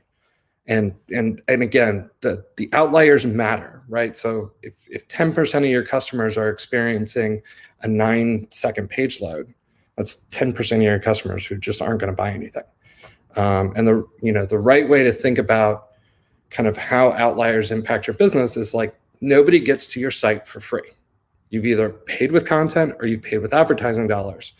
So if they're going to bounce or bail out of the site because you've got a performance issue, that's money and or time that we just wasted. So looking at how you fix this, I mean, this is an entire sub-industry of engineering, but it essentially breaks down to two things. You've got kind of server-side stuff. So you can change hosting provider if that's an option. You can add a content delivery network if that's an option. You can change compression. You can change protocols. You can do image optimization. You can change code. You can go headless, stuff like that, kind of re-platform. Those are all kind of traditionally on like the developer IT side of the house. And that's server-side improvement. And that stuff's all great. And if you can do that, definitely do that. The other side of the house that often gets overlooked is the client side. And really, this is things like tag management and kind of changing the load order of which things happen, but also, taking advantage of the browser cache, adding preloading, and a service worker, which is what we do for a living. So client side generally, never requires infrastructure changes, can generally come out of a marketing budget, because the impact the deployment's very easy and the impact is actually marketing metrics. Server side traditionally comes out of a development or IT budget, because it's kind of viewed as a cost center, even though the impacts can be pretty significant on the marketing side of the house. So what is a client side accelerator? So we use a feature of the browser called the service worker, and probably the best way to think of the worker is like a proxy in the browser. So the service worker was originally designed by Google to allow websites to work offline, like Gmail. And basically, when a page makes a request, say to pull an image, normally it would check to see if it's in memory and then see if it was in its browser cache. And if not, then it would go to the network. When you have a service worker enabled on the site, that request, before it gives up and goes out to the network, has a chance to run a piece of code called the service worker code. And this is where we fit in. And so what we do is we create a cache or a stable storage on that device in that browser for that website. So if you think about kind of how caching works in a browser, the first place the browser wants to check is in memory, because that's almost instant. If it's not there, it'll check what's called a spillover cache, which is very, very, very small, because these top two caches need to be shared across every website. And then with Edge Mesh, or kind of more generally with service workers, you can create a cache in that browser on disk just for that website, and it can be very, very big. It can theoretically be up to 20% of the free drive space on the device. And then, of course, the last place is the network, right? We don't have it on the device. We don't have the image on the device. We need to go fetch it from the network and pull it down.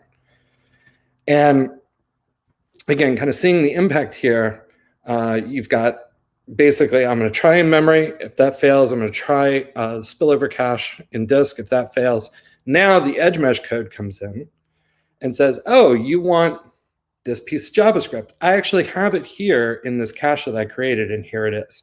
And the important thing about pulling data from on the device is you're saving a network call.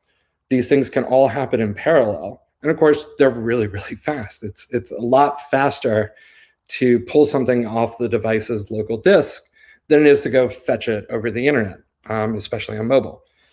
And so what ends up happening is, aside from the overall speed getting better, your distribution of kind of latency, it becomes a lot tighter. Customers are a lot less prone to network impact. So if you've got a high percentage of traffic that's mobile, this is absolutely critical. Because customers on cellular, even though cellular is better today than it was 5 years ago, it's still very volatile. So if you can get that information in their device and save that network request, that's going to be a win. And so where does the AI come in? Well, one of the things that we do is what's called intelligent prefetching. So if you think about the way a web page works, a website, any e-commerce site, is essentially just a collection of assets, right? You've got images and fonts and JavaScript and things like that. And a lot of the pages will share a lot of the assets, right? They'll share the same font. They might share the same CSS.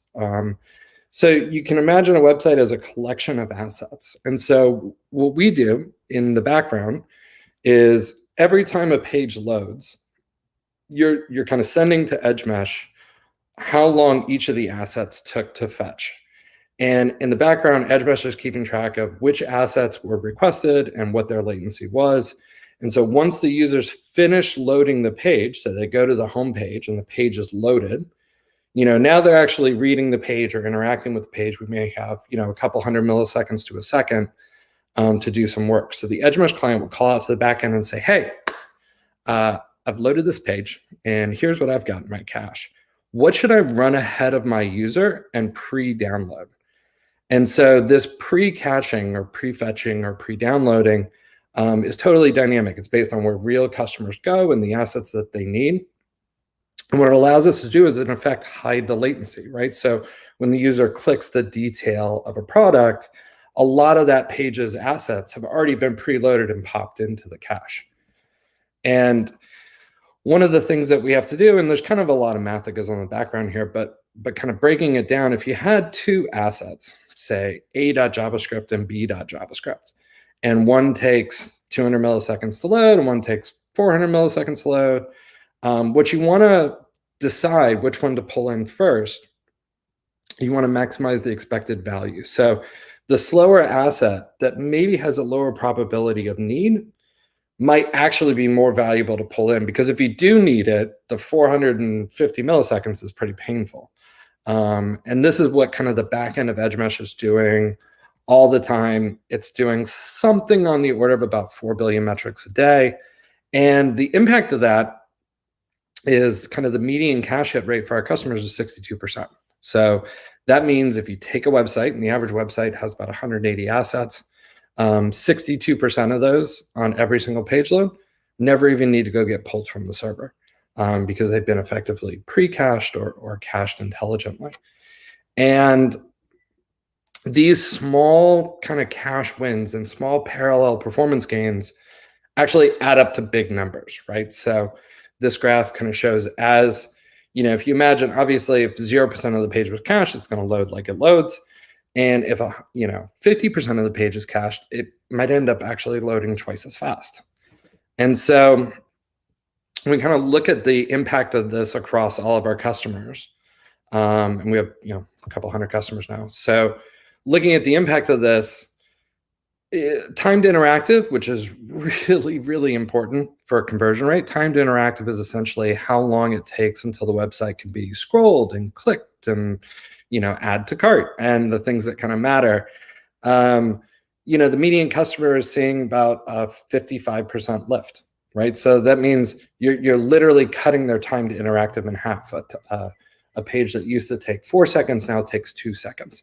All because you're able to serve so much content from the device's local cache. First contentful paint, which is still critical for search. First contentful paint is essentially how long it takes a page to go from blank to non-blank, right? So it literally means the first bit of content that is painted to the screen. And it's really important because it answers the user question of, is this page working? And here you can kind of see a little different distribution where, the cache is generally 20, 30, 40, 50%, kind of cutting that number down. Because again, we want to identify the most important object and we want to make sure that we pull that into cache. And then largest contentful paint, which is now a Google Core Web Vital. This is essentially like the hero image. Generally, it's kind of like the biggest piece of content that gets painted onto the screen. It's a really important piece of content, so we want to make sure that we're always focusing on it from a cache standpoint. We want to try to pre-cache that as you move from page to page. And what we're seeing here is kind of that distribution is much more skewed because we're so focused on it from a caching standpoint. And again, about a third of the customers, half the customers are seeing somewhere between a 50 and 70% faster largest contentful paint. So again, you're kind of cutting that largest contentful paint time in half. And since this is now a Core Web Vital, which means it will theoretically be a ranking factor in search, even though I can tell you for a fact that first contentful paint is a ranking factor in search, it's really important to make this stuff as fast as possible. So again, kind of client-side acceleration, you end up making the site faster by just making the browser smarter.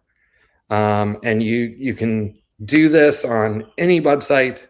It doesn't require any infrastructure changes. You're just adding a tag to the site, kind of like adding Google Analytics. And the great thing is since you've got kind of AI in the background using real user traffic to make real user metric-based decisions, there's no manual input, right? So the more your customers interact with the site, the more information the backend is going to get, the more intelligently it's going to be able to pre-cache content, the faster the next set of page loads are going to be. So it really is, it's nice. It's a set it and forget it kind of system. Jake, we're coming up on time. Ah, perfect. Yeah, and we're all done. Perfect. So, yeah. That was awesome. I'm really sorry about the poor introduction. I'm glad you were able to get moving while I had a seriously bad timing on my internet going out for about. Glad to see you got the internet back, champ. It was funny because earlier I said I was talking with Christine and I said my biggest pet peeve with e-commerce merchants, because I talk to a lot of them, is that they say that they need their site to load faster. And I always tell them, you don't need your site to load faster. You want your conversion rate to go up. And and you're proving with your technology that how your tool impacts basically on-site conversion rate. So site speed is improved, conversion rate increases, and that's, the core metric that the merchant's really looking at. But what you just showed me, which I thought was completely jaw-dropping, is that you have an AI technology deciding which asset to preload first based on this like predictive algorithm of size versus likelihood to reach that next asset. And I was like, holy crap, that's smart. Like that is, wow. I could absolutely see your technology just becoming the backbone of the internet. I think it would be great if we could just have you everywhere. You know what I mean? Yeah, I mean, and it saves server bandwidth. So, we have some super big shops, and they'll turn on Edge Mesh, and all of a sudden you'll just see bandwidth go.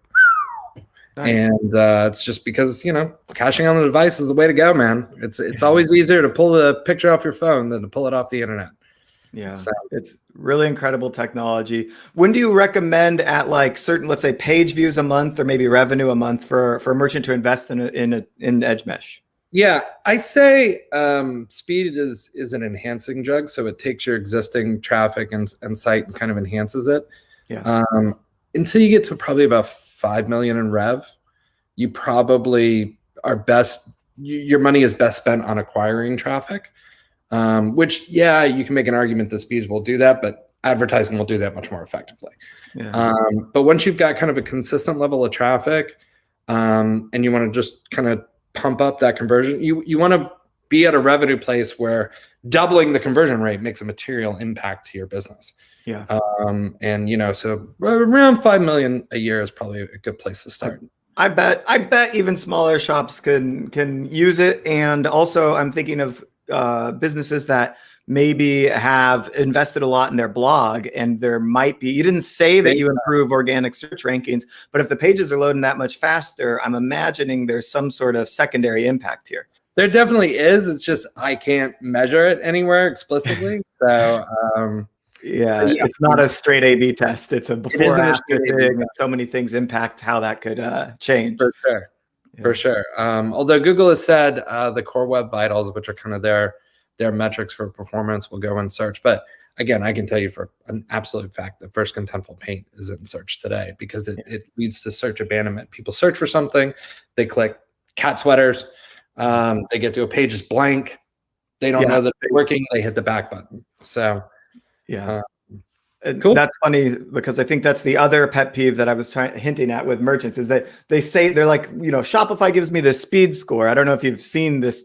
I have speed score. We can talk trash about this another time, perhaps. Yeah. But it's like, it doesn't explain, like you said, the first contentful paint or anything like that. It just is a random number, basically pick a number between 0 and 80. I've never seen it higher than that. And good luck. Yeah. So and I posted on my LinkedIn a little while ago about this scam where there are people who will game the system and make it look like your score went up, your Shopify score went up, but actually they're just delaying all JavaScript loads for like 5 seconds, so your score goes up, but then your whole user experience goes to trash, which is a great way to destroy conversion rate and not good at all. Yeah, what ends up happening is you'll make that very first page load really fast, but then because you've delayed everything, kind of essentially thrown all the junk in the trunk there, when the user goes to click the button to, like, add to cart or look at a detail page, all of that JavaScript has to run, and it all has to finish running and then get unloaded. So you'll see what's called the unload event, increase in time. And boy, that's super frustrating because the user will click and then the page will look hung. Yeah, and that's brutal. Oh, just so don't fall for that one. Word for me. All right, we are running a little bit behind, so I've got to cut it there. Jake, thank you so much. This technology is absolutely brilliant, and I'm looking forward to seeing it in the hands of more merchants very soon. Thanks, bud. Good to see you. Talk to you later. We're going to go right into the next session. I, again, am sorry that I had that technical issue and left you hanging with some dead air. That's my least favorite thing to do at these events. But we're going straight into John from Segments. John, how's it going? Doing great. Hey, Derek. Hey, thanks for joining us. I know it's really late/early for you. It's tough to say because I've got you here in the middle of the night, but for your time. But I'm just going to let you take it away. We've covered so many things from predictive personalization and other AI-powered tools. And now we're going to get it deep into the analytics. I'm really looking forward to getting into even more nerdy math stuff with you. All right. So do I go ahead and press share? Yeah, go ahead and share your screen. I'll bring it on right here. All right. Okay. Share screen. Under tab. Okay. Here it comes. There we are. If you want to make it full screen. Okay. Perfect. Awesome. And I'm going to hide myself and let you take it away. Okay. All right. Hey, guys. I'm John Chow. I'm the co-founder and CEO of Trestle. And our product segment is machine learning segmentation to help you turbocharge your email marketing. Right. We have a lot of pre-built segmentation and deep customer insights to help you analyze your data and make data-driven marketing easier. So today I wanted to talk about a couple of things, right? As a quick intro, why segmentation is important, and then what do I mean by like turbocharging, email marketing. And so, again, I'm John. I've been doing data science for about 16 years now. After graduating from Stanford with my statistics master's, I worked in the Silicon Valley Bay Area for a demand forecasting company. It's a SaaS company. We helped Fortune 100 companies like Walmart, Target, Best Buy, PepsiCo understand the relationship between their prices and their products and their promotion effectiveness, right? Doing forecasting to predict how much item they're going to move, how much volume they will move at different prices, as well as just like which products are affinity, they lift each other up, and which products are actually cannibalistic. So I spent a ton of time there, and then I joined a marketing agency in San Francisco, doing a lot of social media predictions. So we were building predictive predictive models to predict DVD sales and box office using Facebook likes and Twitter shares, and also did a lot of customer segmentation there. Before I started Trestle, I was at LinkedIn. I was a senior manager there for data science, building machine learning models for user targeting and increasing conversions for our sales and marketing team by like over 20%. And while I was at LinkedIn, what I realized is that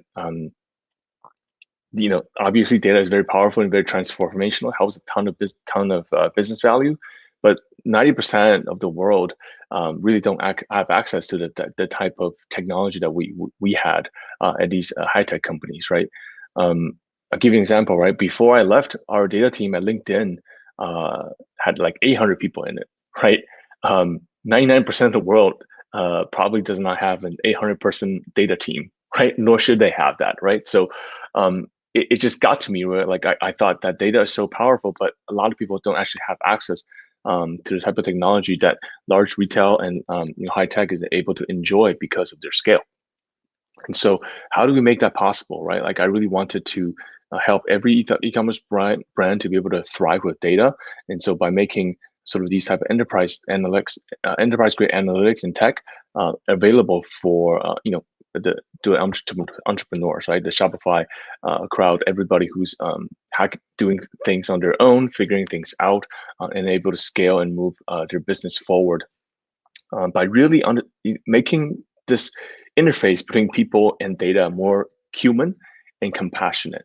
And I would like to maybe go through a few examples what I mean later on.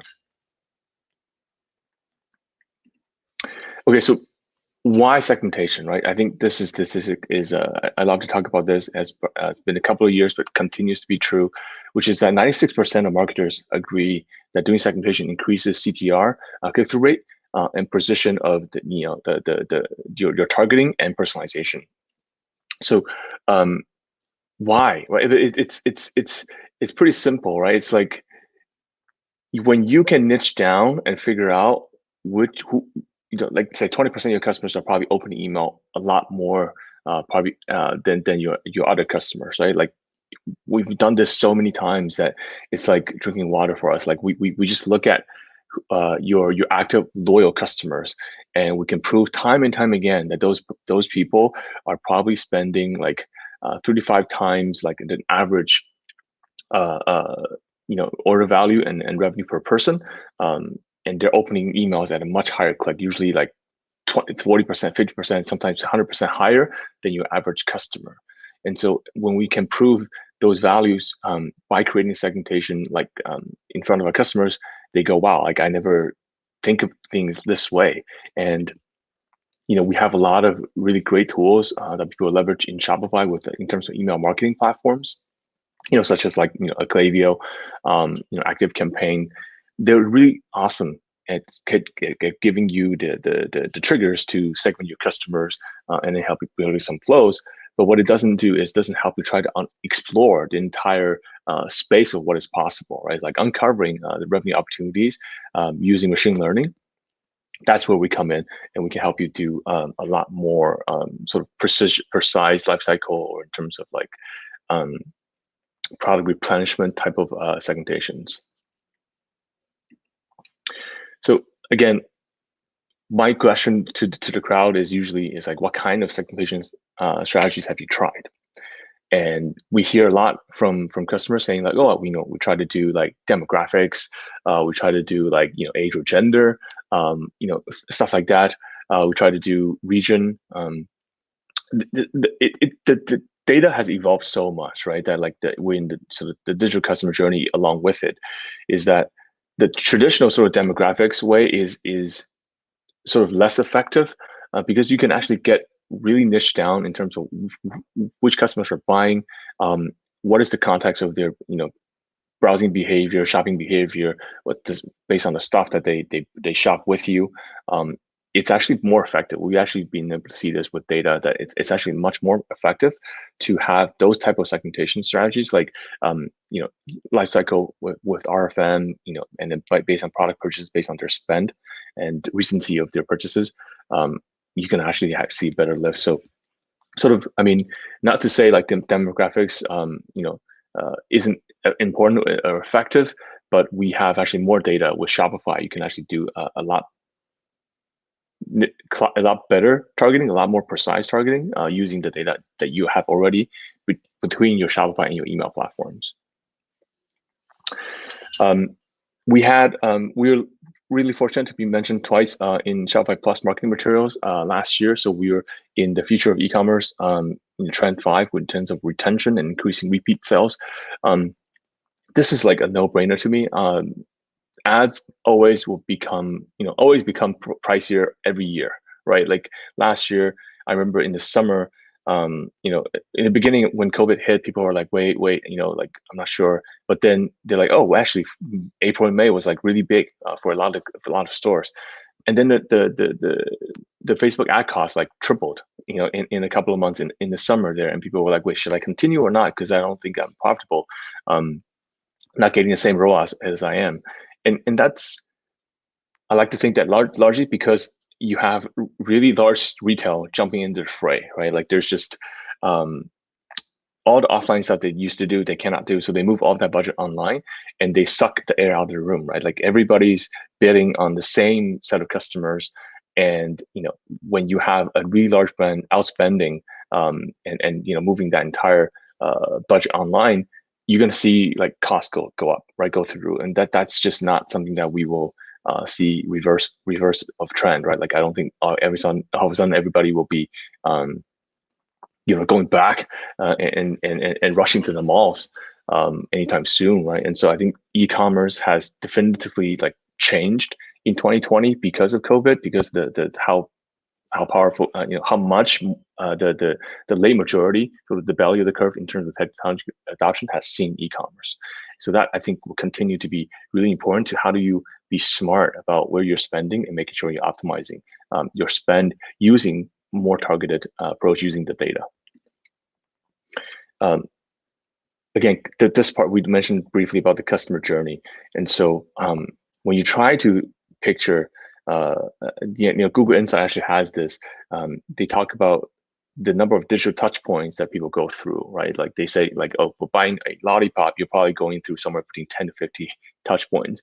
If you're shopping for a plane ticket, you're probably going through about 500 to 1,000 digital touch points at different times, right? And on different, could be different websites, email, could be different promos, help tickets, calls, messengers. It's just there's just so much, right? It's understanding the customer journey becomes almost impossible for any human to grasp, just because there's like a 10-dimensional space that people traverse through. And so I think the only way to cut through that noise is using data to analyze what are the successful paths that people take and which ones are effective for different customers, understanding when people are likely to purchase, using the purchase timing, and then looking at the successful paths of conversions that people buy from this product to the next product to the next product, and really baking that into your strategy across your different marketing channels, I think is the way to build long-lasting relationships for your brand. Okay, so onto like sort of the more meaty parts of the deck. We want to go through a couple of examples here. We really think of ourselves as the intelligence layer sitting between your Shopify data and your marketing channels, right? And so what I mean by that is Shopify has a ton of information in their data API that's already captured first party for your store. It's just sitting there. A lot of times goes unused. And with our intelligence, we can actually load that in and prepare the data and use machine learning to find interesting patterns across like customers, orders, and products that can then lead to a lift of your ROI in terms of your marketing channels. And a lot of our customers actually use Klaviyo, and so when people ask like, what is the difference, and I basically say that like it's a great marketing platform. You can target your emails and schedule those emails flows, but it doesn't try to give you the holistic space, the unbiased intelligence and analytics based on your store data and making those recommendations, those tweaks. We kind of fill that need. And that's why it basically turbocharge some of the email marketing, because they can use much precise timings. They can understand which segments exist that is pre-built by us out of the box using machine learning, and then really niche down and increase conversions. Okay. So like what I wanted to share, really three things today is, number one is understanding the purchase timing based on the customer lifecycle journey that they're on. Are they a one-time customer? Are they a two-time customer? Or they're new signups? We can actually use that data to actually show you exactly when people are purchasing. This is super, super critical. Second thing is churn prevention. It's like when you understand when people are buying and when they're likely to leave, it turns out people forget about almost all brands at roughly the same rate. Like we see this across like hundreds of millions of orders, thousands of brands.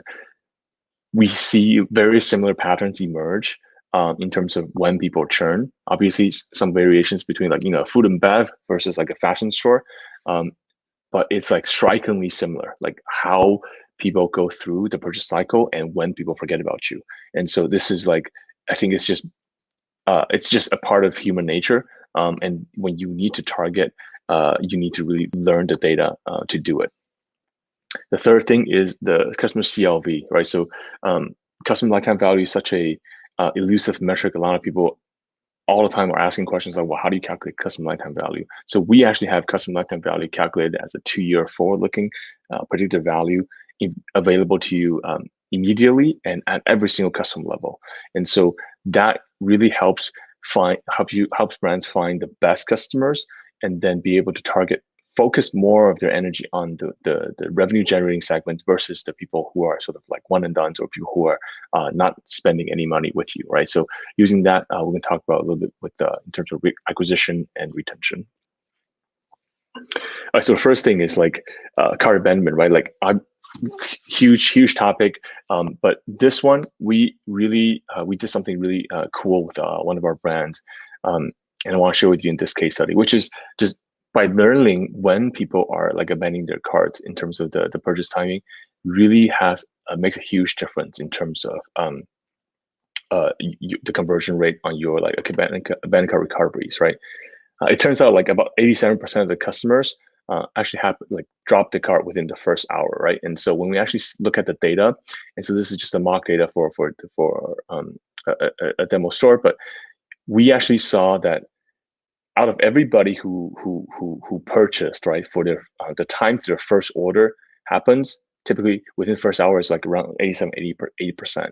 And then they drop off significantly in the second hour and then the third, and then they're pretty much gone.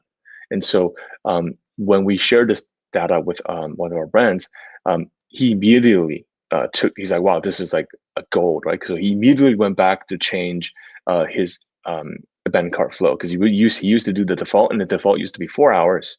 And so he was like, oh, okay, I'm clearly waiting way too long here, right? And so he actually went blitzkrieg in the first hour. What he did, obviously depending on the store, but he did a couple of things. So the first thing is he changed the email timings, right? Like he was sending over 4 hours to send the first abandoned cart. He dropped that down to like about 15 minutes, and he sent a second follow-up within like about 1 to 2 hours. Also, he added an SMS message delivery, and then he added a push, right? So with those three things combined, right, like he was able to get like a 51% open rate, 11% click-through rate, and 10% conversion on his abandoned cart flows. And the typical sort of good benchmarks for conversion is around 2.89%.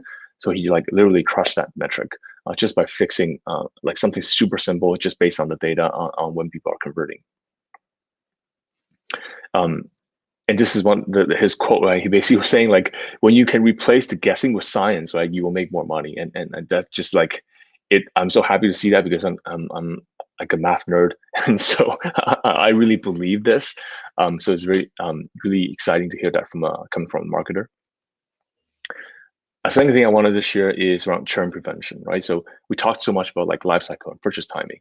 I really wanted to show you this, but like the data that we see is going from one time to a second time purchase, the probability of them buying the second one just skyrockets, right? Like we've done this across so many stores.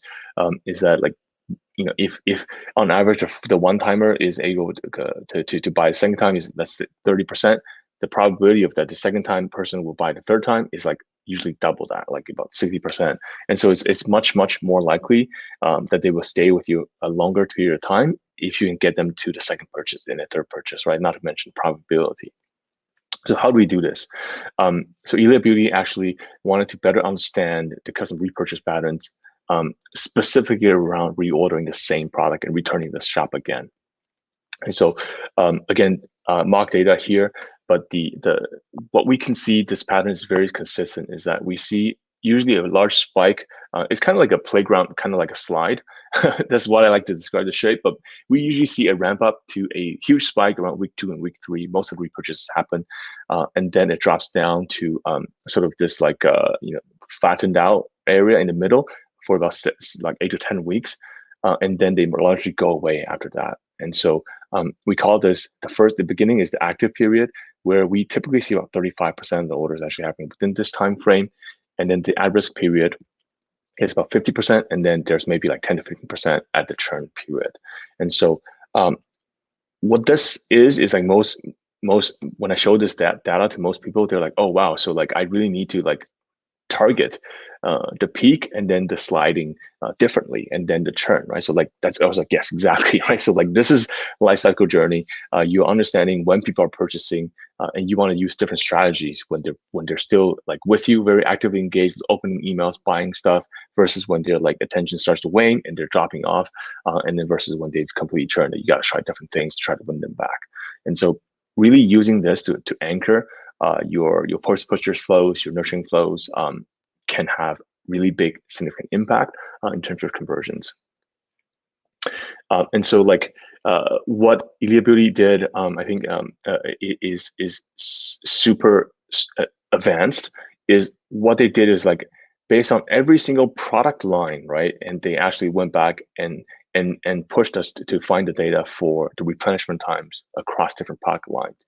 And so they actually have like a multi-branched approach where, you know, like now that people have purchased, but if they bought, you know, for example, the lipstick or the mascara or the blush or tint, they can actually have a different timing for every single product, right? Like when people are coming back and purchase. And so they use very specific line SKU combinations of replenishment times to optimize down further, and they saw like incredible lifts after they were able to do that, right? So 50x ROI on just the segments within about 60 days of implementing some of these strategies.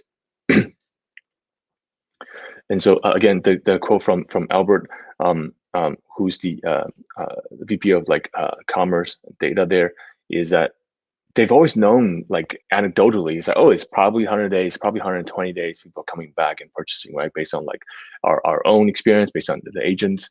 But like to actually see the data to line up to the expectations and across different lines is like so much more valuable, right? Because they can actually do a lot more and very precise in terms of like people's replenishment cycles. Again, like I think this is not meant to be a gotcha question, but again, like I really think it's important to do this analysis, even offline, even using data toms to try to analyze when people are buying the same product, you know, and understanding the different cycles. Because if you're in, the chances are you have, you know, you have or want to do some kind of subscriptions these days, and you have some products that can be repeated. And so understanding the consumption rate is like super critical. Lastly, I want to talk about customer lifetime value. Why is this so important? Across the board, like we've done this analysis, is like we see the customer lifetime value. You know, it's like the loyal customer lifetime value is so much higher than the people who just bought one time, right? Like up to 7 times higher. And so for us, like the question always comes back to us is like, well, how do I find more of those customers? Because I'm using Facebook, I'm using DPAs, I'm doing lookalikes, and the problem, at least up till now, I mean, I don't know when data stuff changes, you know, with iOS 15, you know, with data from Facebook, but what you have in your Shopify store is already very, very powerful. You have years of history on purchase and shopping patterns and who is valuable. And so far, nobody has that but you. And so we can actually help you stack rank all the customers, right? Like by predicting CLV and finding the best customers, and then using that to build new audiences with Facebook. And so customers who look at some of the previous segments is like most likely to buy. We have like active loyals, high spenders, some of those segments, they mesh it together. Then they run a new targeted, so the new custom audience, and they run new targeted direct product ads on top of that, and they see great results, right? This is data from one of our customers. He was able to get like on his own, he was able to get like 6 to 8 times the ROAS, right? Which is like, he's like, oh, I thought I was doing fantastic. And then he tried segments, right? And he actually tried some of these strategies using the best customers, using that into a new audience. And he was seeing like ROAS, this is like 10x, like 15x. And he, on average, is somewhere around like 14 to 15x. He was like, wow, like I like never would I have guessed, right?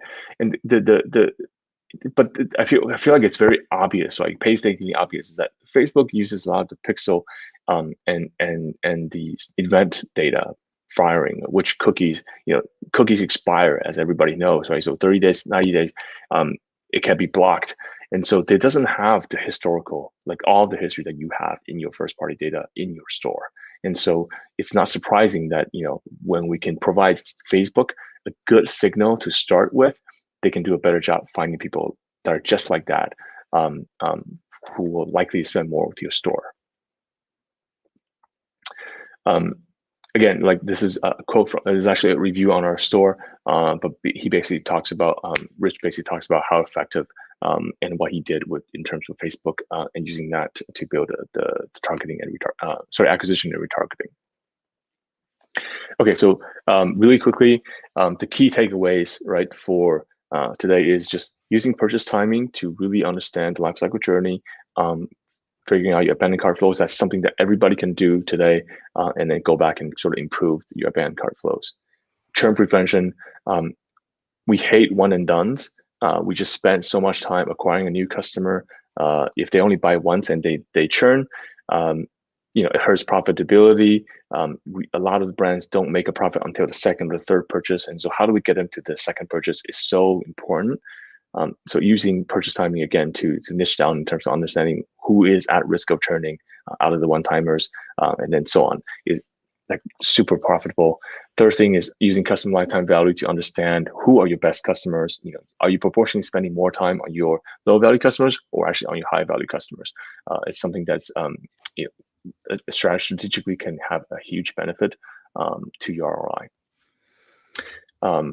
So like here's my LinkedIn. I'll just put the screen up there. The QR code is basically connected to my LinkedIn, and that's if you have any questions, you can email us at team@trussell.co. And we have a website, so a landing page set up for e-commerce tech as well. Awesome. Thank you so much, John. And yes, those three things on the last slide, it's like this seems to be the problem that I think every merchant never really solves or feels like they've solved. So even though you proved so much value there, there's actually one more piece of value, which is being able to sleep at night knowing that you are sending the emails with the right timing, that you are maximizing the ROI from your ad campaigns, and you found your best customers, and you really know what you're doing there. Because I think once you install segments, you have a lot of power to see that, and it's very reassuring to actually finally use the data that you already have in a way that can really help the business grow and thrive. So thank you so much for that. Yeah, and we have, I think we have a special offer for e-commerce tech. And so like everybody who signs up and mentioned doing onboarding for e-commerce tech will get an extended trial. So you get 30 days on your trial, and then also a 15-minute call with one of our data scientists who will go through your store and provide some basically tailor-made insights for you. I love it. Having a quick call with a data scientist is a very tough offer to pass up on. Everybody watching this, check out the trussell.co/e-commerce tech. I shared it here in chat. We'll add it to the show notes. And John, I'm going to make sure that more people get this offer so that we can showcase the results of your technology to them. Sounds great. Thanks, Derek. John, thanks so much. We're moving right into our next session and our final session of the day. I wanted to end with what I think is one of the coolest tools using artificial intelligence. And in this case, it's in what you could say is in the fashion and apparel space in order to understand the dimensions of a purchaser. When I saw their tool, my jaw dropped. And Christian, you can explain it better than me. That's why you're here. But walk us through MySureFit and how you do the magic that you do. Sure, Derek. Thanks very much for having us. I'm Christian, the founder and CEO of MySureFit, and I'm sure, as most of you know, the apparel purchases have shifted in many ways to e-commerce. This has created a lot of information gap and journey frustration for consumers who are, ordering multiple sizes. They're not sure how things are going to fit or look until they arrive in the mail. They end up returning them. And some of the statistics on this are pretty compelling. About 50% of customers are ordering multiple sizes now. 50% say the lack of visualization or try-on is one of their biggest frustrations. And that's resulting in return rates of anywhere between 30 to 70%, depending on the retailer's business model. It's creating a problem of over $100 billion a year right now in a market that was pre-COVID about $870 billion a year in terms of e-commerce apparel transactions. And here's the big problem that a lot of people didn't fully appreciate what was going to happen with e-commerce. In store, a couple women see a dress they like, they may grab a couple of sizes, take them to the fitting room, purchase one and leave the others, and they go back on the rack within 30 minutes, maybe an hour. But and generally that's a pretty good business. That means other women can actually try those same items on. They can make purchases or put them back on the rack. You have a very brief cycle time, and it's a pretty profitable business. But e-commerce changes everything, because now if a single customer is interested in an item, they may order 2 to 3 sizes, and they're not really legitimate sales. They're really selling call options, if you think about it, and the customer may or may not keep that item, and they may end up returning them. But the challenge there is that item is actually hanging out on someone's kitchen table for as much as 30, 60, 90 days. In some cases, 100 days, which means that those items are not available for other customers. The brand retailers very quickly run into a very difficult problem. The first problem is they may have stockouts, and that results in customer loss, or they have to fund a lot more. They have to deal with return costs and whatnot. It's very expensive for the brand retailer. But the big problem, and the reason why it's such a big problem is really comes down to the fit. And the issue there is that for that customer, when you think about the actual information they have, each consumer is unique. They've got unique measurements and shape profiles. Garments have unique shapes. They vary even within brand. They're based on unique fit model manufacturing guidelines. Consumers have unique fit preferences, and brands have a whole range of different size runs. So those create major information gaps that used to be closed in store fitting rooms. And so the problem that you have is you have a situation where online, where consumers are self-reporting measurements, they're trying to use some of these existing fit tools, and there's really no standardization, because where one brand may treat a certain part of the body, bust or high hip, whatever it might be, another brand may treat it in a different location, and the consumers don't know where to actually report. So that results in customer confusion, right around the time of checkout. So what do? They end up bracketing. They're not sure which size to get, so they end up ordering all 3 sizes, right? And they might keep one, as I mentioned earlier. They might end up keeping multiple sizes, for an extended period of time. And that problem ultimately results, as I mentioned earlier, in potentially a stock out problem for the brand retailer, which destroys customer acquisition cost, lifetime value, or it can result in the bigger risk, which is an increase in inventory from brand retailers to supply that effectively what is artificial demand. Because just because someone purchases 3 dresses online doesn't mean she's going to keep all 3 dresses. So they're funding an artificial demand model, which is with the unit economics, which really are deadly for the industry. Destroys working capital, destroys profitability. And that's why you're continuing to see an increase of bankruptcies in the space. It's not just because COVID, it's because e-commerce is really hurting the unit economics of these businesses, and they're trying to make a transition from in-store to online. And to show you just how big of a problem this really is, fitting rooms are, as I mentioned, are now shifting to living rooms and kitchens. And you're talking about thousands of retail stores where consumers used to come in and try things on in those 50 to 100,000 stores. Now the brands are pushing out to almost 129 million households. It's in some cases, depending on the cycle time, that can mean an increase in 1,500 times the necessary inventory to support the kind of trial model they had before in store. And that results in mass return costs at the end of the season. Just from a sustainability perspective, an ESG perspective, it is terrible. There's a tremendous amount of unnecessary manufacturing, a lot of waste at the end of the season, and really long term, it threatens brand perceived value, because consumers, if they start to get trained that if they wait to the very end of the season, if it's all about volume to come back from all those households, and then to get a really cheap deal, they will just delay their actual purchasing decision. So it leads to brand devaluation for the brand retailers. MySureFit solves this problem for the entire environment, for the consumer, brand retailers, and even marketers to some extent. We provide the ultimate digital fashion experience to brands, brand retailers, and consumers. We provide high fit accuracy for consumers and outfit visualization. We stop the returns for brand retailers, and we increase conversions. The way we do it is MySureFit has a patented solution. Users can, we can basically determine their proprietary shape and their fit reconciliation capabilities within 60 seconds. We use a number of other data sources to confirm whether or not someone can actually fit into a specific style, and then we actually match them with the right size. They're completely free from even having to select the size. And so what that means is that when a consumer is shopping on My Sure Fit, they just get one size. They don't have to actually see the sizing. I'll tell you more about that in just a moment. They basically just get one single size, and the brand retailers only going to have to ship out one size as well. So they are not having to access a lot of that, additional inventory to store it, ship it out, doing all the costs of that, and most importantly, the customer's keeping it because it fits them and it's what they wanted it to be. And in some cases, they may be buying one or two items to go together as an outfit they could actually visualize before they actually buy it. So you're giving the consumer, a tremendous amount of information in advance of the actual purchase. It's very simple to use.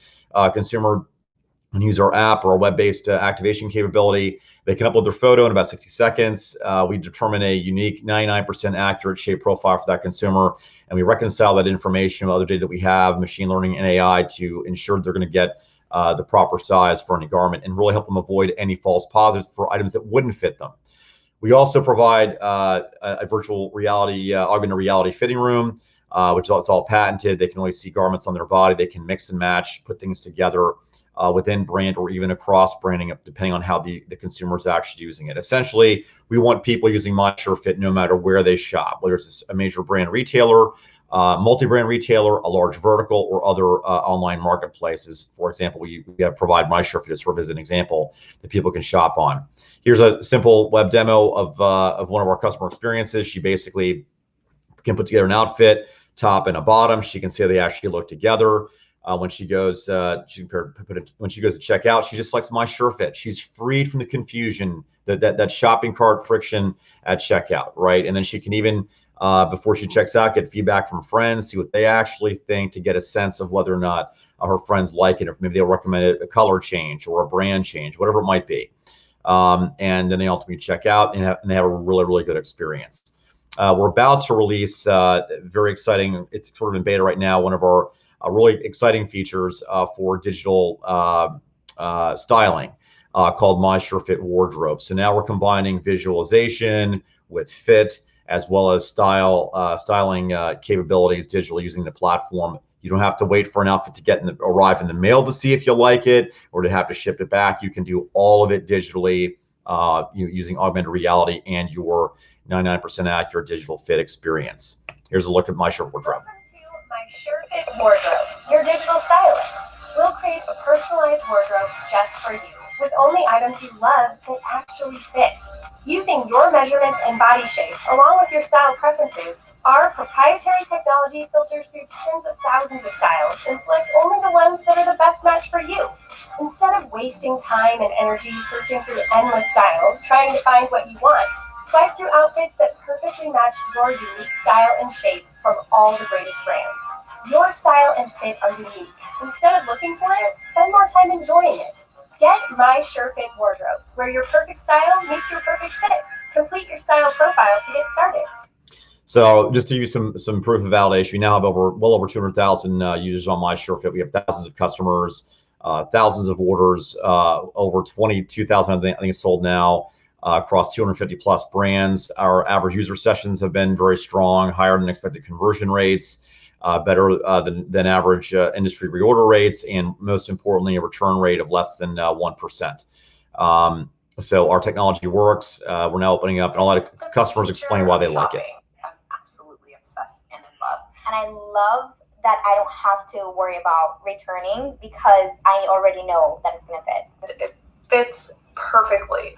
I'm so happy how everything fits, and there's so many brands. So those again, I think the customers are really excited about it, and the benefit here now is that when you're going back to that diagram I showed you earlier, when someone's using My Sure Fit, they're going to basically be able to visualize things, know they're going to have the right fit before they actually purchase. When they do purchase it, they end up keeping that item. And what does that mean? You're not having to face stock out scenarios with customers, frustrated customers, having customers initiate returns for items, and all that other inventory that you have is available for other customers who also can get referred into My Sure Fit, or to use My Sure Fit.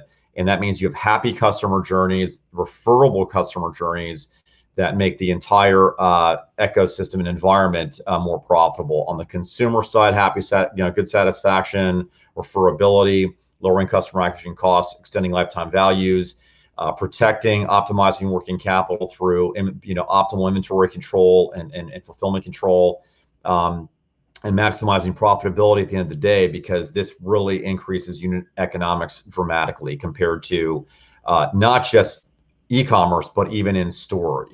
Our e-commerce margins using My SureFit are better than the margins that brand retailers would typically see in store. So that's pretty much everything. I hope that's helpful to you. I'm happy to answer any questions.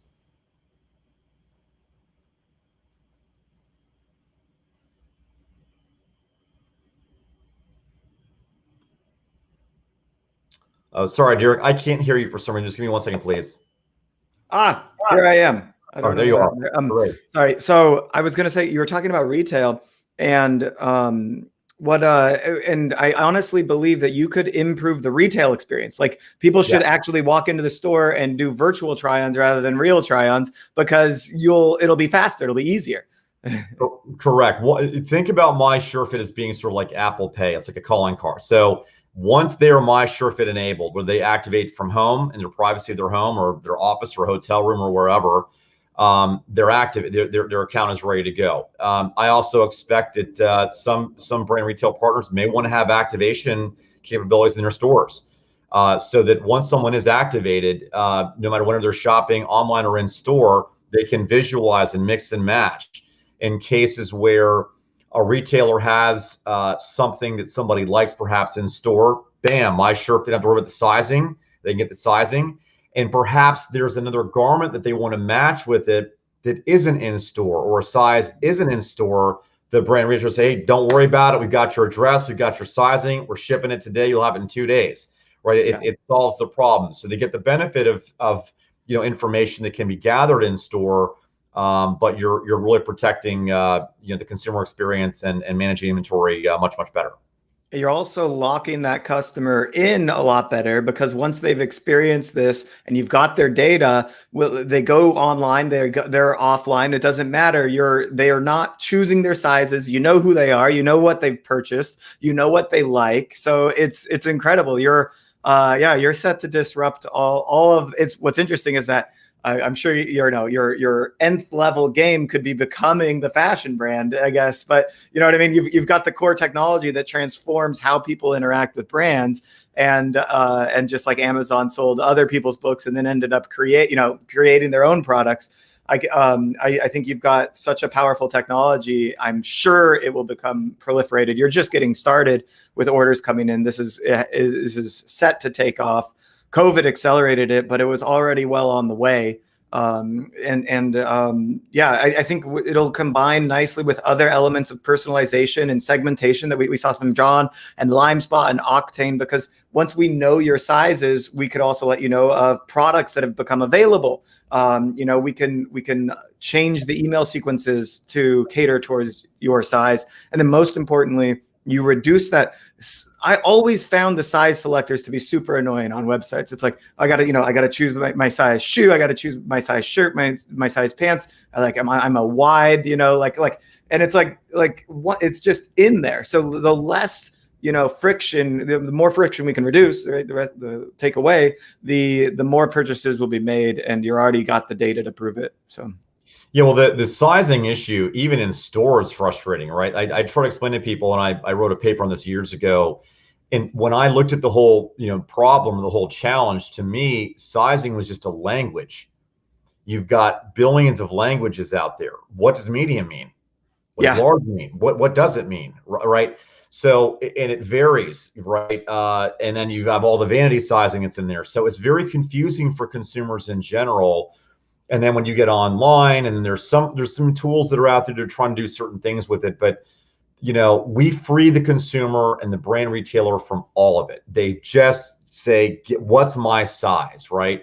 Or correction, here's what I want. Just give me My SureFit. I'm done. Send it to me. I'll look forward to seeing it in a couple of days, and to be able to free them, not just for the mental friction and the confusion that you rightly pointed out. It's a big issue from an empathy perspective, from a consumer confidence perspective. We saw during our research and testing just how much people were affected or trying to manipulate, things. And I try to tell them all the time, you're not a number, you're not a letter, you're not a size, you're just you. There's nothing wrong with you. So don't think about that. Just enjoy the garment. You like the fashion, you like the style. Go enjoy girls' night out, or date night, or whatever it is. And that was very, very freeing for them. Yeah, I love it. On the merchant side, or since we're talking to merchants today, I know that you work with larger brands in the fashion space. What does that onboarding process look like? So do you have to size every garment? Do you get a picture of it and make estimates? No. So we've been at this for several years to get to where we are now, where it is a completely digital platform. And by the way, David Cunningham joined us recently, and we were just featured on WWD Sustainability. So we're starting to get more and more, coverage right now in terms of press and whatnot. But no, one reason why David joined us is because not only did he test it and use it, and had done a fair amount of diligence in the space, he was really blown away by the accuracy of it, as well as the scalability of it. So a lot of what we've invested in and developing is the ability to scale this technology. We do not require tech packs. We don't require spec sheets. We don't require physical inventory. Our technology does all of it automatically using a number of very advanced theories and approaches in terms of solving that problem. And so the onboarding, to answer your question, is very easy because they literally plug our technology into their platform, and they're up and running in a day or two or so. They don't have to do anything. They don't have to send us new photos. They don't have to do anything. Our technology is able to use all existing, brand retailer assets they already have without sending us anything. Our system can pick all of it up automatically. So, if you have customers or partners that are interested in learning more, I'm sure David would love to chat with them. And he's a 30-year veteran. I mean, he was a president of major, brands. He can walk them through exactly, why we did this and all the benefits we provide to brand retailers and merchants and whatnot to be helpful to them, however we can.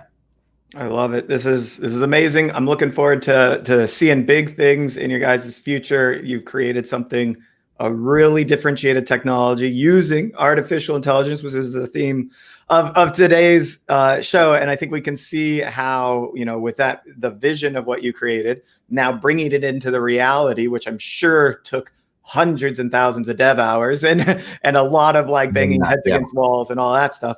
But this is the start of a new age where we don't have to try on our clothes to know that they fit. Well, it's a very interesting thing you just commented on that a lot of people, I did a bunch of big data analysis and data science and whatnot. One of the issues a lot of people don't really pick up on, Derek, when they talk about AI and ML a lot, those are sexy, exciting words. The issue is, forget the algo for a second. Forget the machine learning for a second. If the data quality that those machines are using is not high quality, ML can actually make your business worse, right? So you're seeing a lot of companies that are out there trying to ML stuff, and they all of a sudden it's like, I'm not getting results I want. Well, that's because the data that you put in there is garbage, right? Or it's not quality information, or it's inconsistent information. So one of the most powerful things that we have at MySureFit is we knew AI and ML were important to it, but we did extensive R&D and research around how to approach constructing those actual formulas and the variables that we used, and how we would generate and proprietary data and whatnot to go into those models. And I think it's something a lot of people tend to glance over. They think they're going to, throw some formula they found online somewhere and solving a problem. And it's actually the fit problem and everything else we've done is much harder than AI and ML. And I just wanted to share that with you. For anyone listening about AI and ML, one of the biggest challenges that AI and ML migration is facing is data quality, right? And so a lot of those data science firms are spending a significant amount of time really doing janitorial work on data, right? Just making sure data is consistent, clean, similar format, whatnot, and then making sure that it's actually reliable data, and there's not a lot of false positive data in there. So Anyway, hope that's helpful to you. Yeah, well, I am down the roadmap of our business. We're going to have this problem. We will eventually build a machine learning algorithm to help understand the right technology tools to use the right stage of business. But we know for certain that that the data that we need to collect in order to make to analyze results is going to be very cloudy, because this is not the same as a personalization tool like LimeSpot. This is, messy business. It's like, literally, did this tool improve your, conversion rate? Did it make your business better? And we have to look at that across thousands of businesses and compare against multiple different factors. So I'm very worried about that personally. When it comes to what you've been able to do, there must have been a conversation, because you said that it's completely digital. You don't need the product. So you must have looked on these major retailers' websites and said, these are the images we have to use. They're not, perfect, because like all I have to do is zoom in on the image and it's a different size. So how am I going to figure out that it's 44 inches and not 43 inches? Like, I'm sure you had to really figure that one out. Well, I can, first of all, when we started out, we did this the hard way. We actually started in some of the hardest categories of apparel. And we worked with hundreds of brands. I mean, I think there was over 1,000 were interested in wanting to work with us. We actually took physical inventory at the early stages to do a lot of our research and development. Yeah. We looked at tech packs and spec sheets and everything. And we evaluated that time, this is several years ago, should we go out and build a tech pack or spec sheet standardization type formula? And we quickly concluded, no, like we could end up spending several years and a ton of money trying to persuade people to change the way they do their tech, right? I mean, it's like, that's not the problem. The problem isn't the tech pack. The problem is other things with respect to, I'm not going to go into some of the proprietary stuff that's really affecting the actual fit. And so we decided to go non-linear, and we said, forget the tech packs, forget the spec sheets. There's too much inconsistency, unreliability. Even the manufacturers don't follow spec sheets. We went out and just built our own system, our entire own fit reconciliation system that addresses the fit problem. So that's a big gamble, I'm sure it felt like at the time.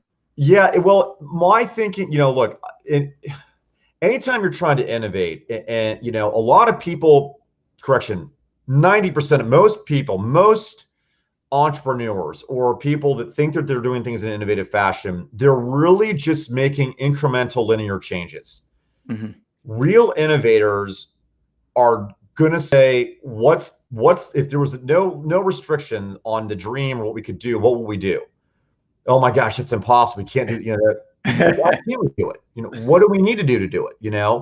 And I think once you have a culture of people that are not afraid to have the courage to think about different ways of achieving results, and they're going to get a lot of pushback, and people are going to say there's no way it can be done, and insiders and industry, legacy personnel and senior executives, everyone's got a lot of endowment to do it the way they used to do it, and they want to move a little bit but not too much. So in order to go nonlinear, you have to have a culture of people that are not afraid to ask the tough questions, to tell you what you may not want to hear, that this may take us a lot of time, may cost us some money. We may fail terribly, and I'm always prepared to fail. We may fail at this, but if we can do it, it's going to be a major game changer, and that's what I do. I believe in pursuing game-changing opportunities, and that's not necessarily the DNA that a lot of organizations have, because they're dealing with results, quarterly results, and near-term milestones, and they're afraid that they don't have the latitude to take that kind of risk and make those kinds of decisions. That's all our company does, is figure out hard problems to solve, problems that people say can't be solved or won't be solved in this lifetime, whatever, and we just go after it. And frankly, Derek, for everyone migrating to AI and ML tools, most of the issue really comes down to one simple issue, is proper problem definition. What is the real problem here, right? And a lot of times what you'll see is organizations get distracted trying to solve this little thing over here, right? Oh, I gotta put the button here the conversion's not there. Oh, the colors, no. The problem's not where the button is. The problem's not the color of the button. The problem is the stuff doesn't fit them, right? So they don't know what it means, right? Like, that's the real problem that you have. And so that's as you're looking at the solution you're just describing that you're trying to do, that problem definition, really knowing what problem you're trying to solve and why you're solving it, and what is the magnitude of solving that problem. Is that a major game changer, or is that a small linear? And then there's times where you have to fix smaller problems. But I try to always keep the organization focused on what is the biggest problem we're trying to solve. And okay, bam, we solved that one. What's the next biggest problem we have to solve, right? And the great thing about it is people get really excited about that when they realize that they've been given the latitude to go and solve really hard problems, as long as they're consistent with corporate, or strategic objectives.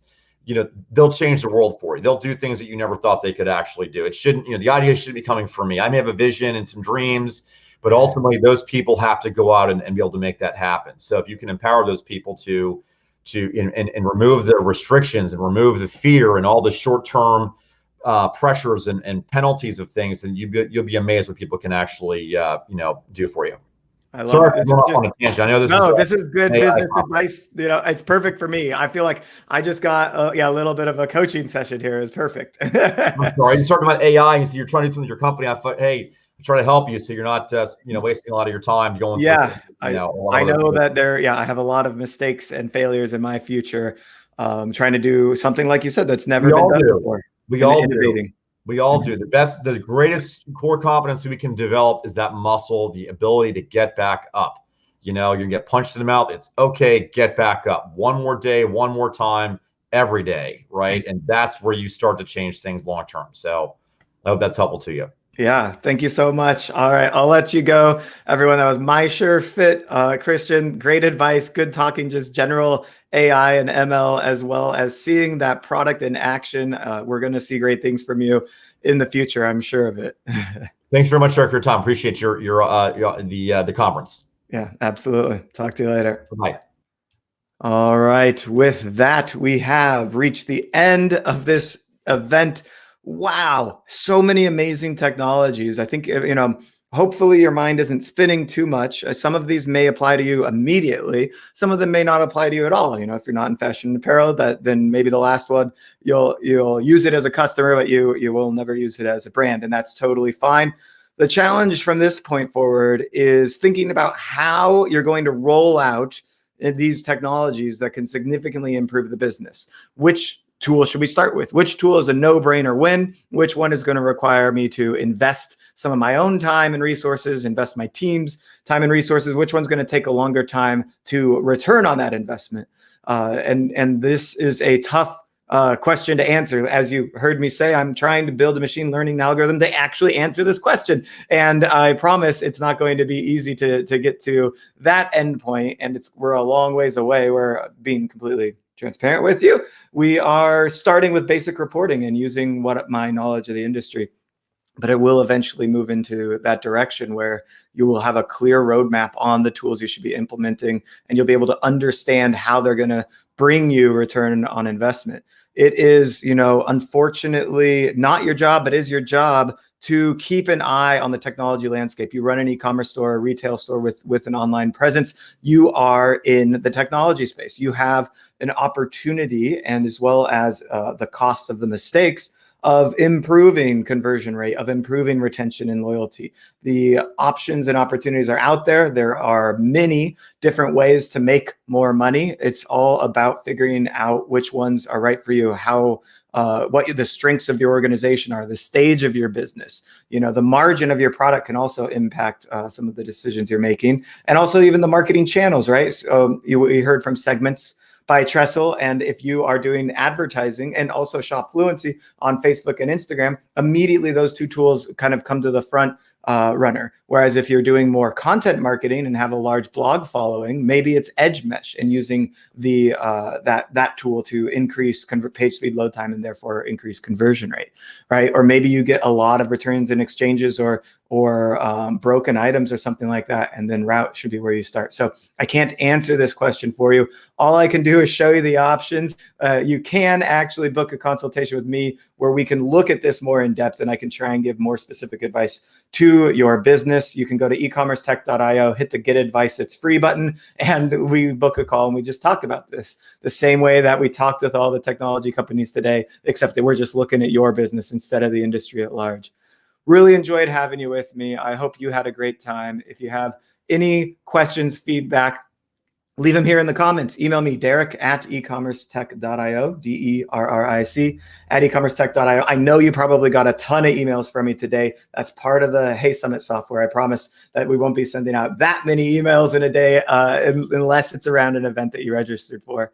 I also want to thank again our sponsors, LimeSpot, Gorgeous, and Octane for presenting today. It's because of their presentations that we're able to do this whole thing for free and continue to do these amazing events for you. Look forward to seeing you back here. In 1 month, we're doing a retention event, then a social media event, then we're talking digitally native vertical brands, and so forth and so on. You will probably get an email from me in your inbox, and I'd always welcome responses and comments on all that stuff. Always happy to help wherever I can. Until then, I will see you guys next time.